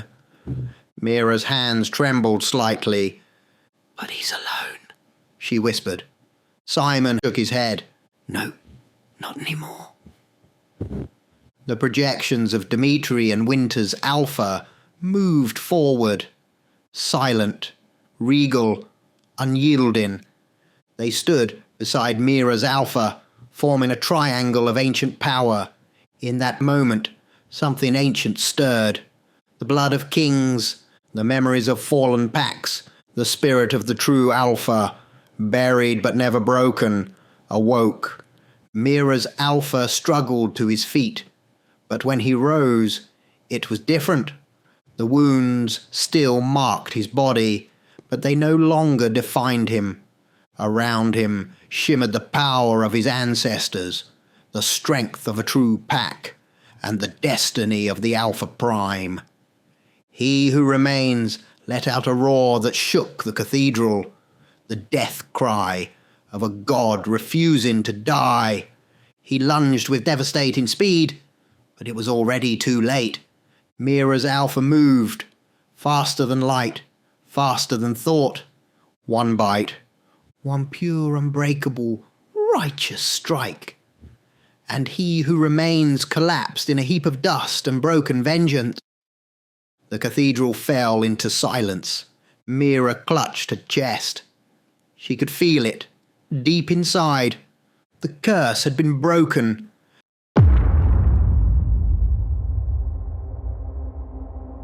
His voice softer now.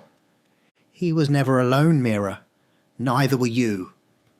And with that, the projections of Simon, Dimitri, and the Winter Alpha faded into the ether, leaving only the living, the free, and the future.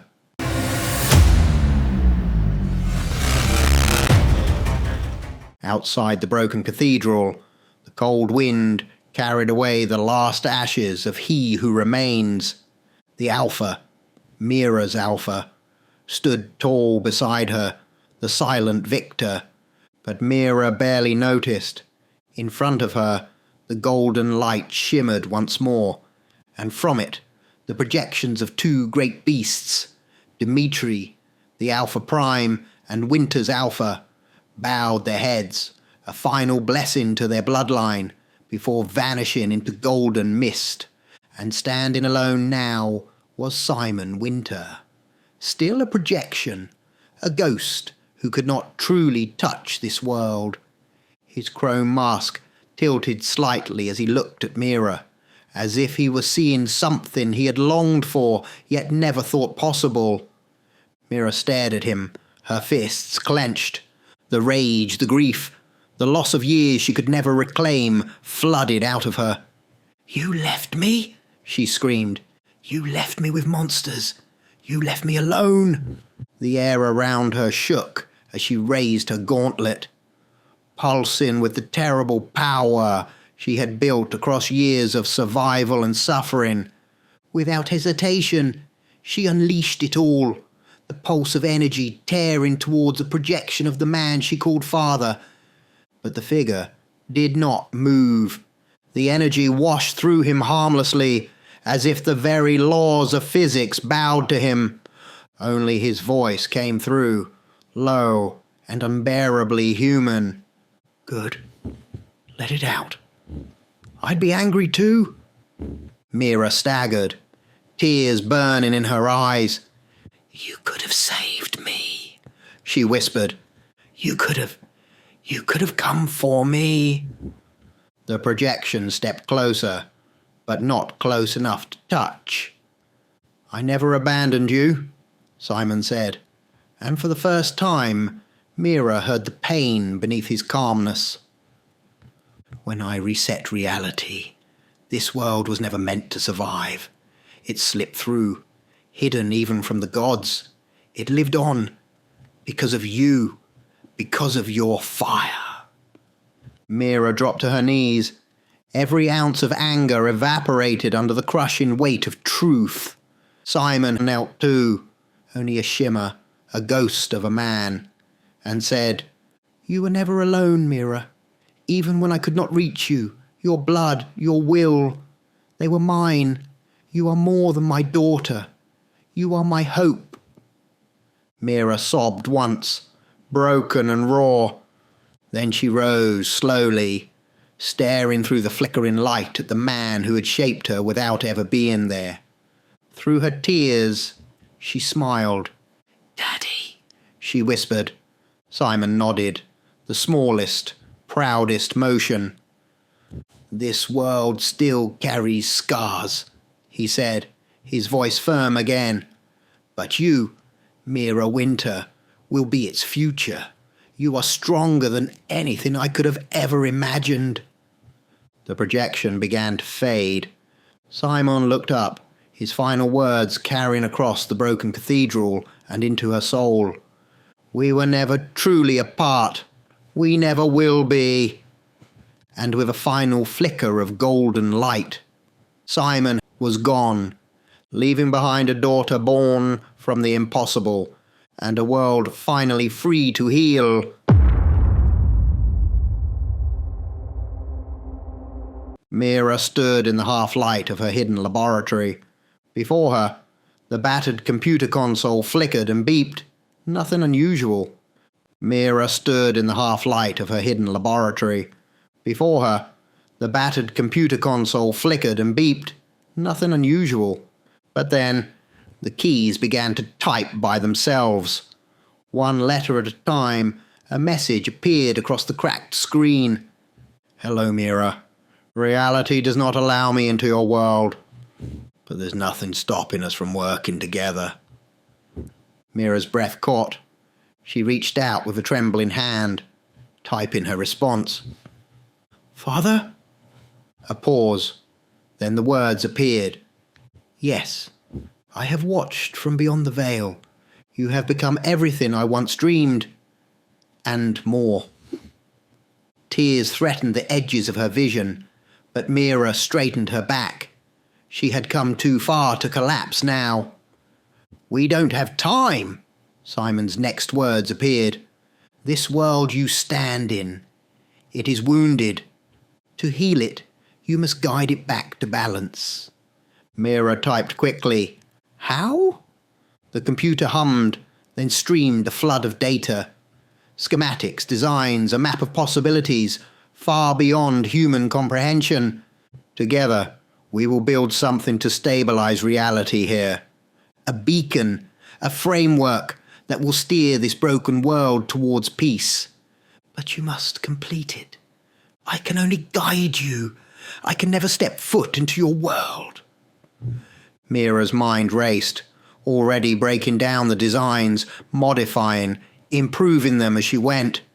It was what she was made to do. She typed, "And the Alpha?" There was a long pause, then words that felt heavier than the sky itself. The Alpha is no longer just your protector. He is now the symbol of unity. He must rebuild the Pax, not through conquest, but through honor. Where once there was war, there must now be loyalty, discipline, hope. He must be the king who dissolves the throne, so no one can ever seize it again. Mira touched the Alpha's thick fur beside her. He looked up at her, understanding in his primal gaze. This world will not heal through domination, the console continued, but through sacrifice. Your Alpha will teach them to remember what it means to be wolves, not monsters. Mira smiled quietly. For the first time in forever she felt it. Hope. Real, burning, impossible hope. Then the words on the console shifted. Before I go, there's someone here who has been waiting to see you. Mira frowned, confused. A small, shimmering portal opened at the side of the room. Thin, fragile, almost a dream. She stepped toward it slowly, heart hammering, and on the other side, she saw them. Simon Winter, not as a projection, but in the flesh, standing proud, smiling, and beside him, Mara, Mira's mother, alive, vibrant, and more beautiful than any memory Mira ever held. Mara reached out across the portal, tears in her eyes.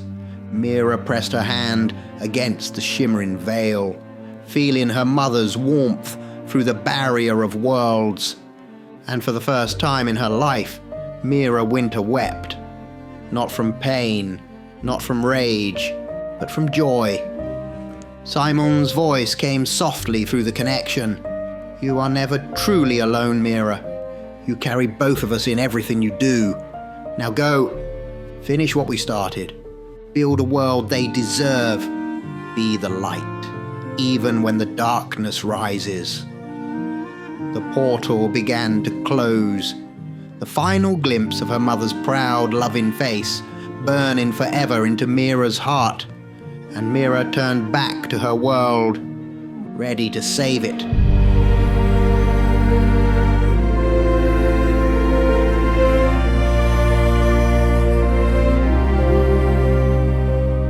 The heavy wooden doors of the farmhouse creaked open. Mira stepped through, her Alpha by her side, now a towering figure of silent strength. Inside, Ilaria, Veyron, and Selithra rose to meet her, their ancient eyes filled with questions. Mira wasted no time.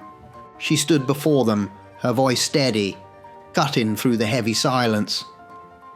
This world was lost the day the reset of reality occurred. My father never abandoned me. He and everything tied to him was reset, erased from this reality, vanished, forgotten. She paused, her gaze burning into theirs. But I remained, alone, broken, until the memories returned, until the truth clawed its way back to me. I was not abandoned, I was left behind, because I was meant to be the bridge between the old world and the new. This reality was never meant to exist, but it does. And now, we have a chance to fix it. A plan, a future, a world of peace. The elders exchanged glances, the weight of her words pressing into the air. It was Veyron who spoke first, his voice like gravel, turned soft by respect. This world belongs to you now, Mira. To you and your kind. You will rebuild something far greater than we ever could.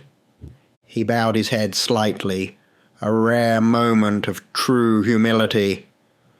We, however, Veyron continued, are doomed to failure. We are relics, shadows of an age that should have died long ago. We are the last three of our kind, and none of us are true leaders. Not like your Alpha is to the Lycans. We lack vision. We lack the strength of future. Without a true guide, we will simply fade away, Mira. For there is no one left on this world with the power, the wisdom, the light to lead us. The elders of old are gone. Forever. The words hung heavy in the room, an unbearable silence folding over them. For a moment, it seemed the last hope of the elder race would wither into nothingness, until a voice, low, powerful and echoing from nowhere and everywhere at once. Forever is a very long time.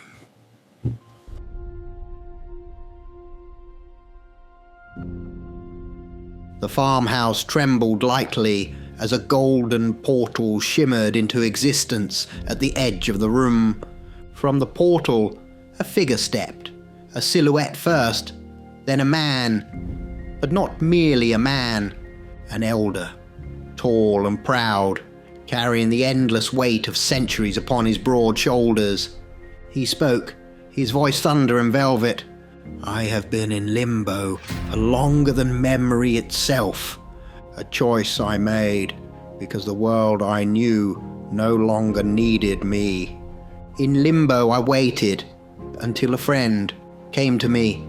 He told me of this world, of you, of your need for one who had seen everything and survived it. He stepped from the shadows, fully now, revealing eyes that had seen the birth and death of ages. Veyron gasped, stumbling back slightly. It cannot be. Ilaria clutched the edge of the table, her voice a whisper of disbelief. You are but a legend, a myth that vanished into time, Eldritch. The figure smiled faintly, a sadness in his eyes, but also pride. I am Eldritch, once a high elder, and still one by blood and spirit. I chose to remain an elder, but without the cursed debt to Nocturna. Here, in this world of second chances, I can finally be me.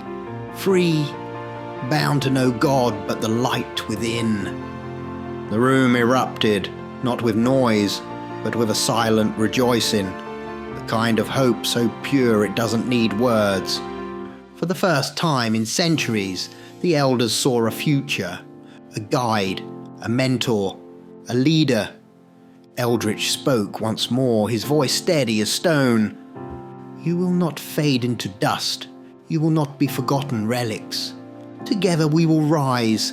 Together we will honor the light and the dark. Together we will build a world worthy of those who come after us. And so, in the ruins of an old world, a new one began to breathe.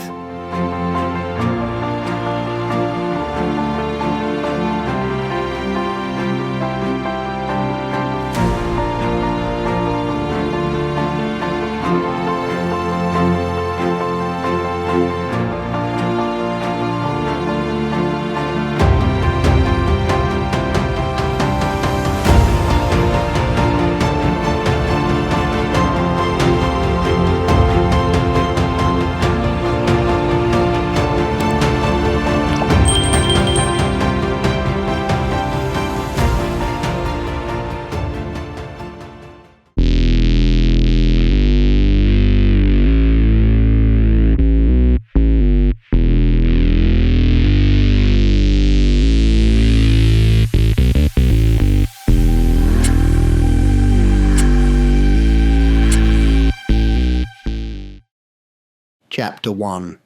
The Council of Shadows. The chamber was dark, cold, and quiet. Until now, for the first time in this new world, 3 elders stood beneath the ancient glyphs of the Forgotten Vault, joined by a 4th. Eldritch. He stepped forward, long robes brushing the stone floor, eyes glowing faintly with wisdom forged in time and torment. Beside him stood Ilaria, Veyron, and Selithra, the last of the old blood. This is it, Ilaria said softly, The council. Reborn. Eldritch turned toward her, calm but commanding. It will be more than that. It will be redefined. The glyphs ignited behind him in a deep crimson glow as he raised a hand towards the gathered elders. But what of Nocturna? Elari asked, stepping closer. Has he abandoned us? Has the god of our kind forsaken his own creation? Eldritch's gaze sharpened. Nocturna cannot reach this world. And good riddance. The others shifted uneasily. He was never the saviour we believed. Eldritch continued. The gift of shadow, what we thought was power, was never truly ours. It was on loan, and all loans come at a price. Nocturna gave us power with one hand and chained us with the other. Silence hung for a moment before Eldritch turned towards the stone dais at the heart of the chamber. With a gesture, it lit a flame, not with fire, but with memory.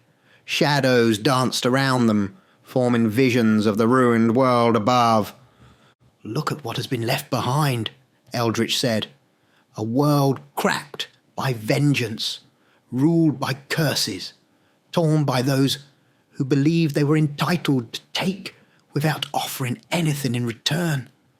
He looked each elder in the eye, and his voice rose, not in fury, but in force. No more. From this day, we build not on conquest, but on creation. We will not take what has not been earned. There is no survival in dependence. There is only survival in exchange. Power must be given to those who create value, not those who demand it. Freedom belongs to the builders, not the beggars. Eldritch's voice deepened, a quiet fire behind every word. Each elder here will earn their place. Each ally we bring into this world will do so by trade, by thought, by merit. There is no nobility in suffering, only in effort, and no future built on sacrifice, only on strength of self. He stepped forward, shadows bowing away from him like wind through tall grass. This new council, the Council of Shadows, will not serve a god. It will not beg for salvation. It will forge its own. With every act, we will ask, what have we offered in return? That is the only way we will deserve the future we wish to build. The chamber glowed with pulsing light. This is how we rebuild our destiny, not with the blood of others, not by stealing what was not ours, but by creating something that is. That is true power. The three elders stood silent for a moment, awed, challenged, changed. And from the darkness outside, the shadows themselves seemed to lean in and listen.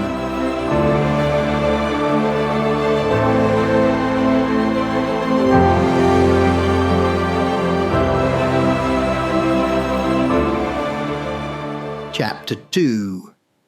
The Seeds of Tomorrow. The sky above the farmhouse was clear, an almost forgotten shade of blue painted with streaks of gentle cloud. Where once silence and fear ruled, now echoed the sounds of hammers, laughter, and the soft, hopeful murmur of a world reborn. The once barren land surrounding the farmhouse had changed. Gardens bloomed, crops swayed. Children ran between makeshift homes laughing. The old fear had not vanished, but it had learned its place, beneath the weight of purpose. Inside the central hall, Tess stood over a wide, hand-drawn map spread across a wooden table. Red pins marked known camps. Yellow ones marked supply caches. And green was hope. Ava approached, sleeves rolled, dirt on her hands from morning construction. We've just finished the new water system. 2 filtration tanks. Clean. Reliable. Tess smiled. Amazing. That makes 3 now. 1 for each major section. The hall filled slowly with the hum of community. Jonas, now the lead builder, gave directions outside. Kayla, organising supplies. Mason, once a loner, now laughing with children. Elia, a medic, tending to the sick with gentleness. These were no longer just survivors. They were builders of a new world. Tess turned to face them all. "There must be others," she said, her voice firm yet filled with emotion. "Other survivors, other humans, people who still believe the world is worth rebuilding. We will find them, and we will bring them home." Ava nodded beside her. "Not just home, to a future." Eldritch spoke truth. No one thrives without giving. No more taking, no more waiting. We give our sweat, our skill, our minds, and in return we take our lives back. Tess stepped onto a wooden platform they now called the council deck. Around her, the people quieted. She spoke not with fire, but with faith. This is how it begins, not with gods or gifts, but with hands, with minds, and with hearts that choose to build instead of destroy. Trade, not theft, respect, not rule. That is the code of the future. A cheer erupted through the crowd. Far beyond the farmhouse, in the deep wilds of the ruined world, other camps stirred. Tired hands tended small fires. Dirty faces looked up at the stars, and in those cold places something stirred, like a whisper on the wind, a whisper of hope, of rebirth, of a world not yet lost. Chapter 3. The Girl Who Defied Reality. The walls of Mira's hidden laboratory pulsed softly with light. Screens blinked, machines hummed with restless purpose, and cables twisted like vines through the polished concrete, leading to one central console, where Mira stood, motionless. Her eyes scanned the data before her, fingers dancing over the keyboard like a concert pianist in perfect tempo. Equations untranslatable to ordinary minds spilled across the screen. The glow from her gauntlet flickered with each solved problem. Reality bent here, in theory, in vision, in resolve, she muttered to herself, her voice low, but not fragile. "Father, you said reality cannot be appeased, that its structure is too brittle, too ancient, but I will find a way." She paused, stared upward into nothing, as if watching time itself tick. "Every day, I feel my understanding growing, deepening, expanding, maybe even beyond yours." A soft chime. From a small cylindrical device, tucked beside her console, a blue light pulsed and spun, then unfolded like a digital flower. A hologram of Simon Winter emerged, crisp, clean, still, smiling, a ghost encoded in brilliance. "Good morning, Mira," the hologram said, his voice warm, familiar, eternal. "Are you ready to get to work?" She turned, her heart steady but full. "Yes, Father." "Then let's make the impossible inevitable." They began. Simon's projection flickered between diagrams, equations, spectral blueprints of entire realities, while Mira calculated aloud, correcting, questioning, advancing. Together, they worked not as teacher and student, but as peers, as visionaries. The reset fractured reality. Simon explained calmly. It created this pocket, a shard of time and space beyond our reach. It floated outside the influence of divine intervention. That's why Lizano couldn't find it. That's why I couldn't. Mira's eyes lit up. That's why it survived. Untouched. Simon nodded. Exactly. This world exists in contradiction, neither fully real nor fully imagined. The only question is, how? Mira's fingers moved rapidly. More code, more maps of dimensional layers. She didn't blink. And once we know how, we can walk freely between them. Simon's face was calm, but firm. Yes, but we tread carefully, Mira. The deeper we go, the thinner the veil becomes. Reality does not like its boundaries breached. One misstep, and the entire structure could collapse. Mira paused. For a moment, her youth flickered across her expression, but only briefly. Her eyes locked onto the data again. Then we won't misstep. Lines of equations blurred into unified answers. In their union, the limits of reality began to falter. What others thought godlike, they merely saw as puzzles. The hologram turned toward her, a hint of something deep in his gaze, even through the simulated light. Pride. Mira looked up, her cheeks brushed with blue from the screen's glow. This is what I was born for. And for the first time, the very fabric of reality quivered, not in resistance, but in recognition.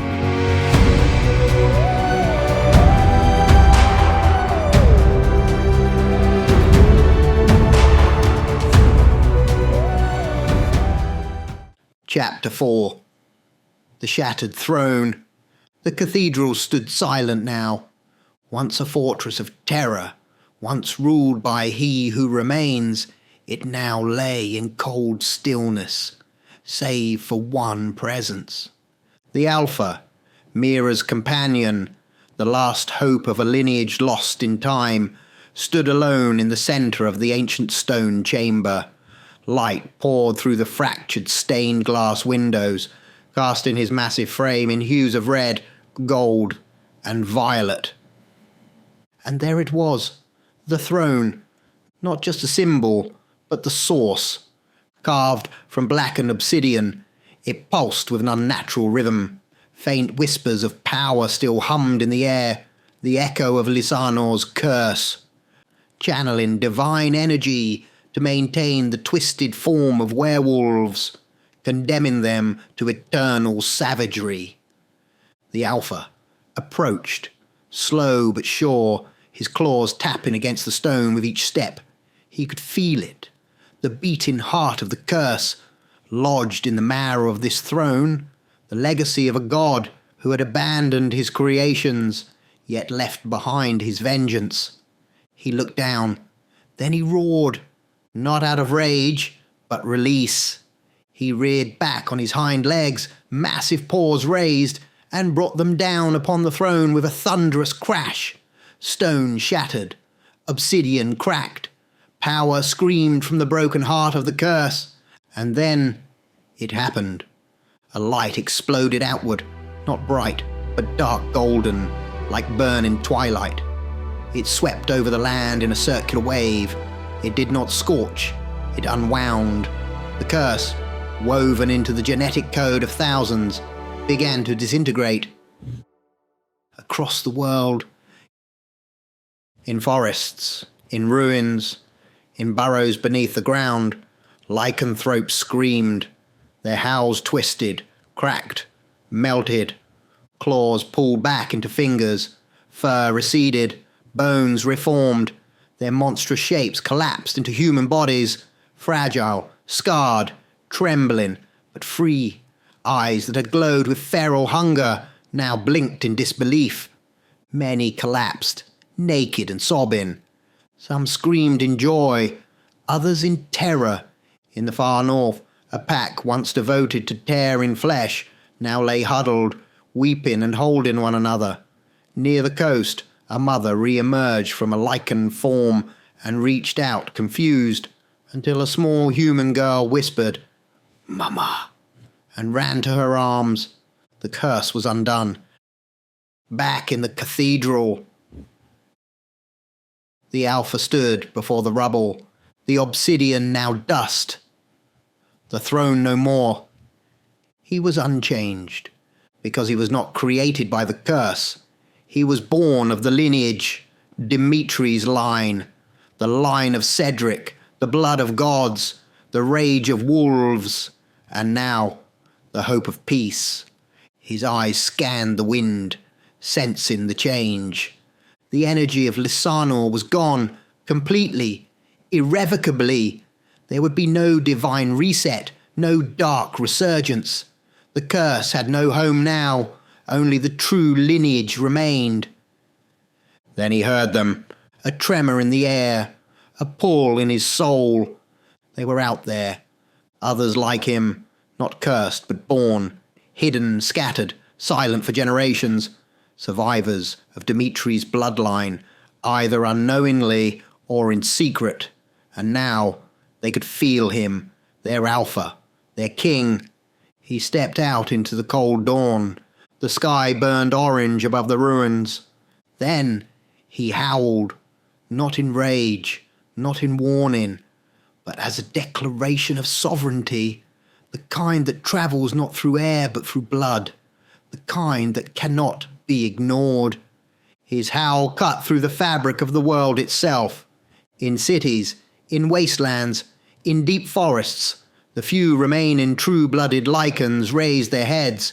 Their eyes glowed, not with hunger, but with recognition. The Alpha had called, and they would come.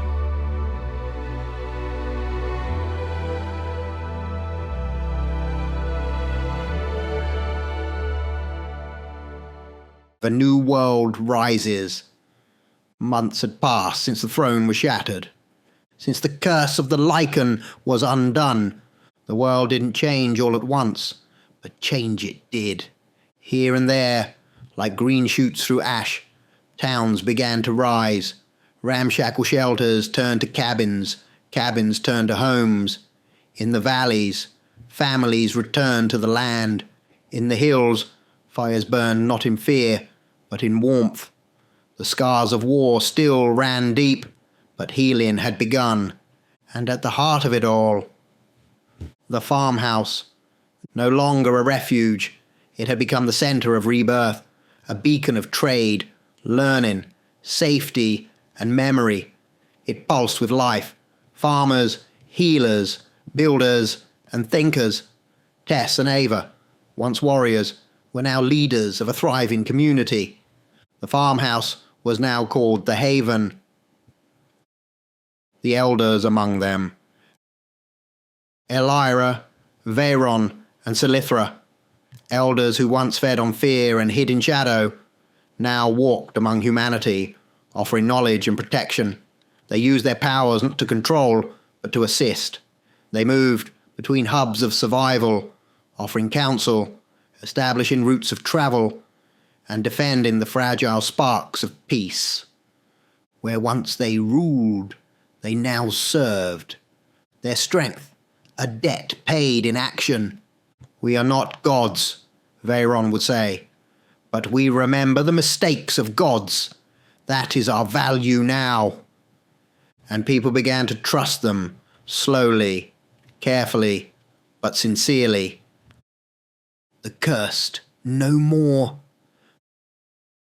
Those once afflicted by the lycanthropic curse awoke into new lives. Most remembered nothing, only fractured echoes of pain and blood. Their minds and bodies were left fragile, traumatized. Yet, they were human again, and that was enough. Counseling centers formed, skill schools, small temples. Communities came together to help those relearning language, names, identities.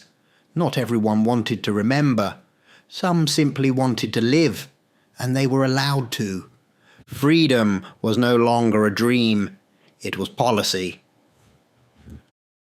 A new philosophy. At the core of this rebirth was not just power, but philosophy. Eldritch's Council of Shadows no longer enforced rules. Instead, they helped forge agreements. No elder would aid a town unless equal effort was returned.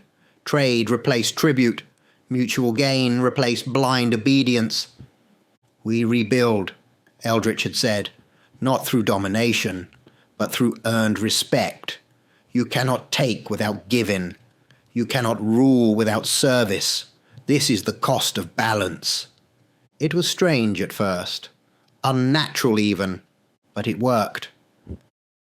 In the distance, in other places, unknown camps, broken cities, distant coastlines, People looked up at the stars and whispered of a world healing itself. The change in the wind, the silence of the howls, the warmth returning to the earth. Many did not know why, but they felt it, and they moved toward the haven, toward the promise of peace. Chapter 6. The Pulse Beneath the Ashes. 1 year had passed. The world, scarred, rebuilt, thriving, stood reborn. Where chaos had once reigned, now came celebration. They gathered in a field once soaked with blood, now green with new life.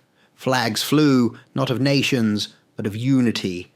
From distant settlements and rebuilt towns they came, farmers, healers, traders, warriors, children, the last remnants of humanity, no longer simply surviving, but living.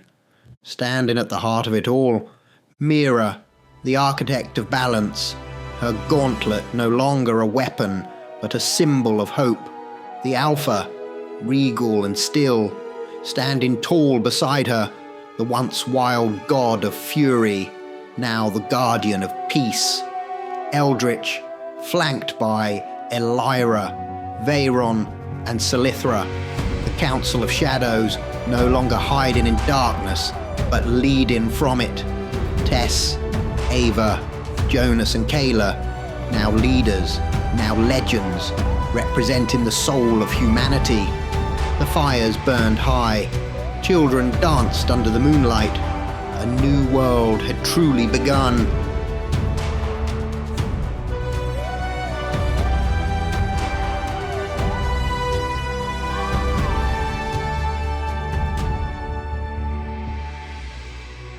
But far away, in forgotten dark, amid cracked stone and tangled vines, a shadow moved. No birds, no wind, no sound, only silence. The figure wore a long coat, torn at the hem. His boots scraped the concrete floor of the long abandoned military base. It was here, where monsters had once been made, where secrets were buried, where science had clawed too deep, that he had been called.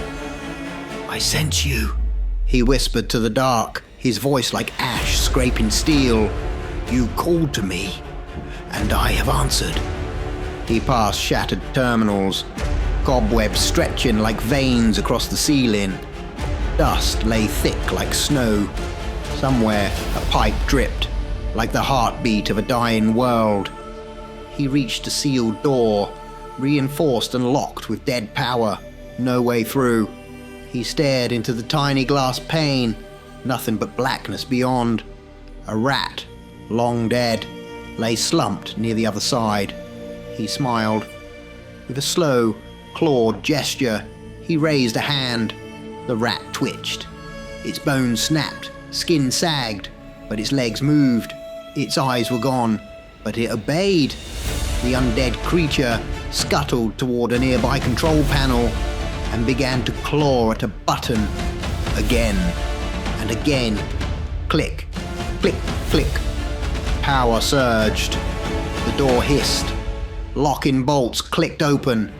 "Clever," the man muttered. "Whoever sealed this place knew it needed to be forgotten." He stepped inside. Lights flickered above. Tubes lined the walls. Surgical chairs. Syringes. Burn marks. Dried blood. A laboratory abandoned in haste and fear. And then he saw it. The body, slumped like a broken doll in the center of the room. Still, unmoving, dead. The man knelt beside it. "I have heard your whisper in my sleep. I have felt your pull through the decay. Time is now." He raised his arms to the ceiling. His voice deepened, vibrating the very walls. "Rise." The corpse twitched. Then again, bones cracked, a hand jerked, fingers clawed at the floor. Then the body rose, pale, wrong, but alive, in the way only the dead can be. A smile crept across the man's face. twisted and triumphant. "Come, my son," he whispered. "They tried to stop us. They thought the curse was undone." His eyes burned red. "Now let them know the truth." He turned. "This world will bleed, it will rot, and it will walk.